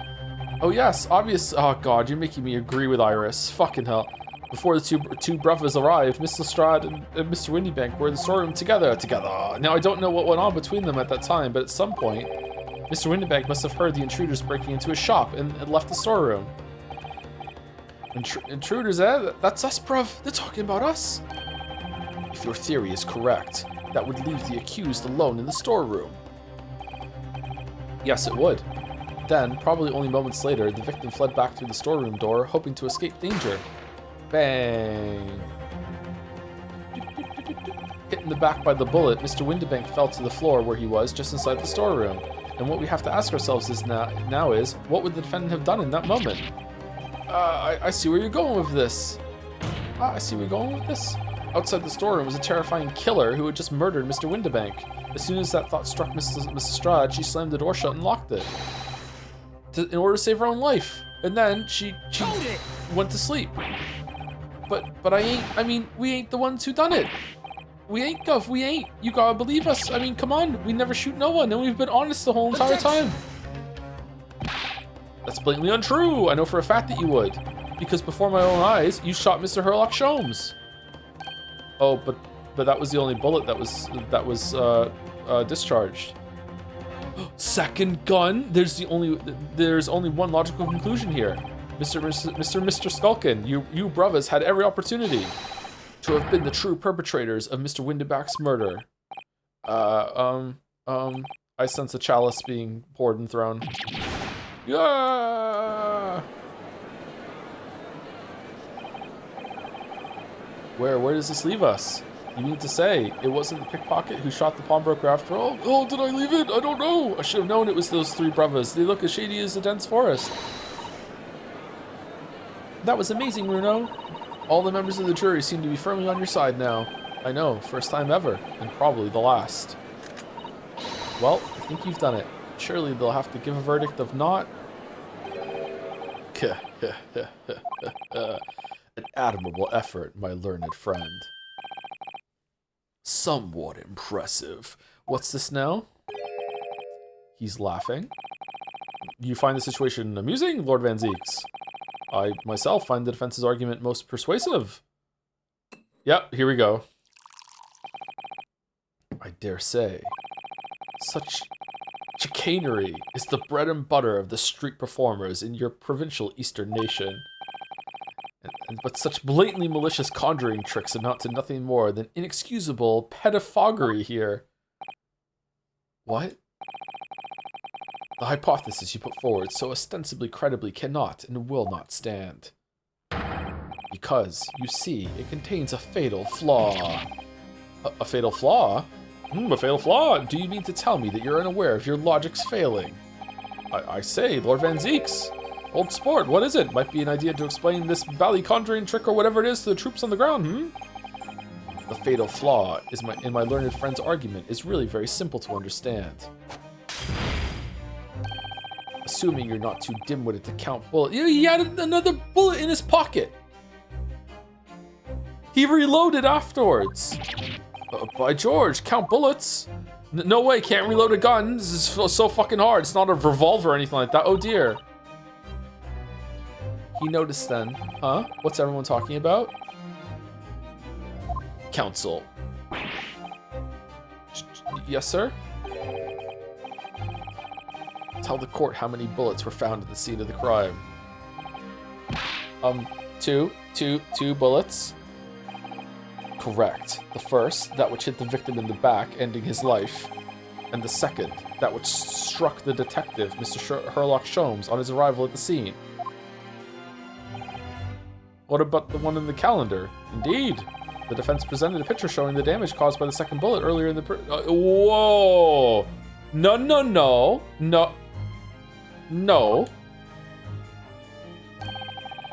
But, okay, that makes it worse. That means there's 3 bullets.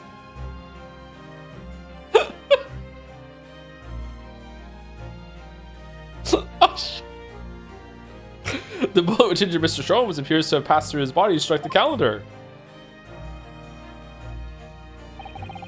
Your lordship's understanding is correct. Furthermore, we know there are 2 firearms involved in the incident. The revolver belonging to the victim, Mr. Windibank, and the Skulking Brothers revolver. The evidence shows that a single bullet was fired from each gun. You can't know that, right? You can't tell that only 1 bullet was fired from a gun by looking at the gun, right? Like he could have. I'm not saying we have to go there, but like he could have shot Windibank in the back and then just reloaded the gun and then shot Herlock, right? So there's still only 5 rounds in the revolver. Like he could have reloaded afterwards. So you're not going to be able to tell from the gun that 2 bullets were fired in a short time, right? I don't think so. Maybe? I actually don't know. Yes, indeed it does. A single bullet from each. Now then, my learned friend. You yourself told the court only moments ago that these 2 brothers shot Mr. Herlock Sholmes right before your eyes. Yes, I did. Yeah. Second gun. They threw it into the sewers when they ran out. Oh my goodness, I think you'll find that if the single bullet was fired from the brother's gun, Mr. Sholmes, it means... I'm losing this voice, man. Windibank not shot by the same gun. Stop. Only 1 bullet. Stop. Exactly. Yes, this Nipponese street performer presented an ostensibly credible argument. However, it was never anything more than a visionary trick with no hope of standing up to scrutiny. Maybe Windibank dropped his gun and one of the other brothers shot him with it and then threw the gun through the cat flap and it landed on Ginny's hand after she locked the door? I don't know. Ugh. That's pure battler at this point.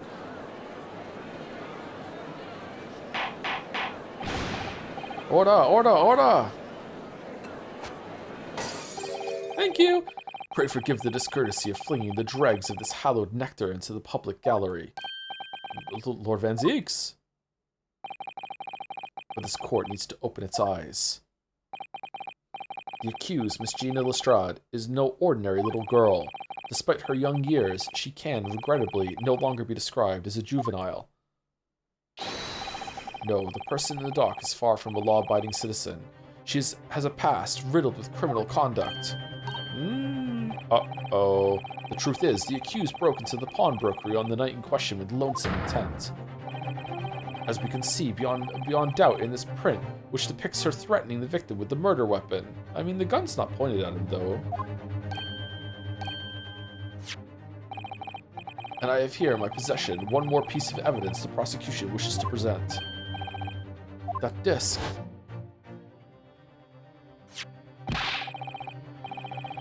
I'll be taking that whatever it is of McGilded's down to the yard. Thank you very much. No, don't give it to him. It's mine, that is. Mine. I'm sorry, miss. But anything belonging to McGilded has to be taken as evidence now. Yes, that music box disc. McGilded's music box disc. Holy fuck, that's hard to say. The very day before the hateful murder of Mr. Windibank. The accused attempted to make off with this article, which clearly doesn't belong to her. With none of the subtlety of a pickpocket, I might add. But by brute force and brazen impudence. Good gracious! This language can be flustered. Make no mistake, any sympathy for the accused on account of her years is misguided and dangerous. There are no depths to which this girl would not stoop if pushed. No crime she would not commit. Okay, you're just fucking writing fan fiction over there, Van Zieks. The court forgets that fact that it's peril. I see. I think it would be prudent to take this music box disc into evidence counsel as a grim testament to the defendant's character. Lord Van Zieks, Inspector Gregson, what?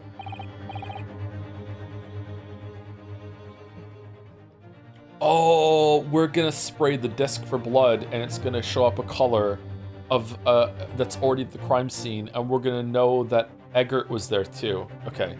Yes, Inspector. We had a meeting yesterday at the yard with the prosecution service, and I think it was agreed that the disc wouldn't be used as evidence. What's this all about? Why is the inspector acting strangely? Oh, has this got something to do with the emergency with Chief Justice Batman? That's the first time he said anything to Van Zieks at all. I'm unaware of any such meeting. But those were the instructions right from the top. The government bigwigs were insistent. Fuck the government. Inspector, I am the prosecutor, and I alone determine how to present my case. Your warning is noted. Thank you. The prosecution wishes to proceed with submitting this disc as evidence, my lord. Ah, fuck you, I'm just doing it anyway. Indeed, bailiff, yes, fuck the government. The music box disc has been entered into the court record. The metal disc used to play music in the mechanical music box. On the reverse side is a note that reads, For McGilded. The prosecution has established the accused's motive, opportunity, and baseness of character. There is nothing more to add. Take a bow. Ladies and gentlemen of the jury, I await your informed decisions and rest my case. I don't believe it.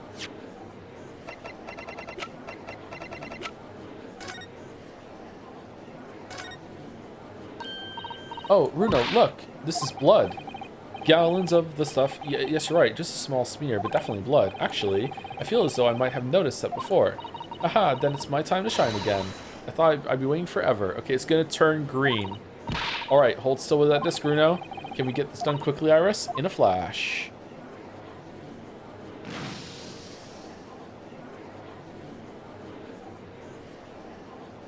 Yeah! You're fucked, bro. Ooh, a lovely bright shade again. Wait, that color. What is it? It's just that green. It's not the first time we've seen that color, is it? The blood samples portfolio has been updated in the court record.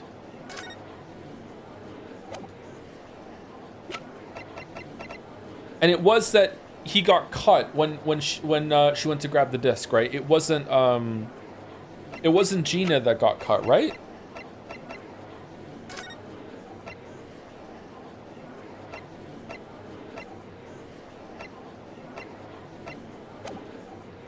Pretty sure. I'm pretty sure. I don't believe it. I had the jury on my side for once, for all of 5 minutes. Oh dear. It wasn't even for 5 minutes, Runo. My lord! I wonder if I might say something at this point. Proceed, Mr. Foreman. I've been stumbling about a bit of a fog up till now, if truth be told, but all of a sudden, the answer is barely obvious to me and my men. There's only one thing for it. Oh no. Very well, very well. The court will hear from the jury. Ladies and gentlemen, you will present your leanings as the defendant's culpability. Fucking guilty. Another examination summation. Guilty. Guilty. Guilty. Guilty.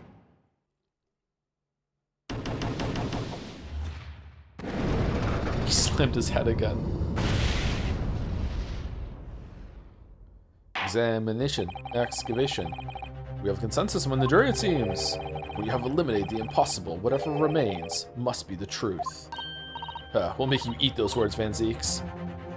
That's my line. I wrote that for Hurley in the Hound of the Baskervilles. How dare he use it against us? Wait, in what? Hound of the Baskervilles? Don't worry, Iris. I don't think we're finished yet. There's still more to this case than we realize. There must be, because there's still 8 hours left. There's one thing I'm absolutely certain of. Gina didn't shoot Mr. Windibank. That's beyond any doubt. Very well. We will proceed with the second summation examination of the day. He just knows that we're doing it. That's fucking great. Mr. Foreman, are you and the other jurors ready? Caradab squadron is primed and ready for action, sir. Very good. Now stop horny posting. So, ladies and gentlemen of the jury, you will each explain on what grounds you have now determined the defendant to be guilty.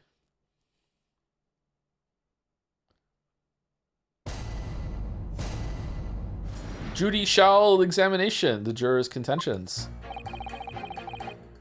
Once a rogue, always a rogue, I say. Different breed to us law-abiding citizens. As only 2 bullets were found at the scene, I would say the whole case is done and dusted. Where was the bullet found that was...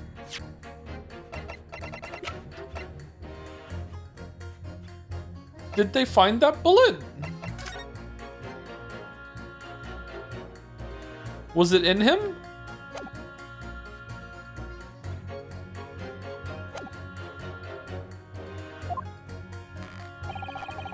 You don't need a stereoscope to see the truth here. Every which way you look at it, it was that pickpocket. Oh, I never imagined that simple operation would cause me such grief.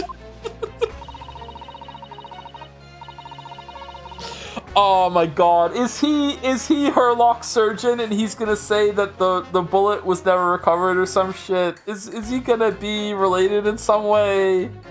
There's no fucking way, right? Like, once again, he's involved. The accused attempted a theft on the previous day. I can see I'm in for a busy day ahead. I am ballistics expert. I have seen many shootings. There is nothing I do not know about guns. Okay, all right, cool. Thank you, Russian bro. It would seem there is little remaining room for doubt. I have to admit, I was rather bowled over by the argument put forward by the chap in black. But when that fell apart like a house of cards, I saw that I'd jolly well been hoodwinked. Well, no more. The whole courtroom is turning against me. It's not fair, Iris. That prosecutor's being mean. Just because Jeannie's done some things she shouldn't have done in the past, that doesn't make her a murderer. My chalice runneth over. Allow me to savor this fruity vintage while I savor the spectacle of your fruitless debate on the matter. Here's to the truth coming out eventually. Oh, that's not the only thing that's coming out.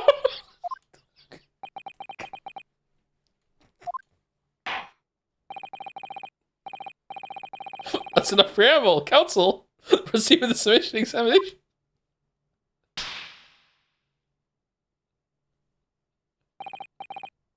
Yes, my lord.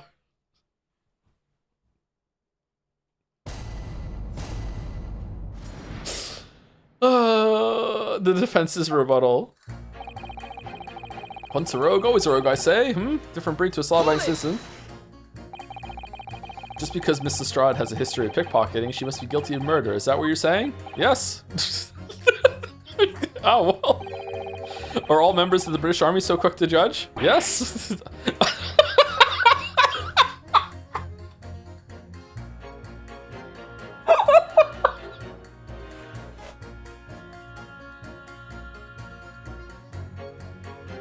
I beg your pardon?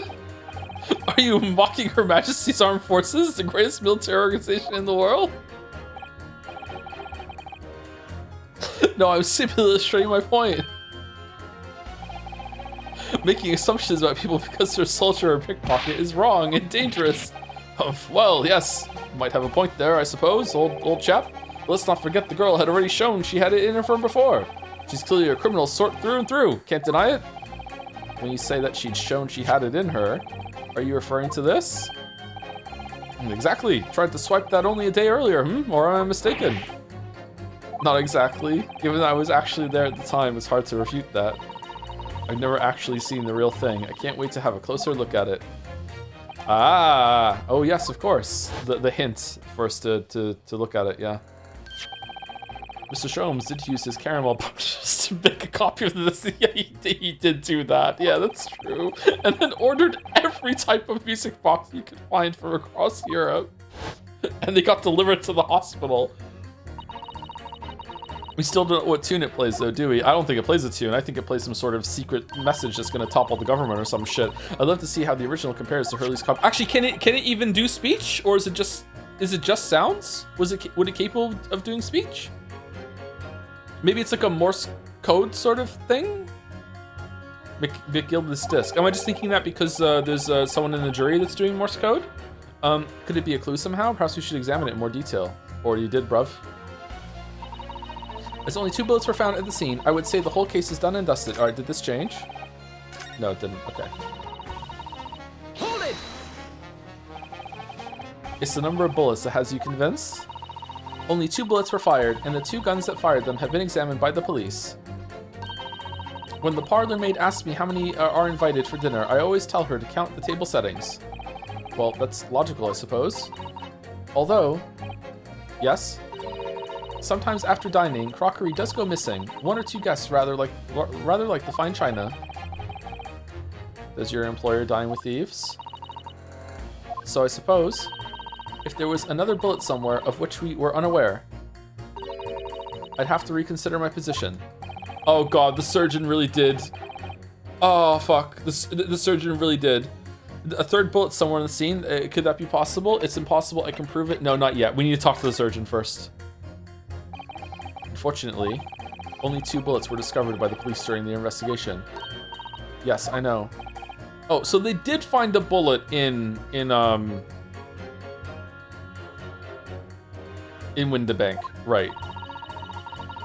Or on the floor, okay, and I don't imagine the good men at Scotland Yard would have overlooked anything. If I missed a bullet while I was cleaning his lordship's office, well, I should receive a sound scolding, I don't doubt. And he should receive a visit from the police, perhaps? It sounds like a crime scene to me. A third bullet. It would completely turn things around if there was one, wouldn't it? Do you think we might find one lying around somewhere? Don't you stereoscope see the truth here?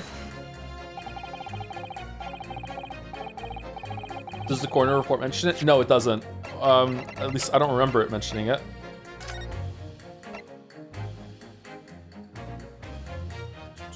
Postman finds a single bullet wound found in upper half of victim's back. No other visible signs of trauma. Autopsy findings. Instant death from posterior anterior bullet wound to the heart. Bullet entered the body from the back on a gently rising diagonal trajectory. So I don't, like, it doesn't say that they found a bullet. It's implied. The bullet is definitely implied, but like I don't know where they have it. Yeah. So if I understood correctly, you need 2 pictures, left eye one, and the slightly different right eye. Are we doing this bullshit again? Exactly. Then you can see the scene in 3 dimensions, like this. So if we have 2 bullets, I don't suppose you can see anything useful with them. Oh, if you cross your eyes, you can see a 3rd bullet. Oh, that's where it came from. My God. Yes. Good. I'm convinced that I think you'll find that no matter how much you squint, the truth of the situation always looks the same here. The only person who could have shot the victim is that girl in the dock. How can you be so sure of that? Think about it. The Skulkin brothers shot the great detective, didn't they? Yes, that's been mentioned once or twice.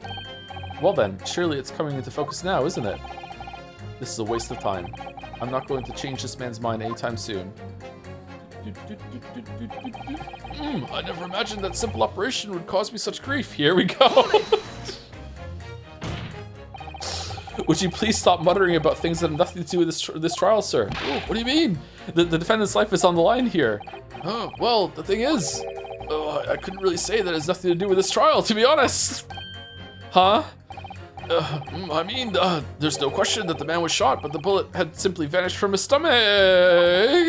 It's quite inexplicable, don't you think?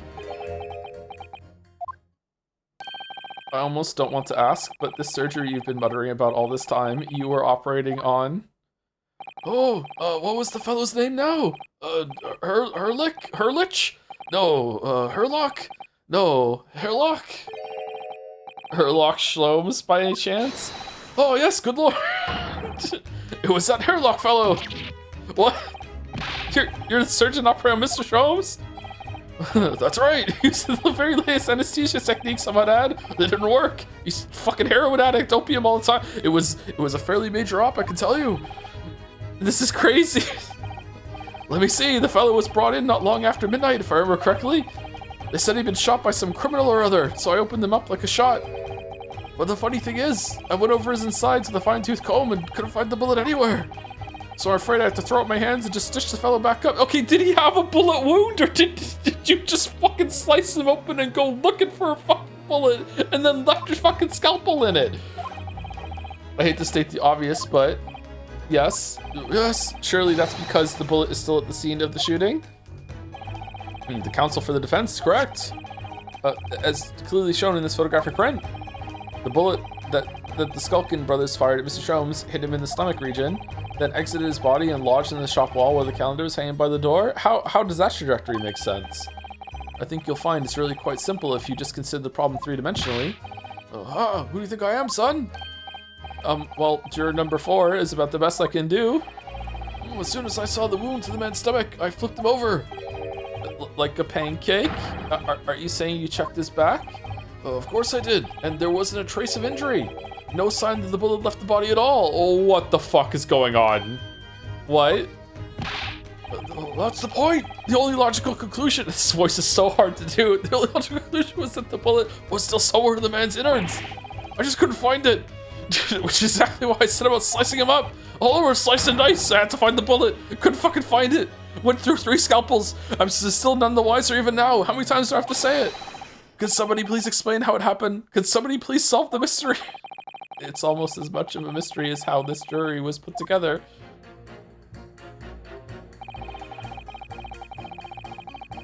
Where's an expert when you need one? Oh, you're an expert. You know everything about guns.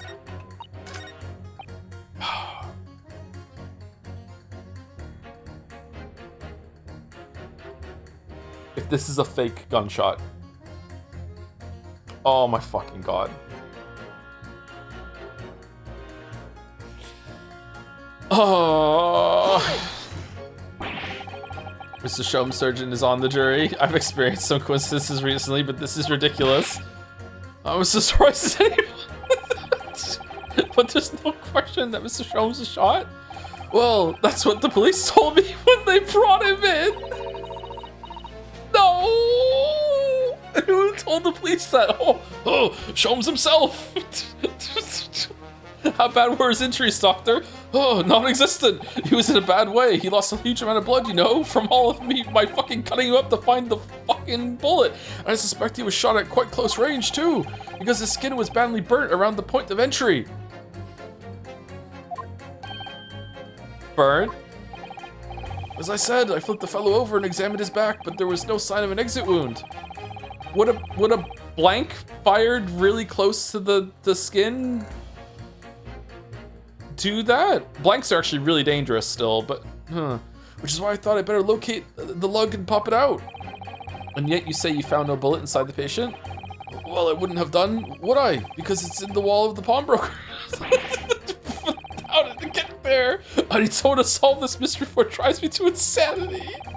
If only there were some expert in ballistics, maybe from Russia with a mouse, who could help, even if he looked extremely untrustworthy.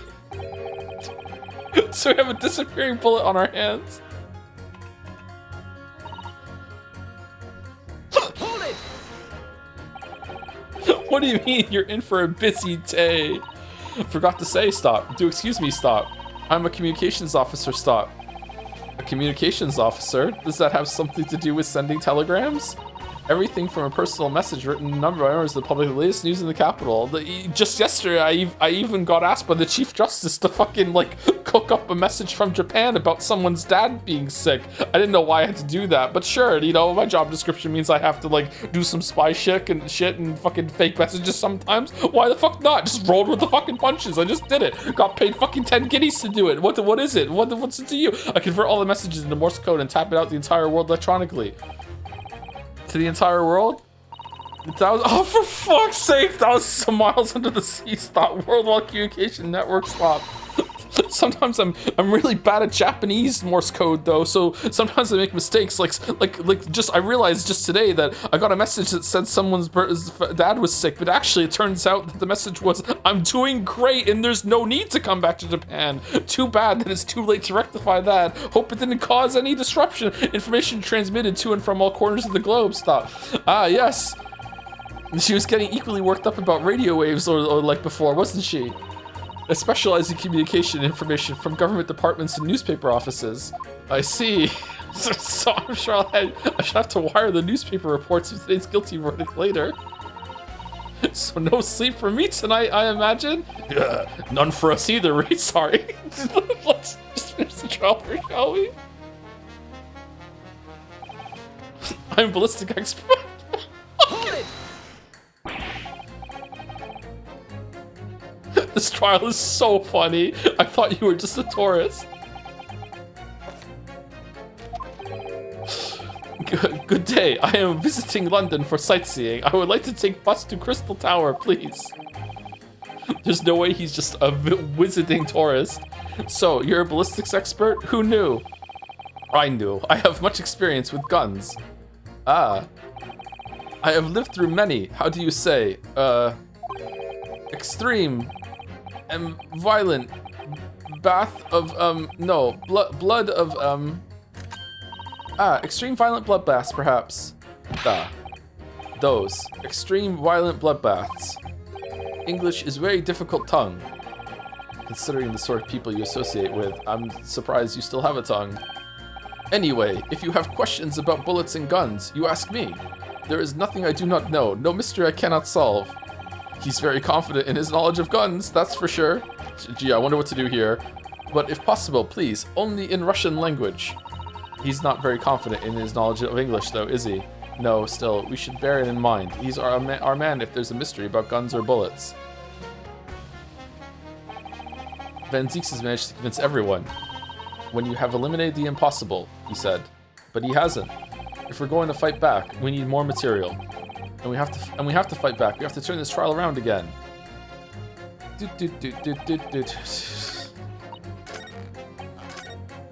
What? Pitt, I can't believe he's a doctor. Objection.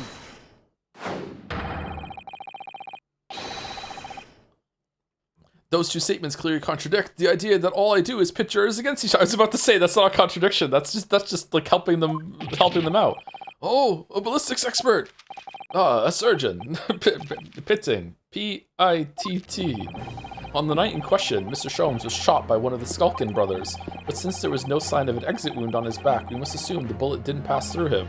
However, no bullet was lodged in Mr. Sholmes' body either. Furthermore, a bullet was found lodged in the wall of the shop where Mr. Sholmes was shot. Okay, so when we went in, was the gunshot not at Sholmes? Was it actually just at Windabank, and that's when it happened? And there's just an why did he fake a gunshot? I don't understand what's going on here. Juror number 6. Hello, my name is Villain. Pleased to meet you. He's the villain. This apparent contradiction in the facts that is so clearly troubling juror number 4. Are you able to explain the mystery? I have seen very similar situation in Motherland. It was night. There was blizzard. I was running away along Mountain Road in freezing cold. Oh, golly. The snow was piling high on both sides of road. It was very narrow and dangerous. My pursuers had hunting rifles and they were on dog sleds. Mental note, don't ask too many questions. I was shot from behind and I fell down in snow. And this situation was very similar to what I hear today from Doctor. They could not find bullet in my body, and no sign of, how do you say, exit wound. Turned out it was boomerang bullet that goes in and then out again. Then where did the bullet go? Bullet never hit me. Well, if it never hit you, why'd you fall down? Bullet hit frozen wall of ice very close to my side. What? One small piece, very sharp, broke away from the lump of ice and pierced my body.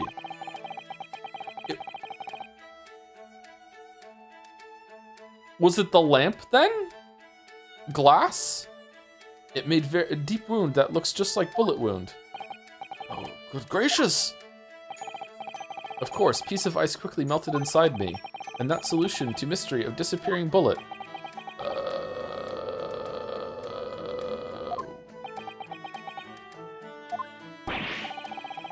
But that doesn't answer the question at all.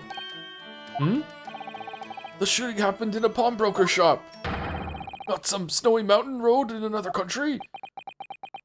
Well, there was a picture of a cat building a snowman, so maybe someone did a stereoscopic thing and made it 3D and a chunk went off of it or something. Just an idea, but we might not be looking at exactly the same scenario here. Bruno, where exactly was Hurley shot again? Well, according to the report, in his stomach, sort of around this area, I think. Well, that's precisely where he always wears a little pouch on his belt that he keeps a supply of ice in case he needs to talk about ice. Not a pouch? Actually, I might have noticed something like that. Yes, a pouch. It's where he keeps 3 glass vials of very dangerous chemicals that he uses in his investigations. What? Really? Oh, are they full of opium and that's why the anesthetic wouldn't work? Doctor, where is the pouch Mr. Sholmes is wearing? Pouch? Well, The fellow had nothing like that on his person when he arrived at the hospital, as far as I can remember. If I may. Lord Van Zeeks? While I realize it is forbidden for the prosecution to interject during a submission accusation, I'm doing it fucking anyway.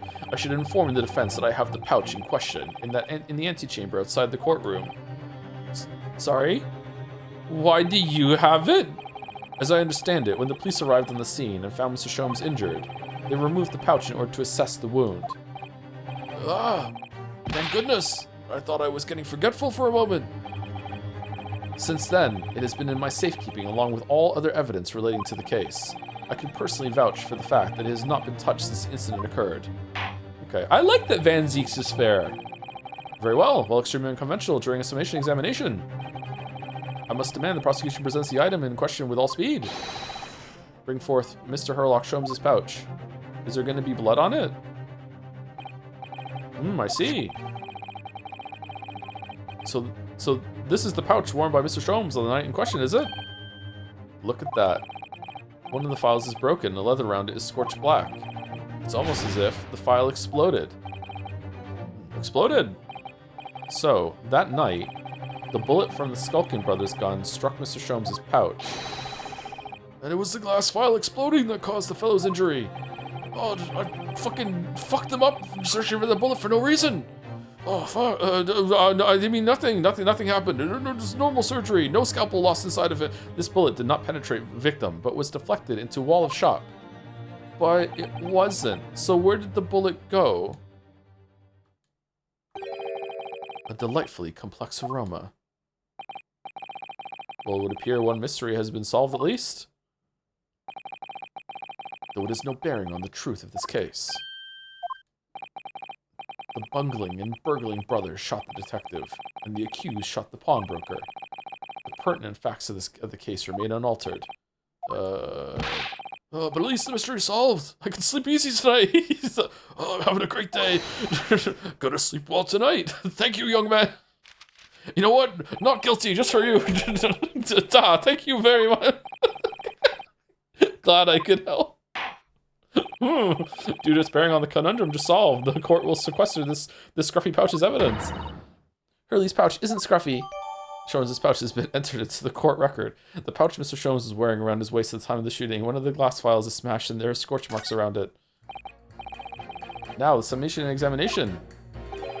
It would appear the defense is somewhat struggling to alter opinion, Please, my lord. A little more time.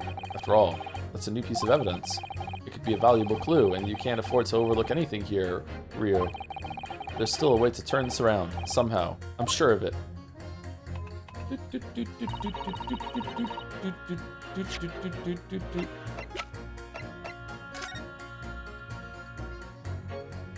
Really? There's no blood on it? Oh wow, this got fucked up. Wait, that's a bullet. Is it? Zeeks. It's really scorched badly just here. Oh, the strap is broken, look. This must be where the bullet hit then. Let me see.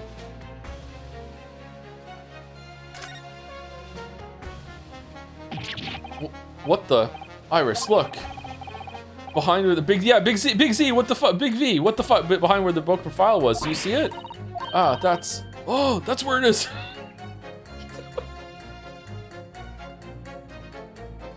This is why I shouldn't do voices, because I can use them to make the character say things. The Skulkin Brothers bullet. What a stroke of luck that it hit his pouch. This is an amazing discovery. What this means is, there were 3 bullets fired at Windibanks that night. We found exactly what the juror was talking about. Okay, clearly this is slam dunk, they're all gonna change now, right? The 3rd bullet, in red too. It's time to press that juror again, I think.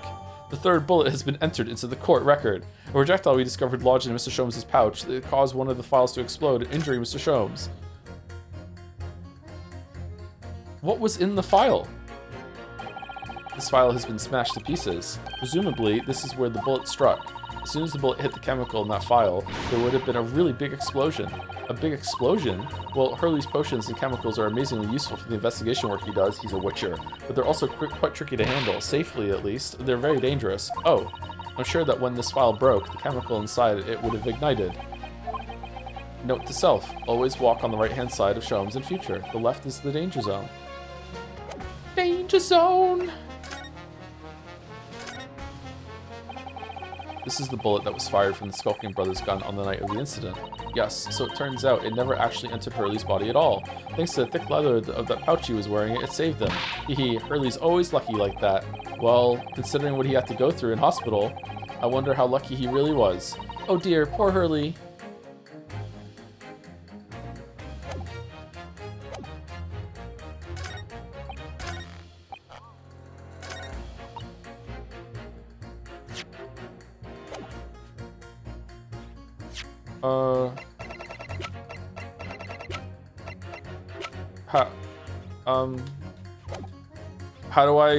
How do I do it?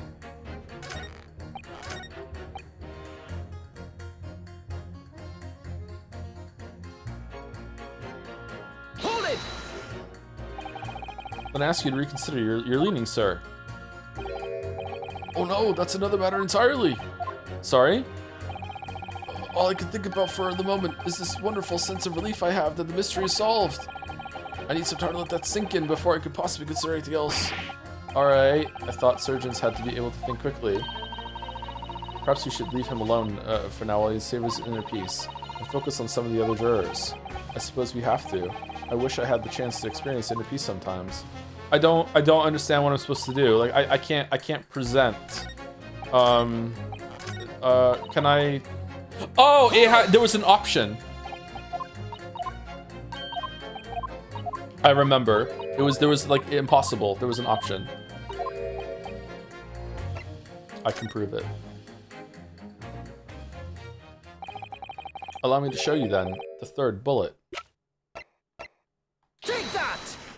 Ta-da! Here it is. We discovered it just now.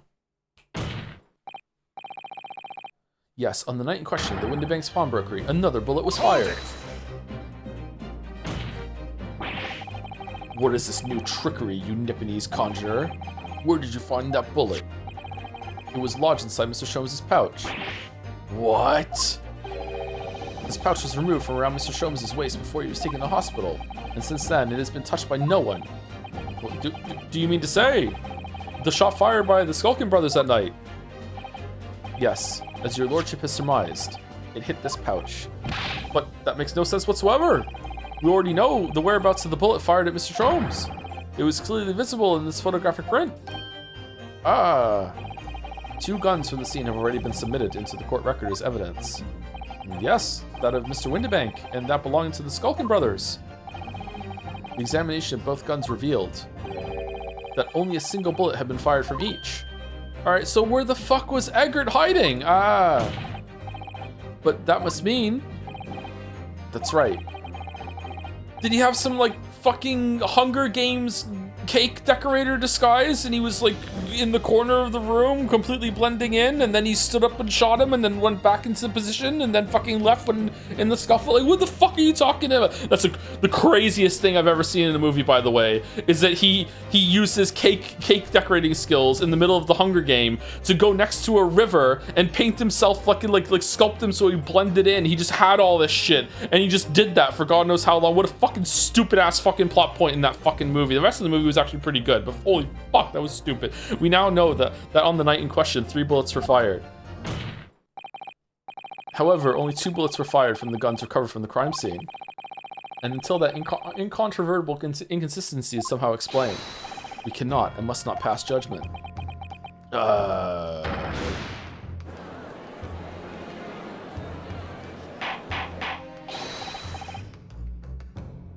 Order!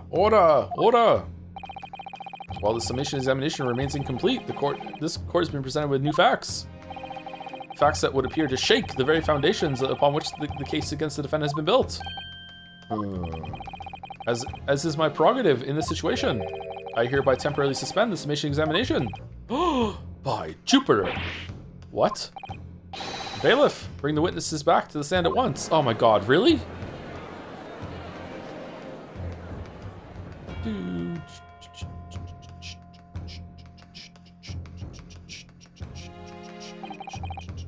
Witnesses! Governor! Were you listening to the proceedings while the defense carried out the summation examination? We was, Governor, we was! Perhaps we can dispense with the tedious preamble. Simply answer this one question. A third bullet has been identified at the scene of the crime. What do you make of that? Make of it, Gov? I didn't make nothing of nothing if I can help it. Is it one of yours? Gore blimey, Gov. Gore blimey. Not a chance. In that case, did you have an accomplice? What? What? Never. The Skulkin brothers work alone. Just the two of us. That's our trademark. How soon we forget poor Sulky. only 2 of the bullets from the crime scene originated from the firearms we have in evidence. The third bullet was fired from another gun. Where is it? Lummy, that's an head scratcher?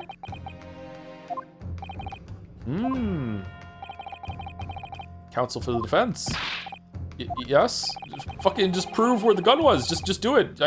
I've learned over these cases that sometimes I could just say to you, prove something, and then you just do. Chop chop! I should like to hear your thoughts regarding these new developments. The third bullet and the mysterious missing firearm for whence it came. Thinking back over all the testimony we've heard and all the evidence we've seen, I'm starting to form a picture of what really happened that night. My lord, I think it's clear what this third bullet tells us about the Skulking brothers. They had a secret accomplice, they had another gun, it has nothing to do with them. I believe it has nothing to do with them. Nash, eh? That's right. Yeah, nothing to do with us, Gov. We've established that 1 bullet was fired from each of the 2 guns already known to the court. The logical conclusion, therefore, is that on the night in question at Mr. Windybank's pawnbrokery, there was another person present in possession of a third firearm. Whilst the brothers may have had nothing to do with the third gun or the bullet fired from it, it's inconceivable that they had nothing to do with the third man. Yes, the brothers were working with an accomplice who was carrying a gun. Wait, what? I thought it had nothing to do with them!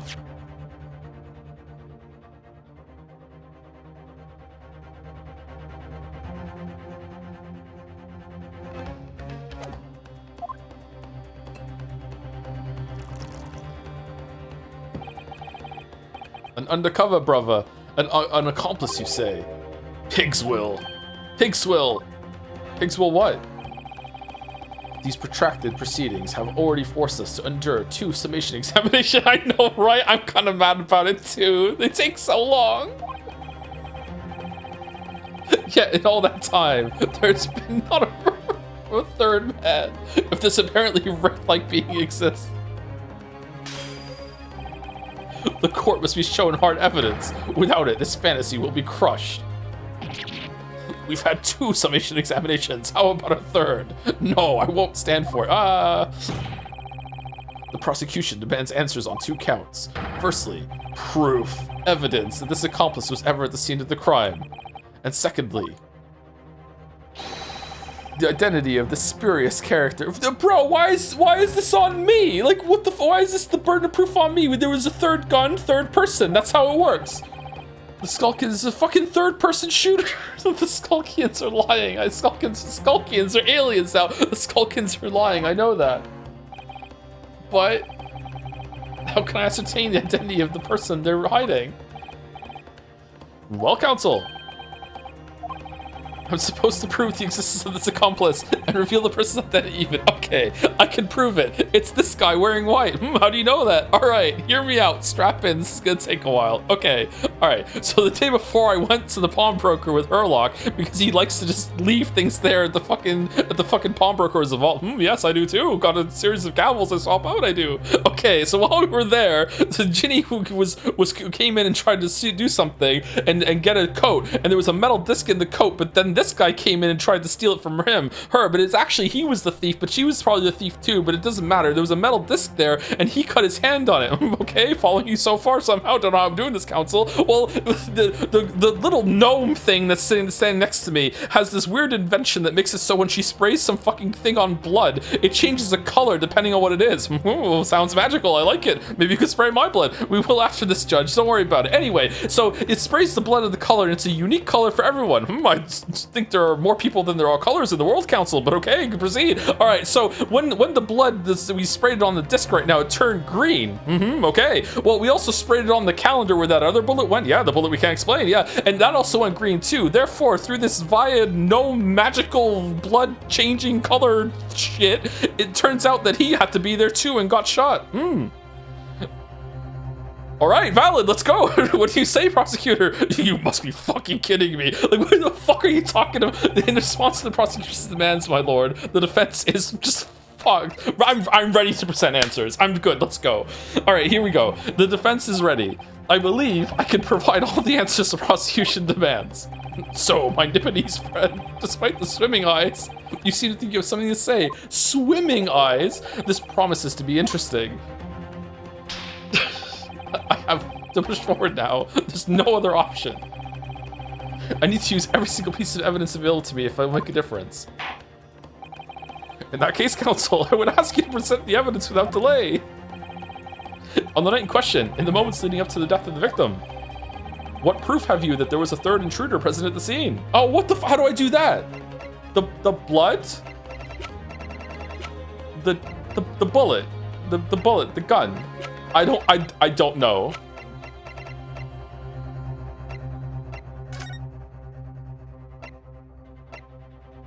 I think it's this. I think it's this. The evidence is right here in this portfolio. By Jove, that portfolio again, is it? Do you expect the court to rifle through your papers itself? Be more specific. Well, I'm glad you asked, Big V. Strap the fuck in. You claim one of those blood samples proves the presence of the third intruder. Well, which one is it? I mean, both of them, right? I'm gonna go with this one. This is the blood sample that proves it. You perplex me, counsel, by looking so pleased with yourself despite this quite displeasing answer. Ah, that's not it? You would do well to take your irrelevant specimens of blood and go back to whence you came. What? And I see that you should go down with this court's history as an equally irrelevant specimen. Uh-oh. Well, I think it takes a certain genius to give such a completely wrong answer, personally.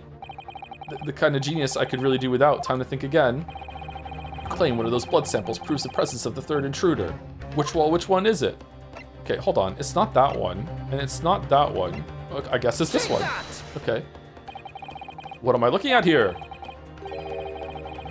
There appears to be some green paint or such like around the bullet hole in the middle of the count. Wait, it permanently changes the color of the blood? That's a blood stain, my lord. A blood stain. Green blood, curious even for you.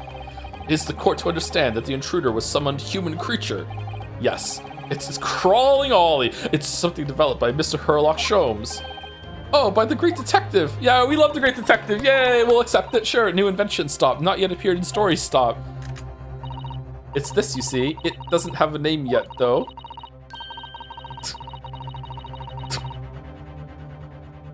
This fogger spray is a chemical that reacts with the different elements in people's blood to change its color. Well, different elements of people's blood? Yes, everyone's blood is slightly different, you see? Because it's made up of different elements. So by seeing what color it changes to, you can tell in a flash whose blood it is. Oh, that brings a whole extra dimension to looking at blood. Talk of blood in courtroom, stop. Very exciting, stop. Oh, she likes blood, holy shit. As an example, this one shows the blood of the victim, Mr. Windibank. Ah, a striking blue. I like it, good color. Yes.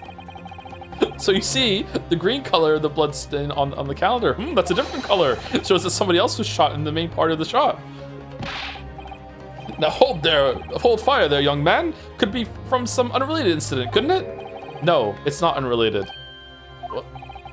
The date showing on the calendar is the date on which the Mr. Windibank was killed. Oh, by golly. Therefore, we can assume that whoever was shot on the same day. Then whose blood is it? Oh, Skulking Brothers and Stan don't appear to be suffering from any gunshot injuries. Which means it must be the blood of somebody else. The third intruder, in fact. Watch out for them. Whose identity? whose identity the court is still waiting to hear. Wait, you're just accepting the color blood thing? Really? You can't delay this any longer, my learned friend. Who is this alleged third intruder? It's fucking Edgar Benedict. Clearly a real name. Take that! The man's name is Edgar Benedict.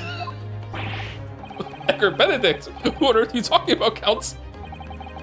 He paid a visit to Windibank's pawnbroker on the afternoon before the incident took place, when the accused attempted to deceive the pawnbroker into releasing this article into her possession. That's right. The man identified by the defense, Mr. Edgar Benedict. He just so happens to be in the crowd. Bring him down! Yeah! Tidy corner preside over here. Then attempt to take the article from the defendant by force. Broker. Yes, sir? It's like the price is fucking right in this courtroom with the spotlight just shining on someone who just suddenly becomes a main character from the audience. I believe this filthy pocket thief has just redeemed an article from you, no? Yes, the article in question belongs to me. I demand for it to be returned at once. No, that's a lie. What are you trying to pull? Give me back my overcoat, you wastrel. Needless to say. Any music box discs too. Is he a spy? Inspector Gregson was there at the time and can attest to what happened. Oh yeah, he was there! In the end, it was the inspector himself who took the disc. Can you corroborate this account, Inspector? Yes, my lord. That's more or less what happened. And in the interest of being thorough, I asked Windibank for a print showing the fellow. Taken from one of his red-handed recorder gubbinses. Yes, that's him talking to Mr. Windibank that morning. And you claim this man is the brother's accomplice? Well, Mr. and Mr. Skulkin? Well, Mr. Skulkin? Uh-oh. Never seen the geezer before in me life. On me life, Gov, on me life, never seen him. I don't believe you. I believe this magic bullshit instead. Well, somewhat unsurprisingly, it appears our witnesses disagree with the assertion. I'm sure your lordship recalls my learned Nipponese friend's actual assertion, which was that he could prove the identity of the alleged accomplice. Yes, and I can. Then show us the evidence. I agree. We must see proof that the clean-cut gentleman in the photograph is the filthy criminal you say he is.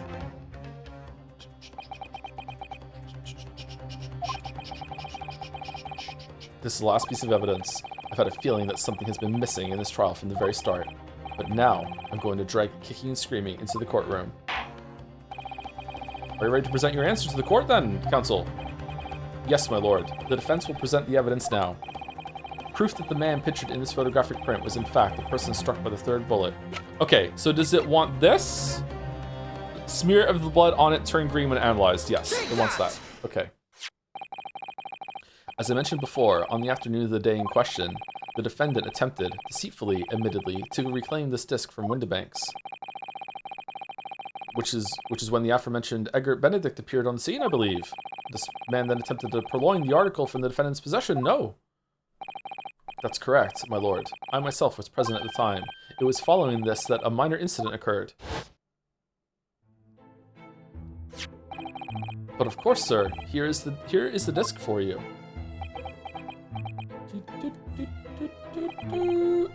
Very well. Then I shall bid you farewell. Say goodbye to style. Oh, you could see that it's ripped even here. Look at that.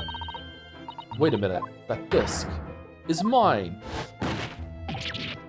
Ugh. What do you think you're doing, you little tramp? You've drawn blood, you filthy animal. How did this happen? Scrape him through his glove, maybe?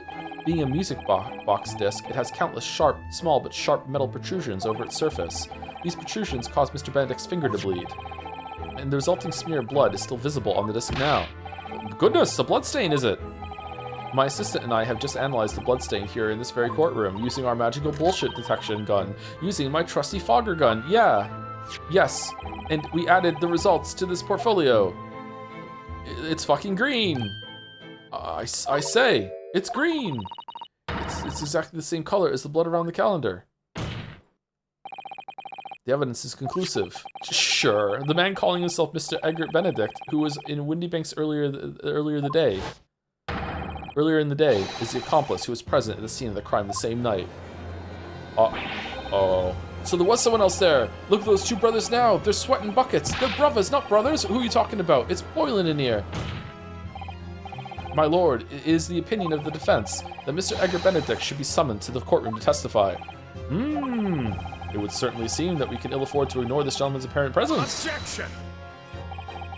This has gone on long enough now. This flagrant ignorance of the mechanics of law. Sherlock Sholmes, you say?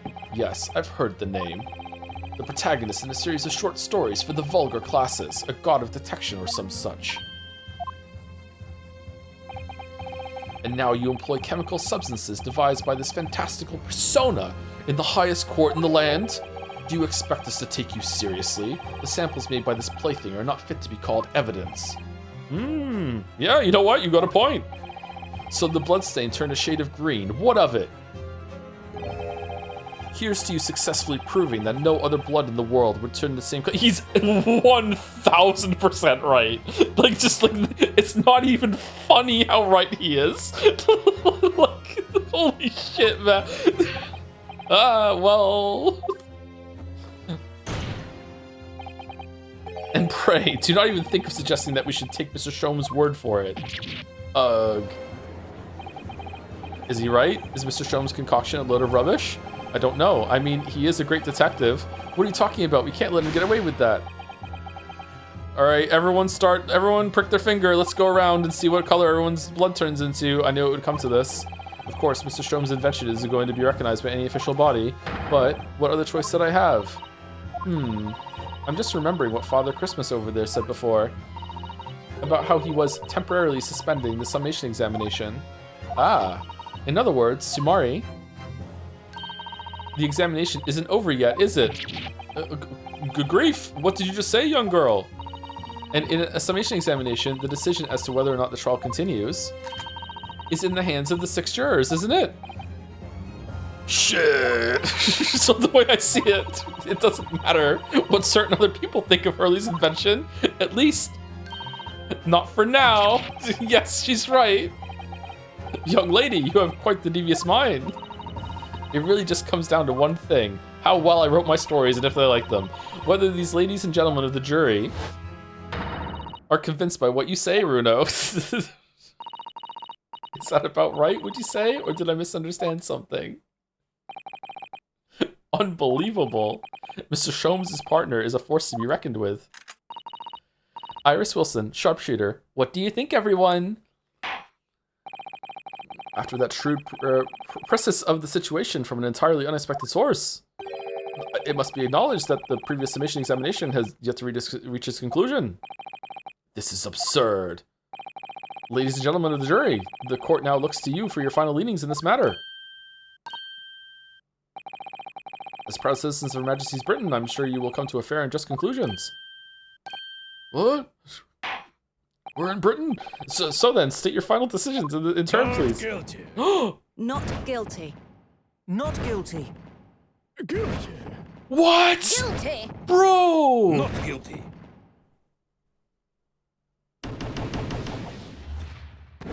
But we told you where the bullet went! 2 call guilty and 4 call not guilty. Such is the outcome of the summation examination. Objection. My lord, with all due respect, this is an outrage. The prosecution refuses to accept this decision. Too bad, get fucked. On what grounds? If these jurors are persuaded by some half-baked concoction devised by a pretender to real police work, then they are too ignorant to be trusted with the judgment of anyone's guilt. I'm sorry, Lord Van Zeeks, but the outcome of the summation examination cannot be ignored. This trial will continue. Ugh. Oh. Ugh. Ooh. Gonna take more clothes off, bro, or what? Nevertheless, we find ourselves in a rather awkward situation. The defense has very recently requested the subpoena of a new witness. Okay, is that gonna... But sadly, I fear that will be impossible. What?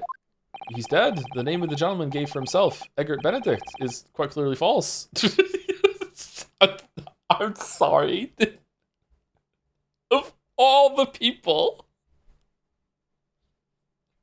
Of all the people to work that out, it's the judge. The name of the gentleman gave for himself, Joseph Anderson, is quite clearly false. I don't believe it. Just when I managed to prove the man was there that night. Could I say something? Who was that, please? Who spoke? It was me, my lord. Juror number 5. What have you to say, madam? If possible, Inspector. Me, Mom? I wonder if you might show the photographic print to me again, the one in which the gentleman is shown. Do you know him? Oh, right. Yes, this one you mean, of Mr. Benedict?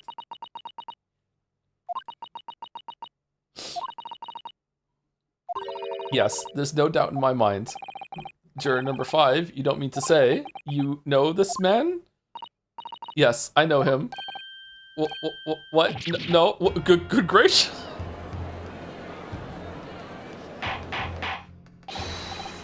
Order! Juror number 5, how on earth? I am a communications officer, stop. As we can clearly see, the gentleman in the photograph is also a communications officer, stop. He works in my office, stop. Blushy crushy? A very talented operator, in fact, stop. Really knows how to work a whatever the fuck this is. He should be in the communication station now, stop. Tapping away on the telegraph, stop. Telegraph, there you go, okay. Well, this doesn't seem right somehow. I can't put my finger on why, but it doesn't feel right. I suppose we all imagined the accomplice would be some sort of hardened criminal. It's a bit unexpected to find out that he has a respectable job by day, whatever he gets up to at night. Yes, I suppose that's it. I suppose that's why I felt something was wrong. The gentleman is at London's communication station. We should be able to subpoena him within the hour. Really, an hour. Lord Van Zeeks, if you please. Yes, my lord. Make the necessary arrangements with all haste, as your lordship bids. The court will recess for 1 hour. Also 1 whole day. When the new witnesses arrives, we shall reconvene to hear the gentleman's testimony. Inspector Gregson. Yes, my lord. I should like to hear from you specifically about the events at the pawnbrokery on the day in question. Come to my chambers during the recess. Yes, sir, my lord. Very well. Court is adjourned until 1:40 p.m. Get some lunch. All right, is this actually a good place to stop, or will we be set up to finish tomorrow, or no? I forgot to say that if you were to stop now, then you would have about 39% of the case left for tomorrow, according to my time wizardry calculations, which have been accurate so far, so you may want to go for a bit longer still. 39% is not too bad. 33% every single day, so we'd have to go 6% more tomorrow. We're not doing fan art tomorrow, if that's the case. I don't think we're doing fan art tomorrow anyway. I'm kind of tired. I'm feeling lightheaded from laughing so much, and I'm also very, very hungry. And this is a really good place to stop, I think, right? This is like at a break. Is there a better place? Is there a good place to stop in like 15 minutes? Like if we go back into the court? Yes? All right, let's do just a slightly little bit more then. Okay. No, I like this here because this is also like people come tomorrow and they'll be here and we can do the recess here and then we can and we're not right back into the court right away. Now this is better. This is better. Let's do that. Oh man. Okay. Maybe I'll try and start a little early tomorrow after we do the yapping so we can actually start reading like at 1 o'clock sharp instead of starting at 1 o'clock yapping for a bit. Maybe I'll go live 15 minutes early or something like that. Oh man, thank you Cat Set for the bits. I'm curious on your thoughts on the Hunger Games book series. Have you read the newer ones Suzanne Collins has released? I struggle with certain ones because its protagonist was so insufferable, even though I knew it was purposeful. I actually don't remember if I've read the first Hunger Games book. I definitely haven't read all of them. I might have read the first one at some point. I've seen the movies. I actually quite like the movies. I thought the first movie was pretty good, except for the cake part. I actually I really enjoyed the movies. They're not my favorite movies in the world or anything like that, but I thought they were decent. They were watchable. The first one was probably the best one. I don't think I've read the books. I might have read the first one. I can't remember. I should get to them at some point. Oh man. Oh, anyway, anyone for community life? I'm gonna go get some food, and I don't know. I need to recover from this. This stream was wild. Holy shit. RT Game and Alessandra are live for raid purposes. We haven't rated RT Game in ages. Let's raid RT Game. Life has been unkind on Tax Haven Island. Oh shit.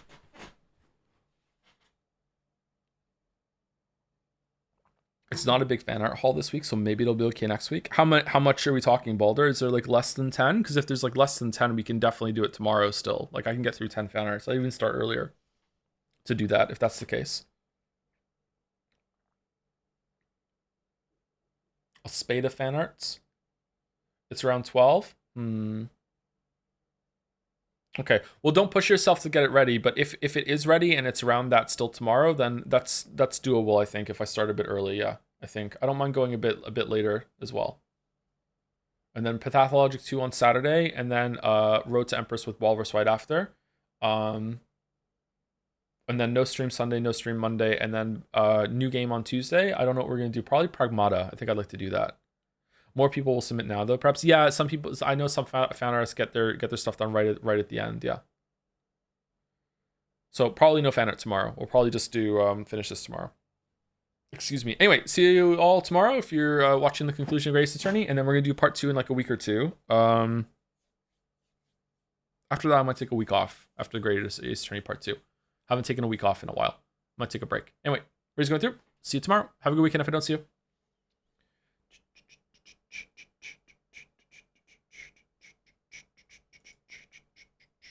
Do do do do do do do do do do do do do.